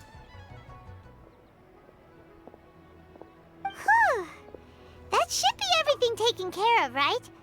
Oh, no, wait. Paimon feels like she's forgetting something. What was it? Shoot! Bamboo shoots. Wait, no, Zhongli said he wasn't in a hurry, so if we went now, there's probably still time, right? Anyway, even if we don't make it, it's not our fault. He could have totally picked them by himself. Ugh. Anyway, let's go check with him at Wangsheng Funeral Parlor. Let's do that. And it's interesting, of course, that he wanted nascent bamboo shoots. Nascent being just early, starting to form. Like, there's Tian Tian. Let's see what she wants. Let's just see what she wants. Let's just see what she wants. Recruiters, mechanisms, fireworks, gunpowder.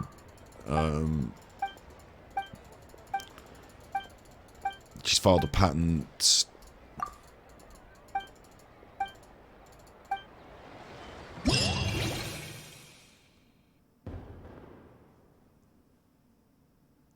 This is like a minigame thing. Minigame, okay.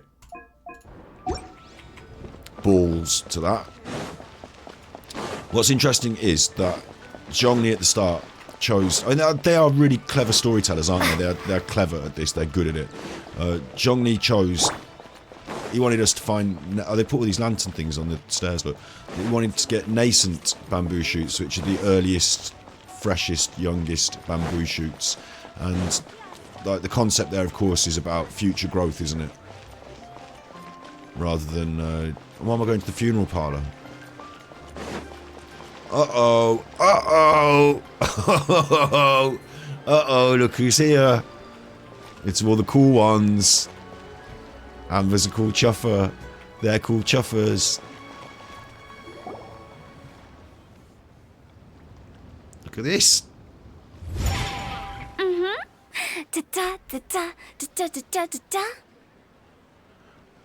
Oh, I'm yet to see it, but I'm telling you, at the end of this, we'll see her version, and we'll then watch the Chinese version. We'll try and watch all the different versions and judge who's done the best rap. But Oh, all right. Let's take a break here. Oh wow, look who it is! Are you here to hang out with everyone's favorite funeral director? So you're just casually practicing your rapping skills at the entrance to your funeral parlor? In broad daylight? Okay. After everything we've been through, you don't see me for a hot minute, and you're back to being scared of your own shadow. We have all this open space, a clear view of the mountains behind and the sea in front. Not to mention we have several invisible audience members enthusiastically cheering us on. It's the perfect spot to rehearse. It's like we've given her some lines, and it's nice to hear her voice, but like, it's irrelevant. Invisible audience members? She means ghosts. Gotta say, it took me a few days to get used to Director Who's way of talking. Xinyan was pretty spooked too when she first got here. Just like when she sees a frog, but a giant frog with sharp teeth. What's going on? Come on, knock it off. What's wrong? I've never seen someone look so confused before. Well, don't worry, because Director Who's here to explain it all. Director Who? There once was a Fontaine musician who went around town on a mission. He came door to door for his iridescence tour, looking for acts to audition. That's a limerick. I've never heard someone do a limerick as a rap before, but it's an interesting concept. Maybe it could be done. With my words, Shenyan's chords, and Yunjin as our mentor, Mental. we'll take the stage by storm with flames roaring and the whole audience calling for more. She's got a nice, I haven't heard her voice over and over in the game so far because we don't have her as a character yet, but she's got a nice vocal tone. It'll be interesting to hear. And it's interesting to see the rhyming here. I get what they're doing, like she's doing a rhyme. I wonder how it works in different languages. I really, part of my brain wants to know, was it originally written in Chinese and did they have to translate it into the translation rhyme, and how did that work? Genshin rap, we made it canon before it was canon. Oh, that is annoying actually, isn't it? Could you imagine if we'd have actually done our rap before this happened? Now everyone, the idea is out there, isn't it? Genshin and rap is now predominantly front and centre, and we made it canon before it was canon. Yeah, shit, we didn't get on in time. We didn't get it done in time. What a shame. But maybe I could do a rap battle with actual Hu Tao one day. For sure! The whole dance floor will be yelling encore! Encore! Oh, now Paimon's rhyming along. But that's not really what rap is, just doing simple rhymes like that. When you say flames roaring, are you sure this will be safe? Oh, don't you worry about that.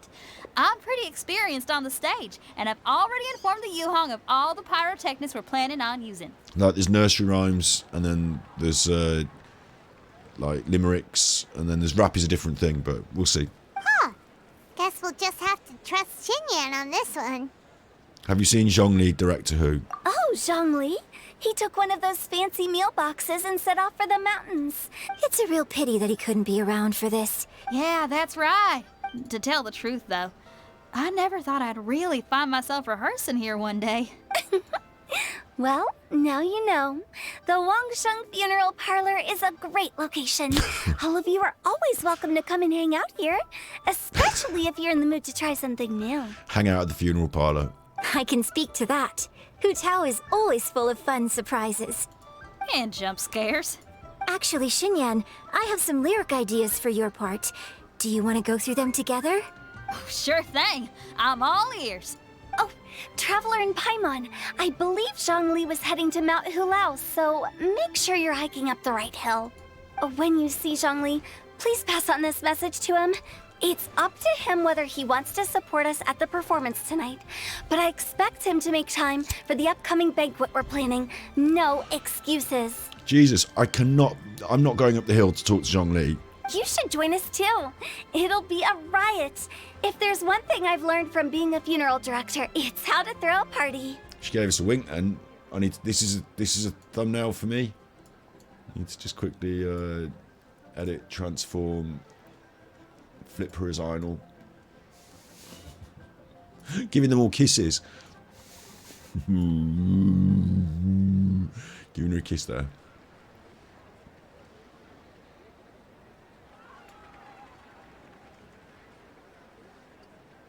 Here's my thumbnail. I've got loads of thumbnails out of this one. Edit, transform, flip horizontal. But if you do see Ganji Impact on the old internet, you know, if you do watch the Ganji Impact channel on the old internet, you'll notice that the thumbnails are not all, they're not all good thumbnails. They can be changed at a later date. Go to Mount Hulaula. Oh, you are chuffing, having me a joke.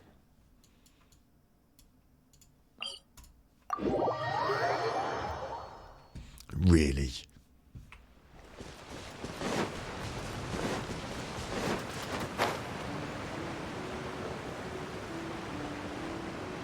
This is a good zone for a party as well. Pow! Yeah.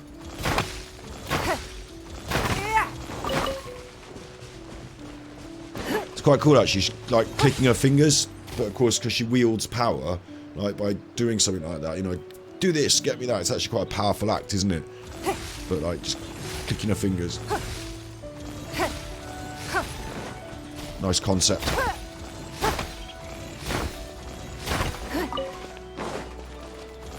Don't even know if I need to call Lapis. Just you have to collect these things when you see them. Oh, it's Mooncarver. Mooncarver's my favourite.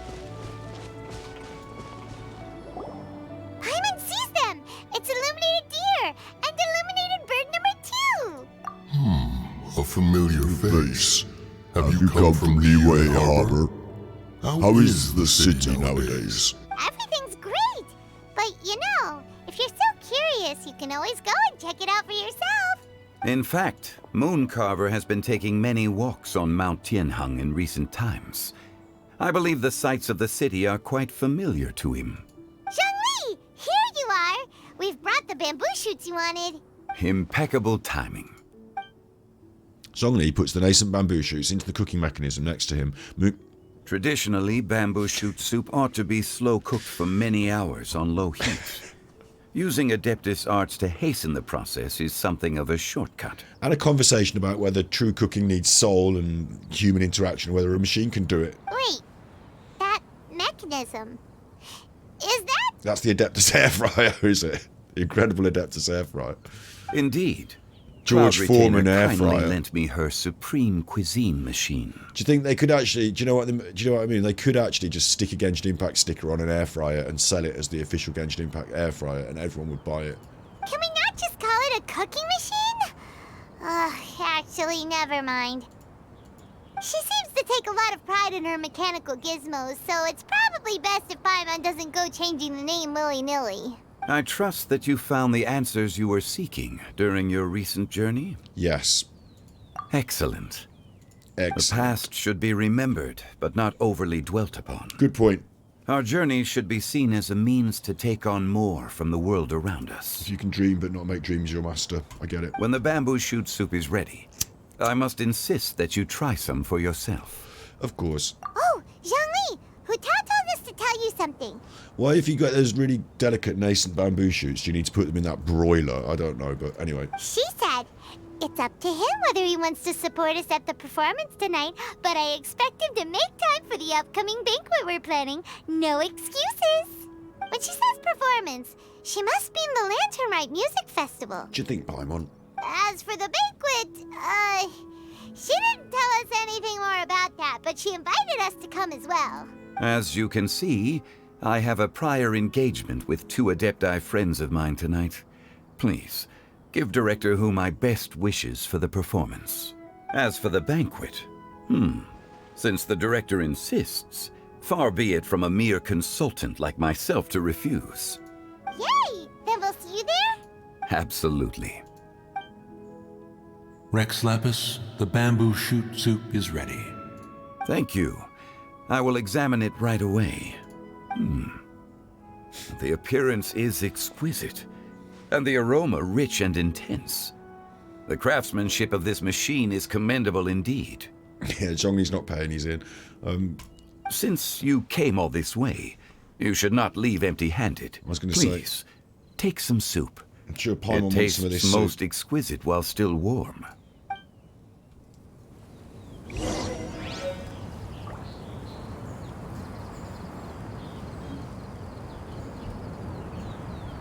We got some soup. Do you remember when we had that soup? Soup, a lovely soup, a spicy carrot and coriander, a chili chowder.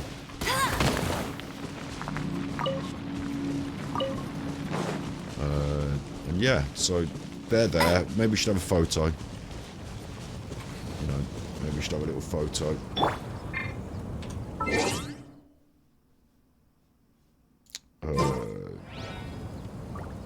What do I want here? I can actually just go in my bag, can't I? Just put my camera on. Special camera. And just... There we all are. Having a photo. Enjoy it.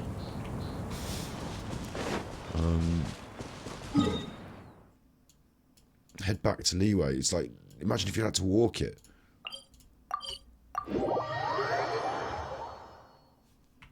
I feel like that was the logical conclusion there, but now he's got to go to the show. But the show's the good bit, isn't it? Oh, here we go. Here we go. Here we actually go. Oh, actually, I'm quite excited now. I'm honored to be here on the Iridescence Tour stage. All right, without further ado, I'm Xinyan, this is Hutao, and this is a little something called... The Blaze Lilies! The Blaze Lilies.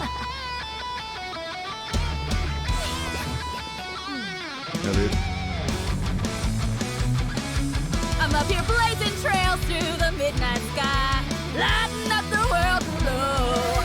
And when the crowds all hear my voice, they'll meet the spirit of rock and roll. Let's go! Hey, you butterfly, you too buzzing by, guiding your way to the afterlife, opening the path without a fright. Oh, I'll light the fire, watch it blaze across the universe. I'll spit my rhymes, watch you step, or you'll get burned. Hey, woo!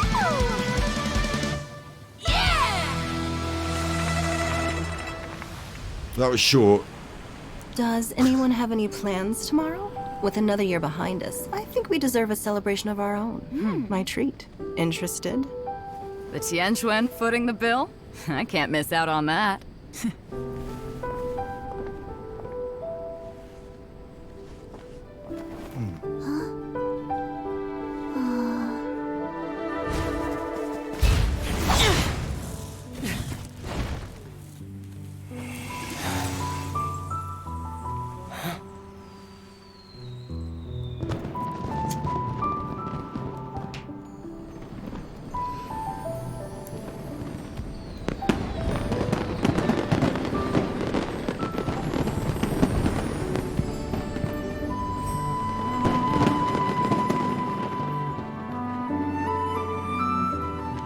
He's took his hat off.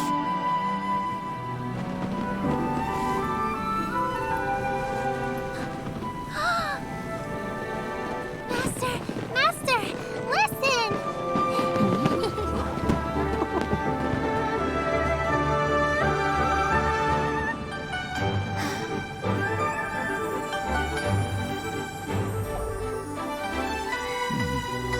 May the year ahead be a blessed one.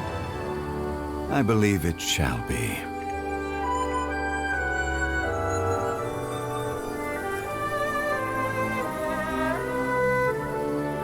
Master, the Xiao Lanterns, Ha! Elementary.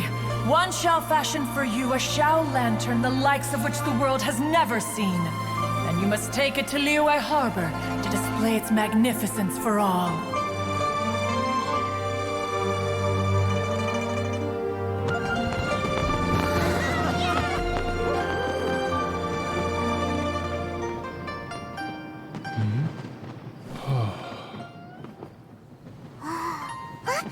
Listen! That must be Madame Ping!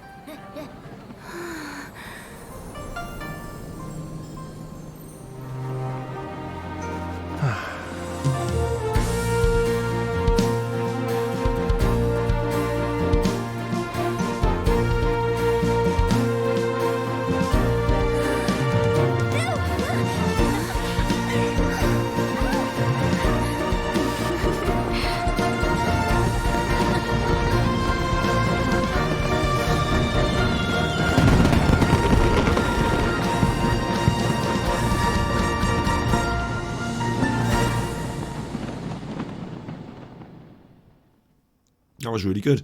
They nearly had me when oh, it's Madam Ping. They nearly had me again. They nearly had me again. But overall, that was really good, and it gave me the feeling again of being like in a bigger media piece. I want to say like a film. Kind of want to say like a film, but reminding me more of when I was a kid. Actually, this is interesting. Actually, yeah, like when I was a kid, like I'm going to relate this to My Little Pony, although it sounds ridiculous. My Little Pony made a movie, and my sister was into My Little Pony. Excuse me for 1 second.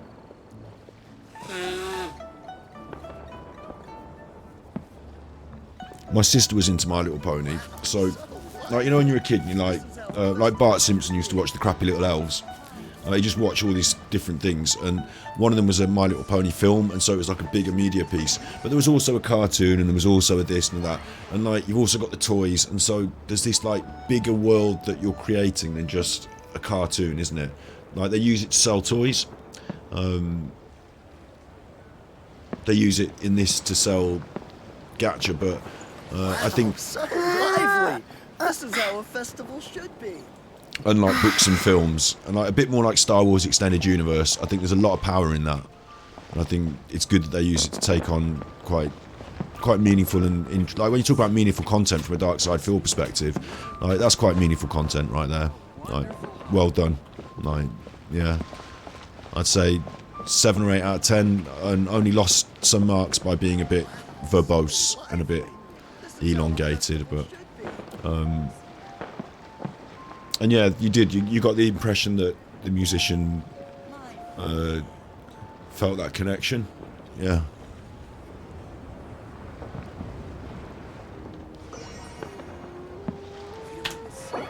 That's the wrong one. Where is my photograph? Is that?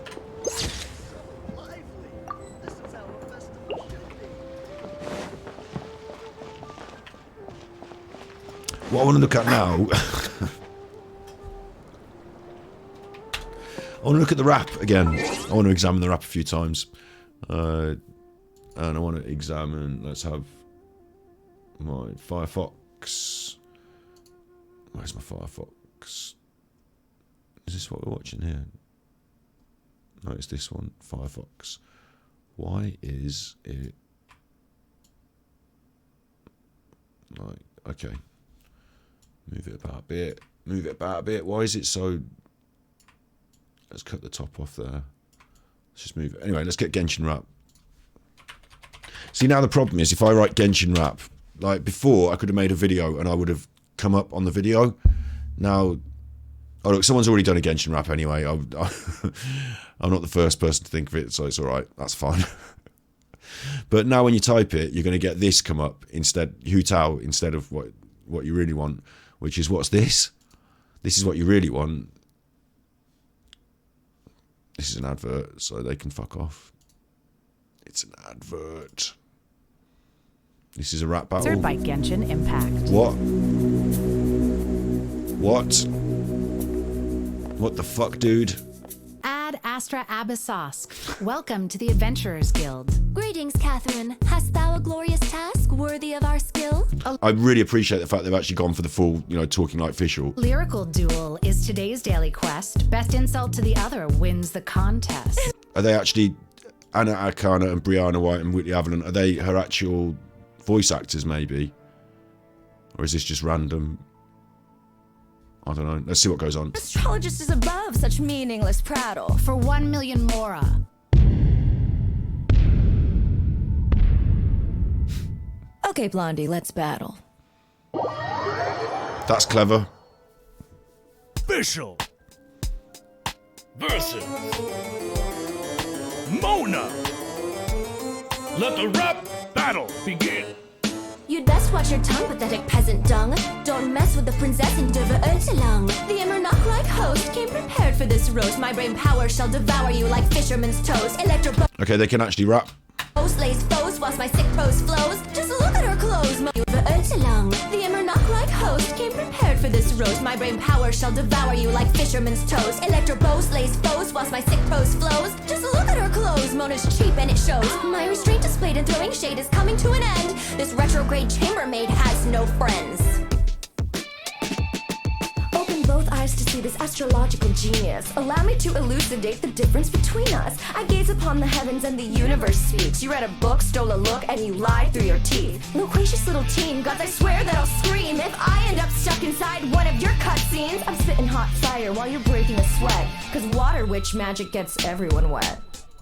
Official's better than Mona. That's interesting stuff. Hu Tao.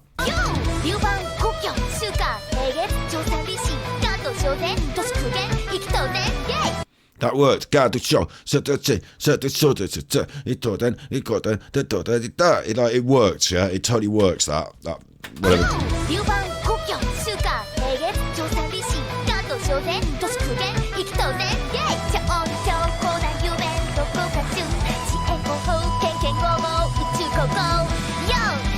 Not so much the second part.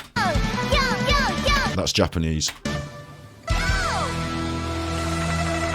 I assume it works best in Chinese. This is American, apparently. It's not fucking American, is it? It's English. That doesn't seem to fit over that piece of music there. It's like, it just doesn't quite work, does it? It's not da da da da da da da da. It's Guiding your way to the afterlife, opening the path without a fright. Oh! guiding you to the afterlife. That bit didn't quite seem to fit. Opening the path without a fright. Oh! I'll light the fire, watch it blaze across the universe. And that, I watch the fire, watch it blaze across the universe. It doesn't. To me, that's very not good. Opening the path without a fright. Oh! I'll light the fire, watch it blaze across the universe. I'll tell you why. It's because the music that's backing it isn't really hip hop, is it? So it's like in the background. So then you're coming across as a melody. I light the fire, watch it blaze across the universe. But instead of doing it like a melody, like melodic, you want some rap into it. So it's I light the fire with the bass, and it doesn't like the intonation. It's just all wrong. It's all wrong. I'll spit my rhymes, watch your step, or you'll get burned. Hey. I don't appreciate it at all in English. I'm assuming Chinese. Do you see what I'm saying? In Chinese, it's banging. Like, ja.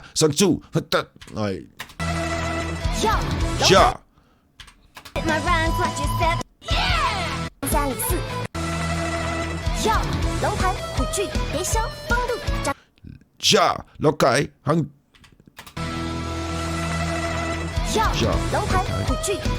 Lokai, hung chu. Desha.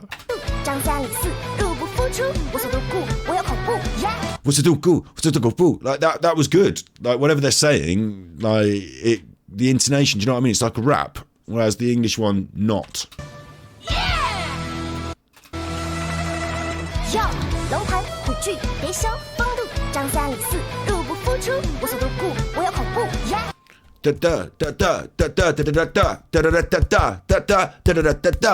Right?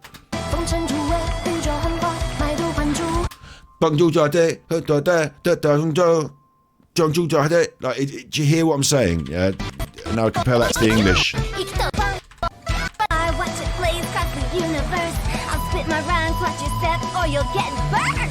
It doesn't have any of that.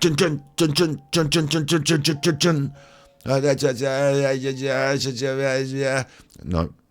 It's bad in American, good in Chinese.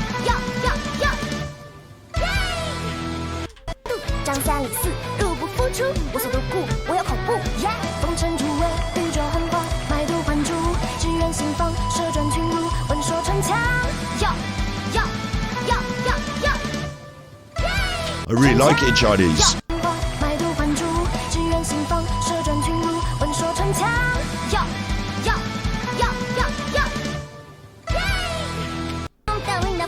And then we've got Korean as well. We've got Korean to think about.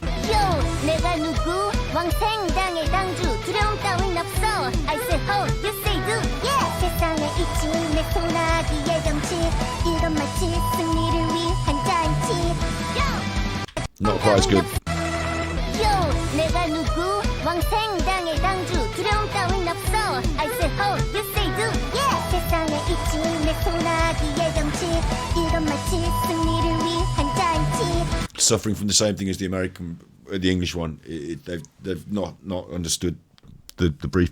It's partly the language, but also it's partly the voice actor's grasp of musicality and rap. And it's like, you can't just say to someone, you're a voice actor, by the way, your character's now good at rapping, you're good at rapping. Like, you can't just make them good at it. And it's partly the words that they've written for them, because they would have just been given the words, wouldn't they, and said, rap that in time here. So it's partly the words, the choice of words, and it's partly their grasp of it. And partly the language. Whatever, it comes together really well for the Chinese and just doesn't come together well for the Korean or the English version at all. It was masterfully done on CN. Japanese sounds good, but ends too quickly, so it ends. It's just yo yo yo. Partly that maybe. Korean I can't really read too much, and it sounded solid. English had a disaster of editing and translation. Yeah, it wasn't. It was something else was happening on the English version. Hu Tao's voice actor's a good singer, so yeah. Like, I mean, she might be able to sing, but this is something else, isn't it? It's rap. They're asking her to rap it, and like rap isn't about holding notes, and like, it's about intonation, and it's more percussive almost. It's like playing the drums instead of playing a violin. So, yeah. And there's more to the Lantern Rite. Oh God, is there more to my stream today? I mean, is there more to this? I've got to wait until the following thing. I'll tell you what, my stomach's starting to rumble, but I don't really want to eat anything because I was sick this morning, so I don't really want to like fill it full of rubbish. I've got to do all these things, but we've got to head to the dinner. It's 20 primos. I mean, how long's that going to take?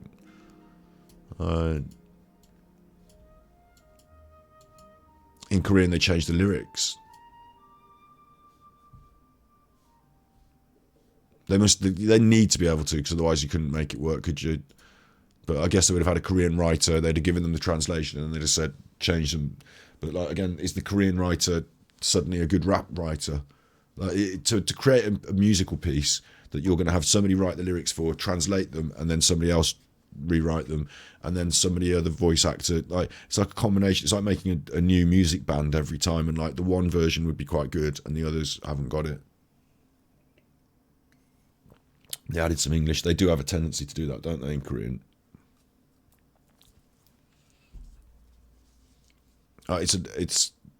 Korean culture's got more of a Western crossover anyway, hasn't it? Because the reason you have South Korea is because America went there and put their army there and said, ah.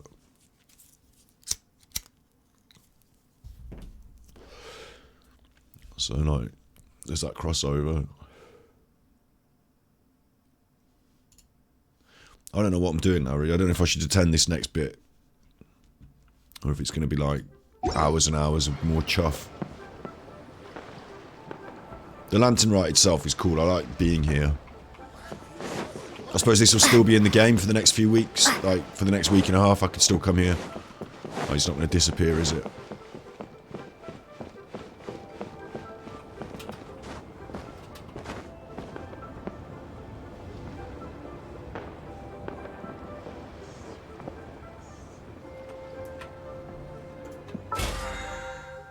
Let's see what we've been unlocking.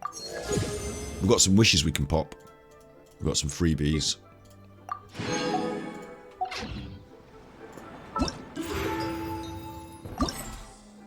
I earned Exquisite Night Charms, Part 2.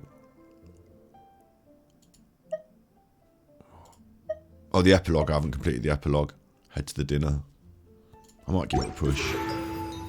The epilogue can wait for another stream. Okay, fair enough.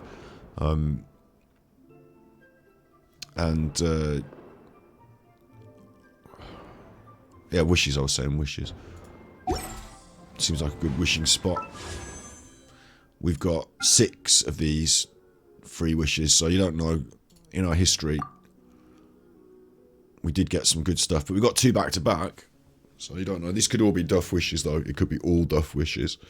It might be better off saving up till 10 to guarantee it, but we might as well pop them off now, mightn't we?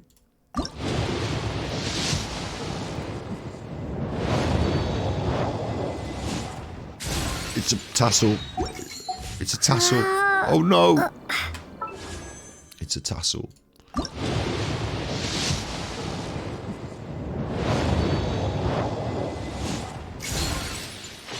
It's a book. It's a crappy bow.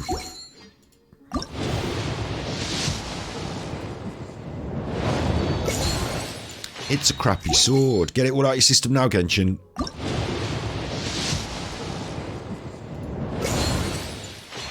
Pushing me all the way to pity. And we get nothing. I told you they could all be quite happily nothing, couldn't I? It's pushing that back. It's pushing that one back to its next pity. But get it all out of your system now, because when this next banner comes round, what I'd really want to do is just in the first 10 wishes hit Hoot Out and just stop. But I would want to. I'd be interested in upgrading my Wet Boy. Where is the thingy? It's in the. I don't look at this much, do I? Until it tells me to. Notes.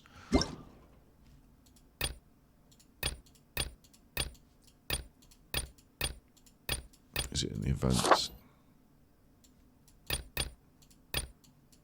Got some cool stuff coming up. Warrior Spirit Sword Duel. Second blooming with Lisa. This is it. Event wish, Hoot Out. So I could quite happily get a Wet Boy or two out of that. You know, get some constellations going on my Wet Boy, because he's one of my best characters. Like, it might be sensible to throw Wet Boy wishes at this, but really it's all about Hoot Out, isn't it? So we want that Hoot Out. We want it soon, quick. We don't want to have to go double pity on it. We want to just, you know, easy ride with get Hoot Out early and set us up for a Dea as well, for a Dea on the other banner when it comes round. That's what we want, but we don't know if we'll get that. We might get pushed right to the limits.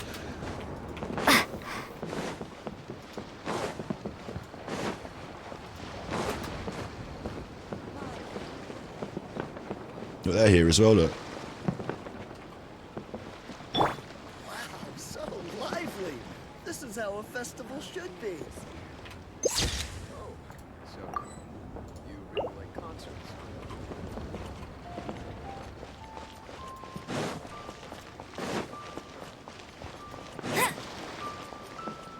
Just fucking loads of lanterns, isn't it, really?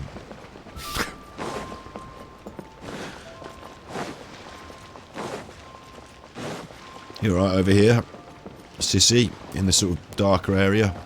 Oosh! Ah! Serves me right. Serves me right. Fell off into the harbour. Do you remember in Lantern, right, when you fell off into the harbour? Yeah, it's a good idea. I might knock it on the head as well. It's come to the natural end of the stream. I just feel like wandering around in Genshin Impact World a little longer. 1 AM where you are, and it's just coming up to midnight where I am, so it's midnight. It's always midnight. And remember, if you can't be good, then you're naughty. It's been a good one today. Yeah, I quite enjoyed doing the Lantern Rite. Tomorrow, I've got to, like, I don't care if I'm feeling sick, I've got to go on YouTube in the day and do a stream. I might even do it now on the B-side. I might be tempted to do it. It's midnight. I don't know if I want to do a midnight stream on the B-side. But I've got some Martin Leaker news, you know, to report back to the rest of the normal world. So, I might catch up on that being said. I should have sent in a message for that being said. I forgot because I was poorly. But yeah, it's been a good one, I think. It feels like it's come to a logical conclusion, doesn't it? And I shouldn't just bang on. 4.5 hours, good stream.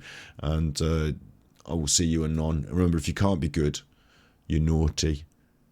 And if you can't be good, then I'm going to make you translate a really banging Chinese rap into English and attempt it.